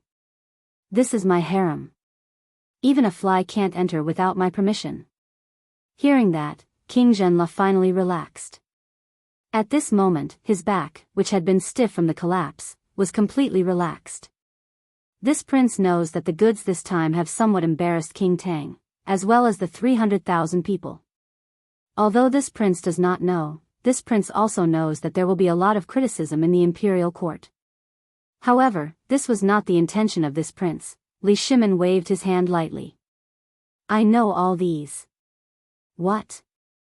You know? How?" "This." King Zhenla's tanned face could not help but flash with shock, but it disappeared in a flash. King Tang could even kill his white horse in the Wei River Alliance. How could he not know these things? King Zhenla could not help but feel a little lucky. Fortunately, he came to see Li Shimin tonight. Otherwise, he would definitely be destroyed in King Tang's anger this time. Before the crown prince came to Chang'an, I saw a letter sent by Songtsen Gampo's men. Li Shimin's eyes flashed. He did not say anything. But he was already extremely shocked in his heart. "Songtsen Gampo. I have his handwritten letter here. Your Highness, please have a look." King Zhenla was also a tactful person. Seeing that Li Shimin did not speak, he simply took out the letter from his arms. But Li Shimin shook his head slightly. I trust you. King Zhenla did not say anything. He just cupped his fists gratefully. Then he said, "This time, I didn't come to the Tang dynasty. I originally wanted to refuse, but the people from India also came. I couldn't handle it. One tufan is already too much for this humble prince to handle. Now that India is here, this humble prince has no choice but to comply.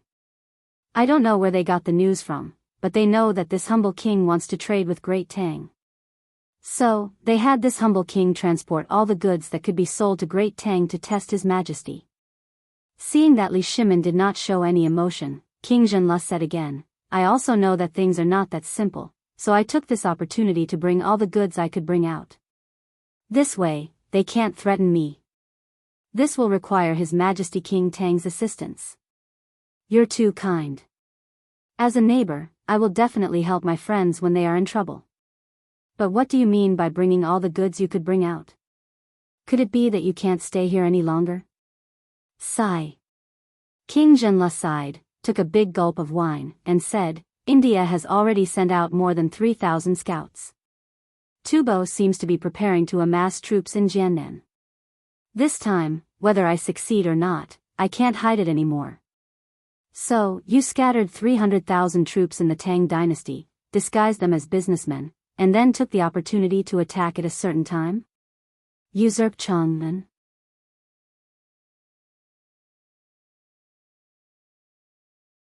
Li Shimin was a little playful. King Zhenla's attitude was a little shaky. "You're dishonest." In that case, Li Shimin had to knock some sense into him. "I already knew about what you said when you entered the Tang dynasty. Otherwise, how could I let your 300,000 troops enter the country? Moreover, I also know about the matter regarding Tufan. So, why did you come here tonight?" King Zhenla did not expect that the Tang dynasty already knew all this. The chips he had prepared before seemed to be in vain. He hurriedly got up, bowed, and said, "How can I not know the seriousness of the matter? This humble prince's visit tonight is to express my sincerity. This humble prince also knows my own weight. Therefore, on one hand, this humble prince is here to inform your majesty of the conspiracy between Tubo and India. On the other hand, it is for the sake of mutual exchange in the future. King Zhenla, you don't have to do this. After this matter is over, I won't make things difficult for you. But while this matter is going on, I hope that your people will suffer a little." "I understand." After talking about serious matters, the two of them continued to drink wine and enjoy the wonderful dance as if the crisis just now did not exist. At this moment, a large plate of roasted golden mutton was suddenly brought to the Cheong pavilion by a palace maid. Li Shimin waved his hand and said, "King Zhenla, come and try this delicacy. I've long heard that King Tang's mutton is famous all over the world. I'm so lucky today." King Zhenla did not refuse. He cupped his fists and began to eat. While eating, Li Shimin asked casually, "I heard that King Zhenla's second batch of goods will pass through Jiannan Road in a few days. I wonder if the goods this time are what I need?" "Don't worry. To show my sincerity, I won't take a single cent of the goods this time." "Ha ha ha. Good. Thank you very much, King Zhenla." Li Shimin did not call King Zhenla by his full name, because at this time, the matter had been explained. He wanted to tell King Zhenla that although the matter between them had been clarified and Zhenla had avoided the crisis, Li Shimin was very dissatisfied because of the concealment. After the two of them toasted for a while, Li Shimin got up and left. At the moment of leaving, Li Shimin suddenly said, "When are your people going to escort the goods back to the city?"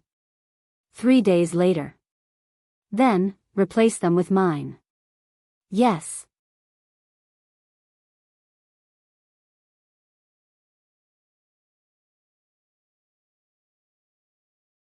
Chapter 177. King Zhenla sent Li Shimin away. The smile on his face slowly turned into desolation. At this moment, looking at the pitch-black palace, he felt incomparably terrified. It was like a huge cage. Not only was this huge dragon looking down on the common people coldly, but it would also extend its sharp claws and teeth at any time. And he was a chess piece crawling at the feet of this huge dragon. It was very sad. But this was his true situation. He had to choose a faction to rely on. Otherwise, what awaited him would be complete destruction. Tubo. There was no need to think about it. This was a hungry wolf that ate meat without spitting out the bones. And India? It was the same. Previously, King Zhenla was still wavering. However, after receiving the letter from his son, he made up his mind. Since they all forced him, he would take everyone away. He knew that the Tang dynasty. He had also looked up to it before. He didn't know if the bet this time was right or wrong, but he had to consider Zhenla's future. The Tang dynasty was his last backer. Father?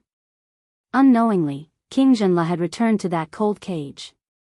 At the door, the crown prince and the princess consort were looking forward to it.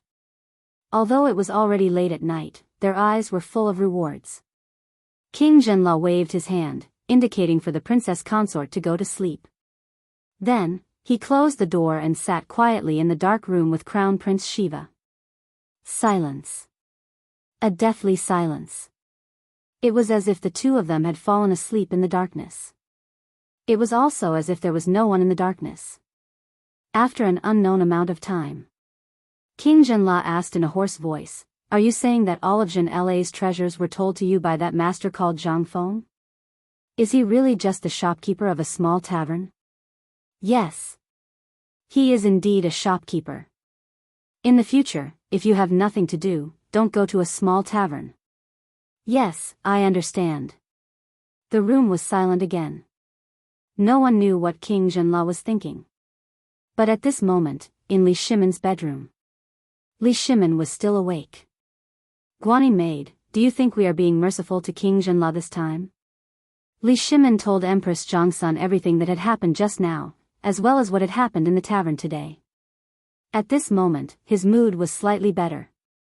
At the very least, it was confirmed today that Zhenla had no intention of rebelling.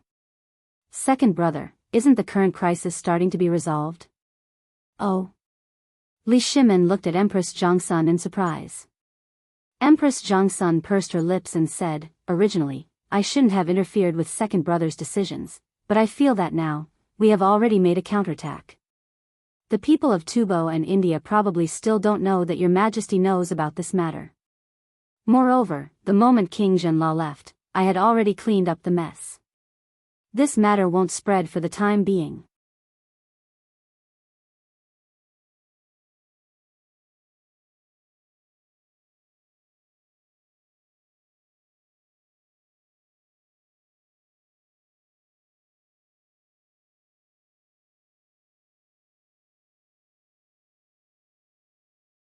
The three of them lowered their heads and didn't dare to speak. Even their bodies couldn't help shaking. The young man in the purple robe looked at them playfully. "Forget it.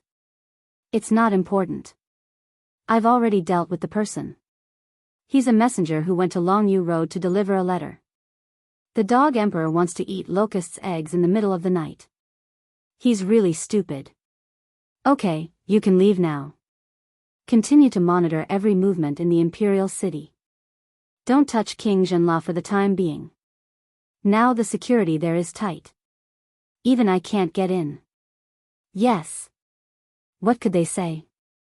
What else could they say? At this time, they had no choice but to agree. This person was Xieli's eldest son, the future Khan of the Turks. How could they dare to offend him? They left embarrassedly. However, they didn't know that they were in the Tang dynasty. And they were in the deepest part of the Tang dynasty, the Honglu Temple, which was specially used to receive foreign guests. Their every move and everything that happened just now had been secretly recorded in a small notebook by the palace experts hiding in the dark. As for the person who just went out, he was a prisoner on death row. He was just a puzzle sent to them. If Li Shimon couldn't even think of this, he wouldn't be Li Shimon. After a while, in Li Shimon's bedroom, Wei Shuyu knocked on the door of Li Shimon's room. "Your Majesty, it's done. It's just as your Majesty expected." Li Shimin didn't even open the door. He looked at Zhang Feng's calligraphy and wrote something on a piece of rice paper. Hearing this, Li Shimin's expression didn't change. He said lightly, "Send an order. Keep a close watch on the Honglu Temple. Their every move must be reported at any time. Even if their servants go out, where they go and who they come into contact with, they must be reported to me as soon as possible." Wei Shuyu was silent for a moment. She asked, "Your Majesty, what if they go out in the middle of the night?" Li Shimin said lightly, "Kill them." "Yes, Your Majesty. Also, the people who go to Longyu can set off now. Let the people in Longyu chop the water wheel. There's no need to hide this matter. It's best to let the whole world know." Wei Shuyu trembled all over. She hurriedly accepted the order. "Yes, Your Majesty."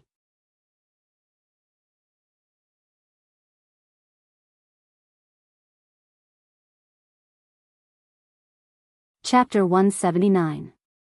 Tonight was destined to be a restless night in Chang'an city. The night watchman had just struck the gong. Groups of men in black rushed out from the depths of the palace. They were densely packed. The gambling house was still shrouded in smoke. There were oil lamps, the stench of sweat, the stench of feet, the sourness of wine, and piles of vomit. One could even find a few fresh or rotten broken fingers in the corner. This was the gambling house. The gambling house of the Tang dynasty. It was a cancer of society. But even the government could not eradicate it completely. There were always people licking the blood on the tip of the knife. This included a gambling house set up by the Turks in the corner of the East Market of Chang'an city. Even the patrolling soldiers could not touch the darkness here. In the darkness, a group of strong men in night-walking clothes flashed into the gambling house through the secret door. In the hustle and bustle, the man held a straw in his mouth as soon as he entered. When the steward saw the straw, he hurriedly stepped aside and opened the curtain behind him to let the man in. In this room, a dim oil lamp was burning. The room was extremely simple. There were no unnecessary decorations. There was a table, a chair, and a bed. That was all. But when the man entered the room, he lifted the bed board skillfully. There was a dim light and a faint smoke curling in the air. The man listened quietly for 10 breaths. When he found that no one had entered, he jumped into the cave. Along the stairs, the man turned left and turned again. Then, he entered a spacious underground room that looked like a yurt. The room was very large, and cracks could be seen all over the pale yellow walls. It was obvious that this secret room had been here for many years. In the room, the sound of a woman's unrestrained laughter could be heard, as well as the sound of rough breathing. The man did not look up. As soon as he entered, he knelt on one knee and waited quietly. In front of him, there were 3 small rooms with no doors on a large red sandalwood bed. On the bed, he could vaguely see at least 10 women on the bed, and he could also vaguely see a few muscular men among them. The man's appearance did not attract the slightest bit of attention. It was as if he was air.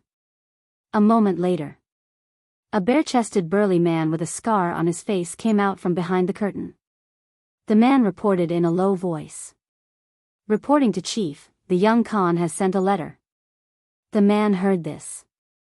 His expression changed and he waved his hand, ordering all the women to enter a dark hut at the back of the room. At this time, the burly man asked, "Little Khan, what are your orders?" The little Khan asked the leader to seize the time to stock up on provisions. The little Khan predicted that there might be changes at any time, so he asked the leader to temporarily close the gambling house to avoid attracting the attention of the Tang dynasty's government. Close the gambling house? That's easy for him to say. Then why didn't he pay for me? If I don't have money, how am I supposed to buy food? The brawny man shouted angrily. He smashed the rosewood bed railings with his palm. "You tell the little Khan. Now I have prepared 500 dawn of food and stored it in a safe place outside the city to facilitate movement. There are also 3,000 dawn of food. It is estimated that in a few days, it will be transported out of the city. Ask him to find a caravan to transport it to the grassland. As for Lao Tzu's gambling house, he can't care about it. Get lost. Zhang Feng did not sleep well. He did not know why. It was so quiet that he could hear a mouse running next door. He did not know what was wrong with the room these days. It was so noisy in the middle of the night. And he did not know if there was something wrong with his bed or if he was hallucinating. He could always hear women's coquettish complaints by chance. This was terrible. As soon as he heard this voice, he went crazy. Was he sick? At this time, Zhang Feng grabbed his hair and sat cross-legged on the bed, thinking hard about whether he should find a doctor to take a look. This was obviously not right. Previously, when he said that he was thinking about women, it would not be a hallucination, right? But now? Damn it, once it was past midnight, that guy was so noisy that he was about to go crazy. No. Damn it, was there something wrong with holding it in? Or was there really something wrong with the room opposite? Zhang Feng was shocked. Could it be that someone opened a brothel next door? This kind of thing had happened before. In order to attract business, merchants would often open temporary brothels in Chang'an city in the middle of the night in some unoccupied shops. However, Zhang Feng had read about this in the unofficial history books. He also heard about it from the old man who rode at the corner of the street. At that time, the old man's eyes were no longer cloudy. It was as if he was talking about his glorious past. Something's not right. Zhang Feng finally exploded when he heard a woman's coquettish complaint. He hid in the corner and listened without even turning on the lights. The walls of the ancient times, especially the walls of the houses, were made with an inexhaustible amount of mud. In addition, mice were diligently digging holes every day. Basically, as long as one squatted in the corner of the wall, one could hear the conversation of the neighbors through the mouse hole. However, when Zhang Feng put his ear to the mouse hole, he really heard that something was not right. It was actually a gambling den opposite. Damn it. How could this be?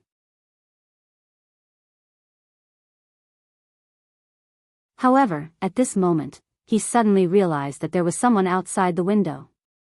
In the night, a figure was standing quietly outside the window.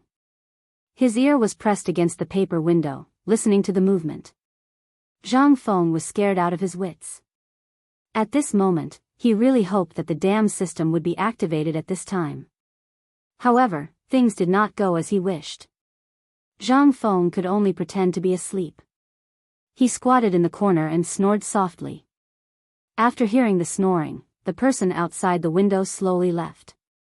At this moment, he and the person outside were only separated by a thin piece of paper window. Damn it. After the person left, Zhang Feng took a deep breath. He subconsciously pressed his eyes against the window and looked outside. In the moonlit night, a person dressed in night clothes was slowly disappearing into the night. Night-walking clothes? Did he need night-walking clothes to enter a gambling den?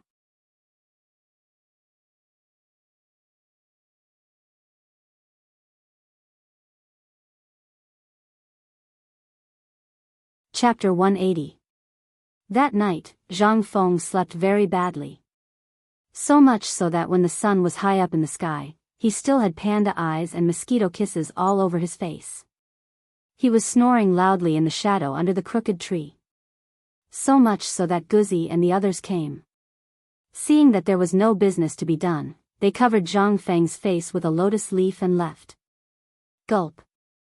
Gulp. After some time, Zhang Feng was so hot that he almost stopped breathing. Then, he woke up amidst the protest of his stomach. What entered his eyes was a large patch of green, which almost made Zhang Feng think that he had transmigrated again. After pondering for a long time, he realized that this thing was just a lotus leaf. Zhang Feng was so angry that he cursed Guzi and said that he was going to murder him. It also attracted a few patrolling guards. After confirming that this was a farce, the guards left with a strange expression. There was no choice. It was useless to say anything now. The most important thing was to worship the temple of the five viscera first. He yelled. The boss of a dumpling stall across the street brought a big bowl of dumplings over. He didn't even want the money and left. How could Zhang Feng be willing? While the two of them were arguing, the man who bought the dumplings became anxious. He grabbed Zhang Feng's collar and asked, "Are you going to eat it or not?" Zhang Feng was terrified. He raised his hands in surrender. Only then did the man put him on the ground in satisfaction. The Tang people were so simple. The name of a good person was useful. Even if you went out to eat, you didn't need to bring money at all. If you dared to mention money, the boss of the stall would either hold a kitchen knife, a rolling pin, or a fist as big as a sandbag to greet you. What a cute and simple person. Zhang Feng squatted on the ground, holding the big bowl and sucking the dumplings. A bowl of dumplings finally stopped his stomach from making a fuss. Zhang Feng had nothing to do again. He moved the stool to a shady place. Seeing the daughter of the boss of the dumplings staring at him, Zhang Feng waved his hand and said, "Xiaoya, come over here." "Oh." The little girl responded in a crisp voice, and then ran over eagerly. Usually, when Zhang Feng was bored to death, he would find some children to play with him in the shop. What kind of games? They were competing to see who could eat faster. Moreover, all the children were fascinated by the big mouth game that he invented. Xiaoya was only 8 or 9 years old. Because she was malnourished, her hair was still yellow like straw. She wasn't afraid when she saw Zhang Feng. She asked, "Brother, are we going to play the game of Big Mouth? Brother Guzzi and the others aren't here." "No, no, no. Look at this." As he spoke, Zhang Feng took out a piece of silver from his bosom and said, "Big brother isn't feeling well today. Help Big brother fan me, and Big brother will give you money, okay?" "No."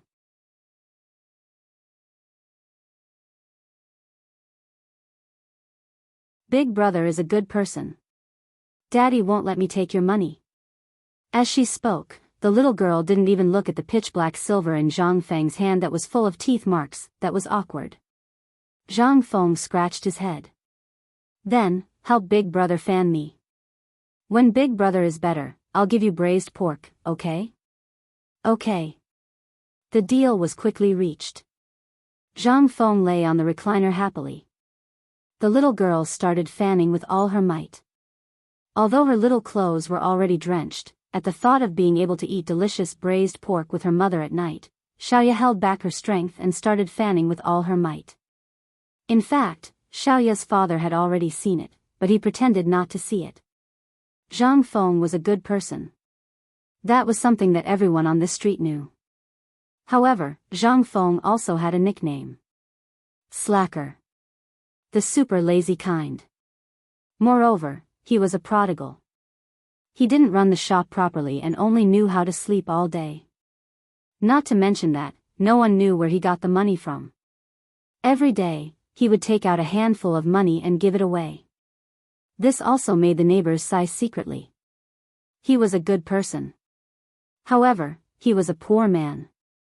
At the age of 20, he didn't join the army, nor did he go to the Imperial College. All he did was sleep all day. And he was King Bachelor. As a man, Boss Hun saw the heavy dark circles under Zhang Feng's eyes at a glance. He was missing a woman. Alas. Such a good boy. Is there something wrong with his body or something? At the thought of this, Boss Hun Dun endured the pain and went to the winery next door to buy 2 taels of wine. Then, he walked slowly to Zhang Feng's side. "Little brother, you're still sleeping there." Seeing that Xiaoya's father was here, how could Zhang Feng still be sleepy? "Hey, brother you're not guarding the stall?" "Hey. What's there to guard? There's no one here. Besides, I have a problem with that guy.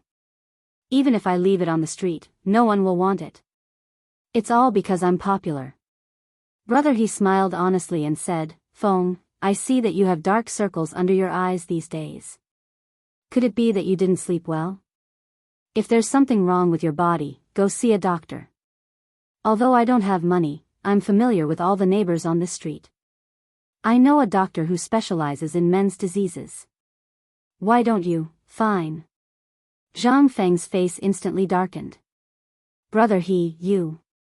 Fine, I'm all right. There's no problem. Although he said so, Zhang Feng still felt a little guilty. Damn, he was hallucinating. But he was sure that there was nothing wrong with him. It was embarrassing to say this in front of Xiaoya. Seeing that Mr. He was carrying a bamboo bottle of wine, he pulled Mr. He into the store. Brother He, we've known each other for more than half a year, but you haven't tasted my cooking. Today, I'll let you have a taste. Let's talk while eating. Mr.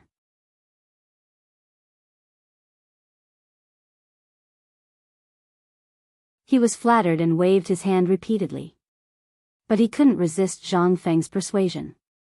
Just now, he seemed to have pushed Zhang Feng into a corner. Now, Mr. He was holding his collar, but his face was red and he couldn't pull it up. Finally, Mr. He compromised. Okay, let's go in. I have something important to tell you.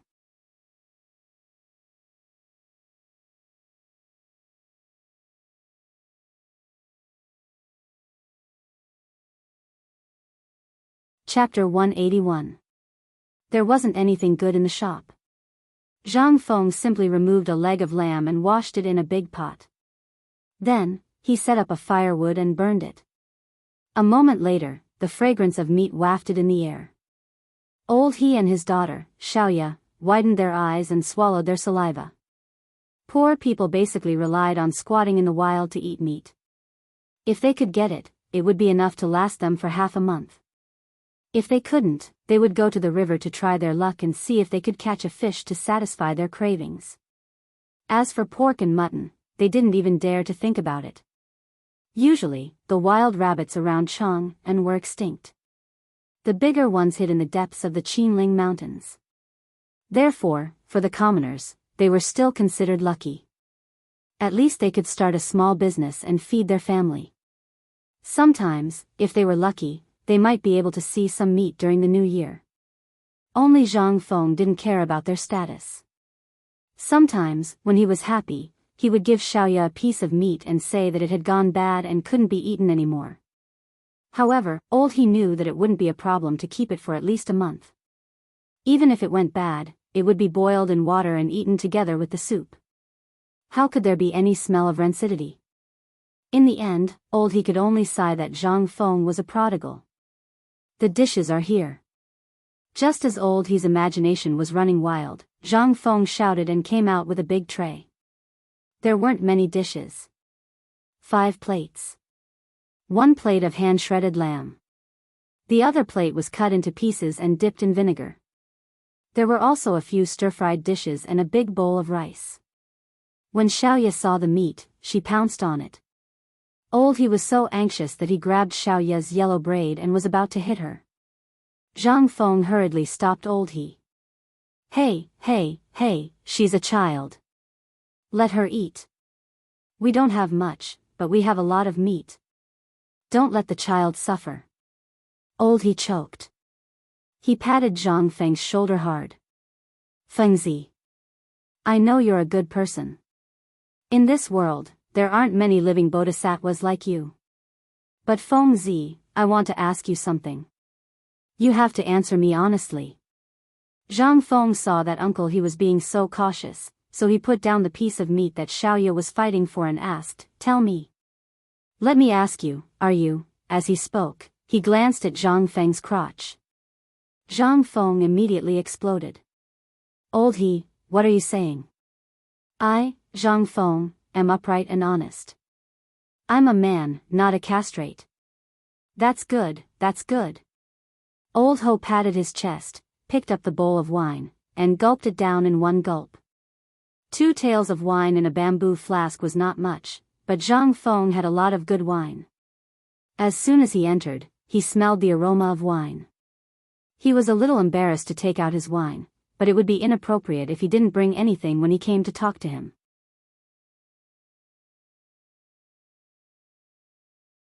Zhang Feng didn't mind his wine. He finished a bowl of it. Seeing that there was no more wine, he turned around and took 2 jars from the counter. Old he, let's drink to our heart's content today. If you have something to say, say it. Brother, if you don't want to take a look, I'll show you. As he spoke, Zhang Feng was about to unbuckle his belt. However, Old Ho pulled him back. I believe you.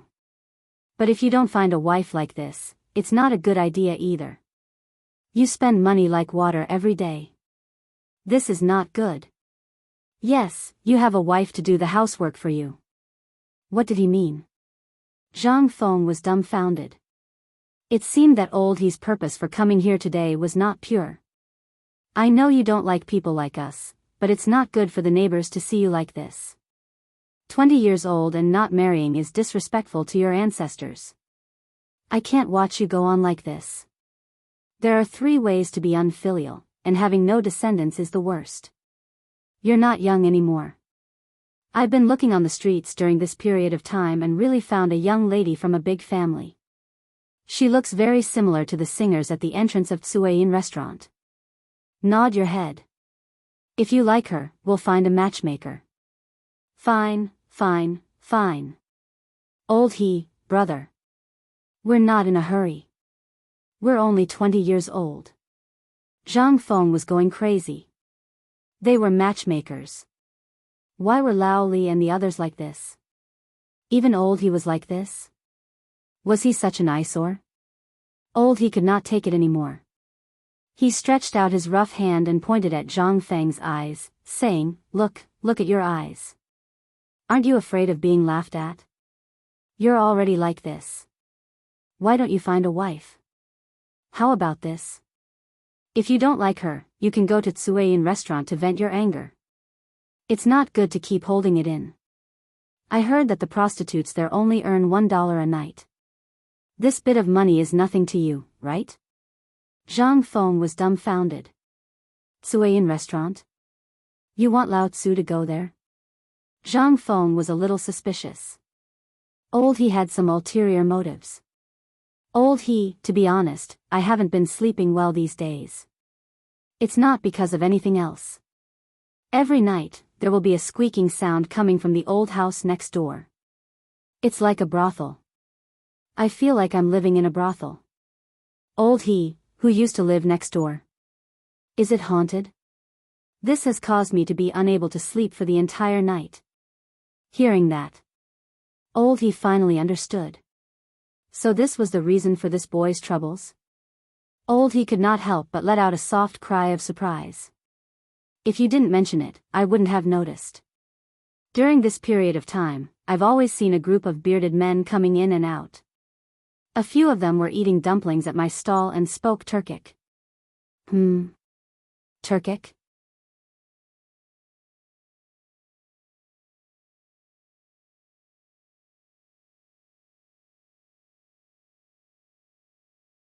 Chapter 182. When Zhang Feng heard that, he immediately felt that something was wrong. No wonder. That's what I thought. Usually, the house next door was like a haunted house. Why did it suddenly become like this? Zhang Feng couldn't help but come forward and ask, Old he, I just found out that there was someone next door in the middle of the night a few days ago. Do you think the person next door was here before or recently? Old he scratched his head, picked up a lamb bone, and said while chewing, now that you mention it, I also thought of it. This house used to belong to a rich family. I don't know what happened, but they broke the law and were chased out of Chang'an city. No one has lived here for about 5 years.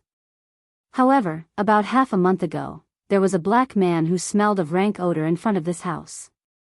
He even squatted there for a long time. Then, he saw people carrying out large carts of soil from time to time. Oh right, Go, Z and the others even dug out a few copper coins from the soil.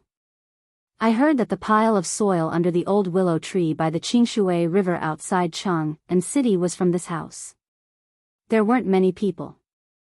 I even saw some Huzi and Huzi. They all went in when the sky was dark. Oh right. Old he patted his head and scratched his sweat towel with his big oily hand. He said, one night, I went to a funeral banquet. I had nothing to do at night, so I brought food to my wife. I also saw a Turkic man wearing jewelry go in. I was drunk at that time, so I didn't pay attention to it. If you didn't mention it, I would have forgotten. He said that it was unintentional. But Zhang Feng was shocked. Damn it. What was this? This damn Turkic man was acting like a spy beside Lao Tzu. Damn it. How could this be? Damn it, seeing Zhang Feng's gloomy face, Old He didn't say anything. Old He stopped talking and went forward to ask, "What's wrong? Have you been there before?" "What do you mean?" Old He glanced at Zhang Feng meaningfully. "So what if I've been there? I'm a man. What's the big deal about playing around?" "You really haven't been there?" Old He asked in a low voice. Zhang Feng's head was as white as a rattle drum. "No. Never been there. Why would I go there? If I want to go, I'll go to those big gambling houses. That would be more in line with our identity." "But Old He, have you heard what's inside? Why does it always open after the curfew? This doesn't make sense." There was something strange about this gambling house. Generally, the gambling houses in Chang'an city were set up by the government. There were also black market merchants, but basically, they were all registered in the government office. However, the one next to his was obviously not the case. Which legitimate casino would open in the middle of the night? This isn't right. You don't know? Seeing Zhang Feng like this, Old Ho confirmed that he didn't go next door. He then drank a bowl of wine and said, "Here.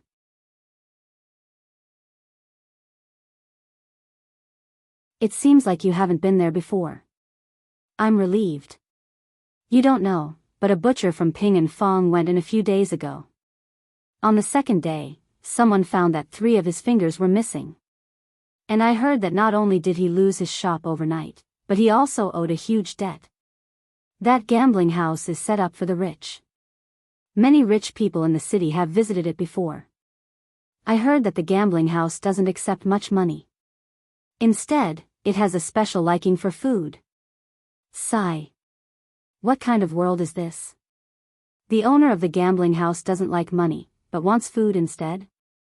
Although the price of food in Chang'an city is unusually high recently, it doesn't make sense to play like this, right? If the government finds out about this, he'll be beheaded sooner or later. But even so, there are still people who want to die. Do you know why? Old He asked Zhang Feng with a sly face. Zhang Feng's face was extremely gloomy. Old He pursed his lips. He was extremely disgusted with Zhang Feng, who didn't know anything. "There's a woman in there. I heard from the butcher that there's a cave under the gambling house. The decoration there is similar to that of a palace. And there are a dozen or so ladies and women from the Central Plains. They're so beautiful that they look like they came out of a painting. They're even prettier than the top hostesses in Chang'an city's top Tsuayin restaurant. You know Tsuayin restaurant, right? It was said that the top hostess, Big Shot, was only good enough to serve tea and water wherever she went. TSK. I don't know which rich family owns it. If you lose money, not only will you chop off your fingers, but you'll also have to pay your debt with food. If you win, you'll get a free night's sleep. That's..." Old He seemed to be drunk. He spoke eloquently as if it was one of the biggest regrets of his life that he had never been in there. However, Zhang Feng didn't think so when he heard it. Now, everyone in Chang'an city knew that the imperial palace had issued an imperial edict. Whoever dared to embezzle food would have his or her entire family executed. However, the mysterious man next door not only wanted to store food, but he also seemed to be dragging all the rich families in Chang'an city into the water. That was interesting. The Turks. Moreover, they were stirring up trouble here at such a sensitive time. This was a big move. No wonder Lao Tzu could hear that voice every day. Zhang Feng secretly spat. He looked at Old He and said, "Old He, do you believe me?" "Yes." "Then don't do anything for now. I'll pay for the losses. I think it won't be peaceful here in the near future."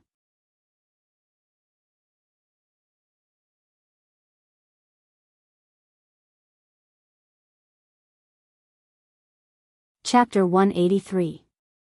In the end, Uncle He did not ask anything. He was a boorish man. Zhang Feng was the most handsome man on this street. He was also the only one who could read and write. Not only that, he was so young. Who would believe if not him? Besides, Uncle He also felt that something was wrong recently. He seemed to have thought of something and said, "By the way, Feng Zi, a few days ago, I heard from the night watchman, Bonzi, that 5 days ago, after he knocked on the clock, he was taking a nap in the Wei family's alley when he saw a group of people speaking in Turkic language driving a group of carriages. They threw bags of oilcloth that were big enough to fit a person into the river along the Yongan Canal. Bonzi saw that those people were holding shiny scimitars in their hands. Bonzi was scared out of his wits. If not for the fact that he was drunk at the funeral last time, he would not have dared to tell anyone. Who else knows about this? Zhang Feng asked. I think it's just me, Bonzi, butcher, and your Auntie Sunday. Zhang Feng could not help but have a playful look in his eyes. He did not ask any more questions. He drank bowl after bowl with Uncle He and pondered about this matter while drinking. The Turks. Before the Tang dynasty, there were businessmen doing business in Chang'an city. It was inevitable that there would be some spies keeping watch in Chang'an city. But why would they take the biggest risk and expose themselves at this time? This matter was not simple. It was extremely complicated to train a spy, not to mention to plant a spy in a place like Chang'an city. The cost of a spy was astronomical. Losing even one would be a huge crisis. Yet, the Turks still took such a risk and exposed their spies. Why was that? This was something that Shang Zhui needed to know. And most importantly, what was Tubo's attitude now? He still did not know. The whole thing revolved around Tubo. But until now, there was no sign of Tubo. And was this the only spy the Turks had? No. Definitely not. If he could have a spy doing this, then it meant that all the Turkic spies in Chang'an city were stocking up on grain. What about Tubo? Thinking of this, Zhang Feng gripped Old He's hand and said, Old He, after you go back, you must find Zhu Zi's father and ask him to tell Zhu Zi, Guzi, and the others not to inquire about anything strange during this period of time. This matter will become known sooner or later. At that time, many people will die. Seeing that Zhang Feng had mentioned this matter twice, Old He couldn't help but become serious. He put down the lamb hoof in his hand and wiped his hands with the linen cloth on his shoulder.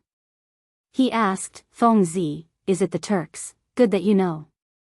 I reckon that they are being targeted by someone now. So, Old He, it's enough for you and me to know about this matter. This matter is too important and people will die. Good. I'll go back now.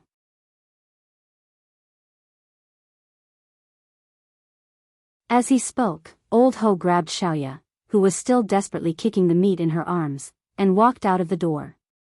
Zhang Feng stopped Old He, take the meat and rice back. I can't eat it alone.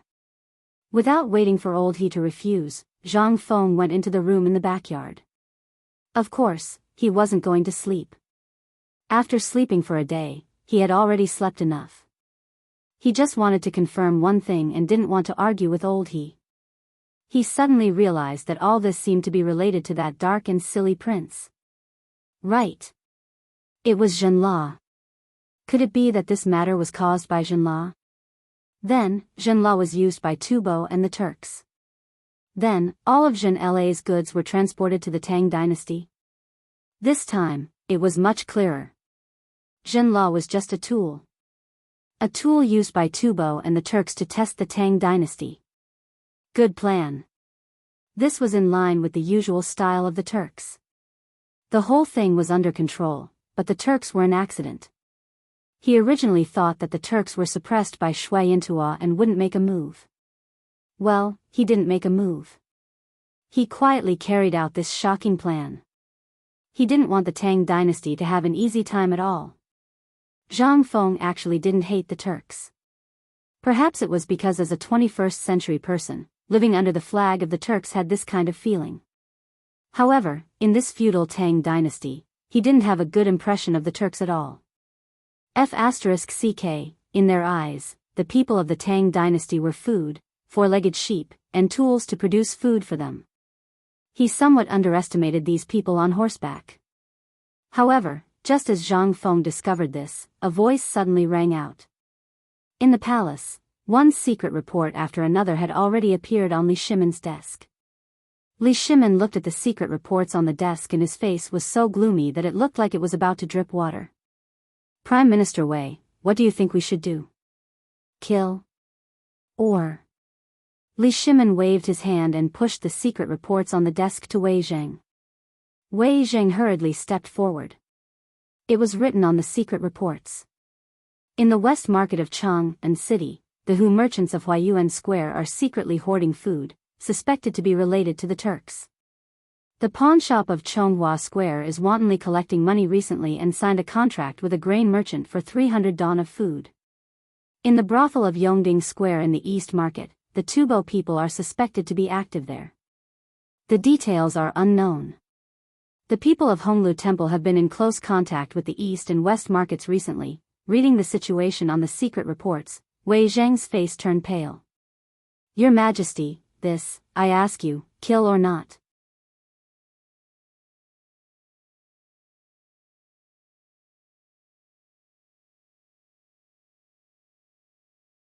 Chapter 184. Li Shimon was really angry. To think that there was such a shameless person hiding right under his nose. How could he not be angry? If this happened elsewhere, he would turn a blind eye to it. He could catch all of them in one fell swoop and make a lot of money. But this time, he couldn't bear it. This was his territory. If these people jumped out like this, what about other places in the Tang dynasty? What would happen then? Summon Zhangsun Wuji. Seeing that Wei Zheng didn't speak, Li Shimon shouted angrily. A moment later, Zhangsun Wuji rushed into the imperial study, panting heavily as he lifted his robe. Before he said anything, Li Shimon shouted, Zhangsun Wuji, do you know your crime? I know my crime. As the Minister of Justice, didn't you notice all the movements in Chang'an City? I just want to ask, are I raising pigs? Chang'an City is going to revolt. Can you pretend not to see it? Don't think I'm a fool. I don't know about your industries. I didn't ask about it. You're all meritorious officials. I'm just giving you benefits. But how do you explain this? Li Shimon was furious. Wei Zheng and Zhangsun Wuji immediately knelt down. Read the secret report. Li Shimon didn't say anything. He turned around and looked at the birds in the birdcage outside the window. Zhangsun Wuji finally dared to breathe. He quickly grabbed the secret report scattered on the ground and hurriedly read it. The more he read, the more Zhangsun Wuji's hands trembled. In the end, Zhangsun Wuji's entire body was trembling as if he was suffering from epilepsy. Your Majesty, it's my fault. I know my crime. I know you have a mouth. But did I ask you about this? I asked you how to solve it. Li Shimon suddenly roared. This was something that had never happened before. At the very least, it had never happened to any of them. But today, Li Shimon was furious because of this. How could Zhangsun Wuji not know the stakes involved? However, he had been busy with the cooperative recently, so he had neglected this matter. But what did the emperor mean now? He couldn't figure it out. He couldn't help but muster up his courage to ask, Your Majesty, are the people involved in this case killed? Or kill. If you find one, kill one. Li Shimon's aura was biting cold. However, at this moment, Wei Zheng hurriedly said, Your Majesty. You can't kill him. Why can't I kill him? Now, they are all in the dark, and we all know what they are doing. We only need to do a little work, and when the birthday is over and the matter of Jean La's second batch of goods is settled, they can't help but take action. Then, we can suppress them with thunderous means. Isn't that better? If we take action now, although we can eliminate them as quickly as possible, we don't know where else they are hiding. I think we should observe first. Follow the vine to find the melon until we catch the big fish. Then we can take action in a hurry.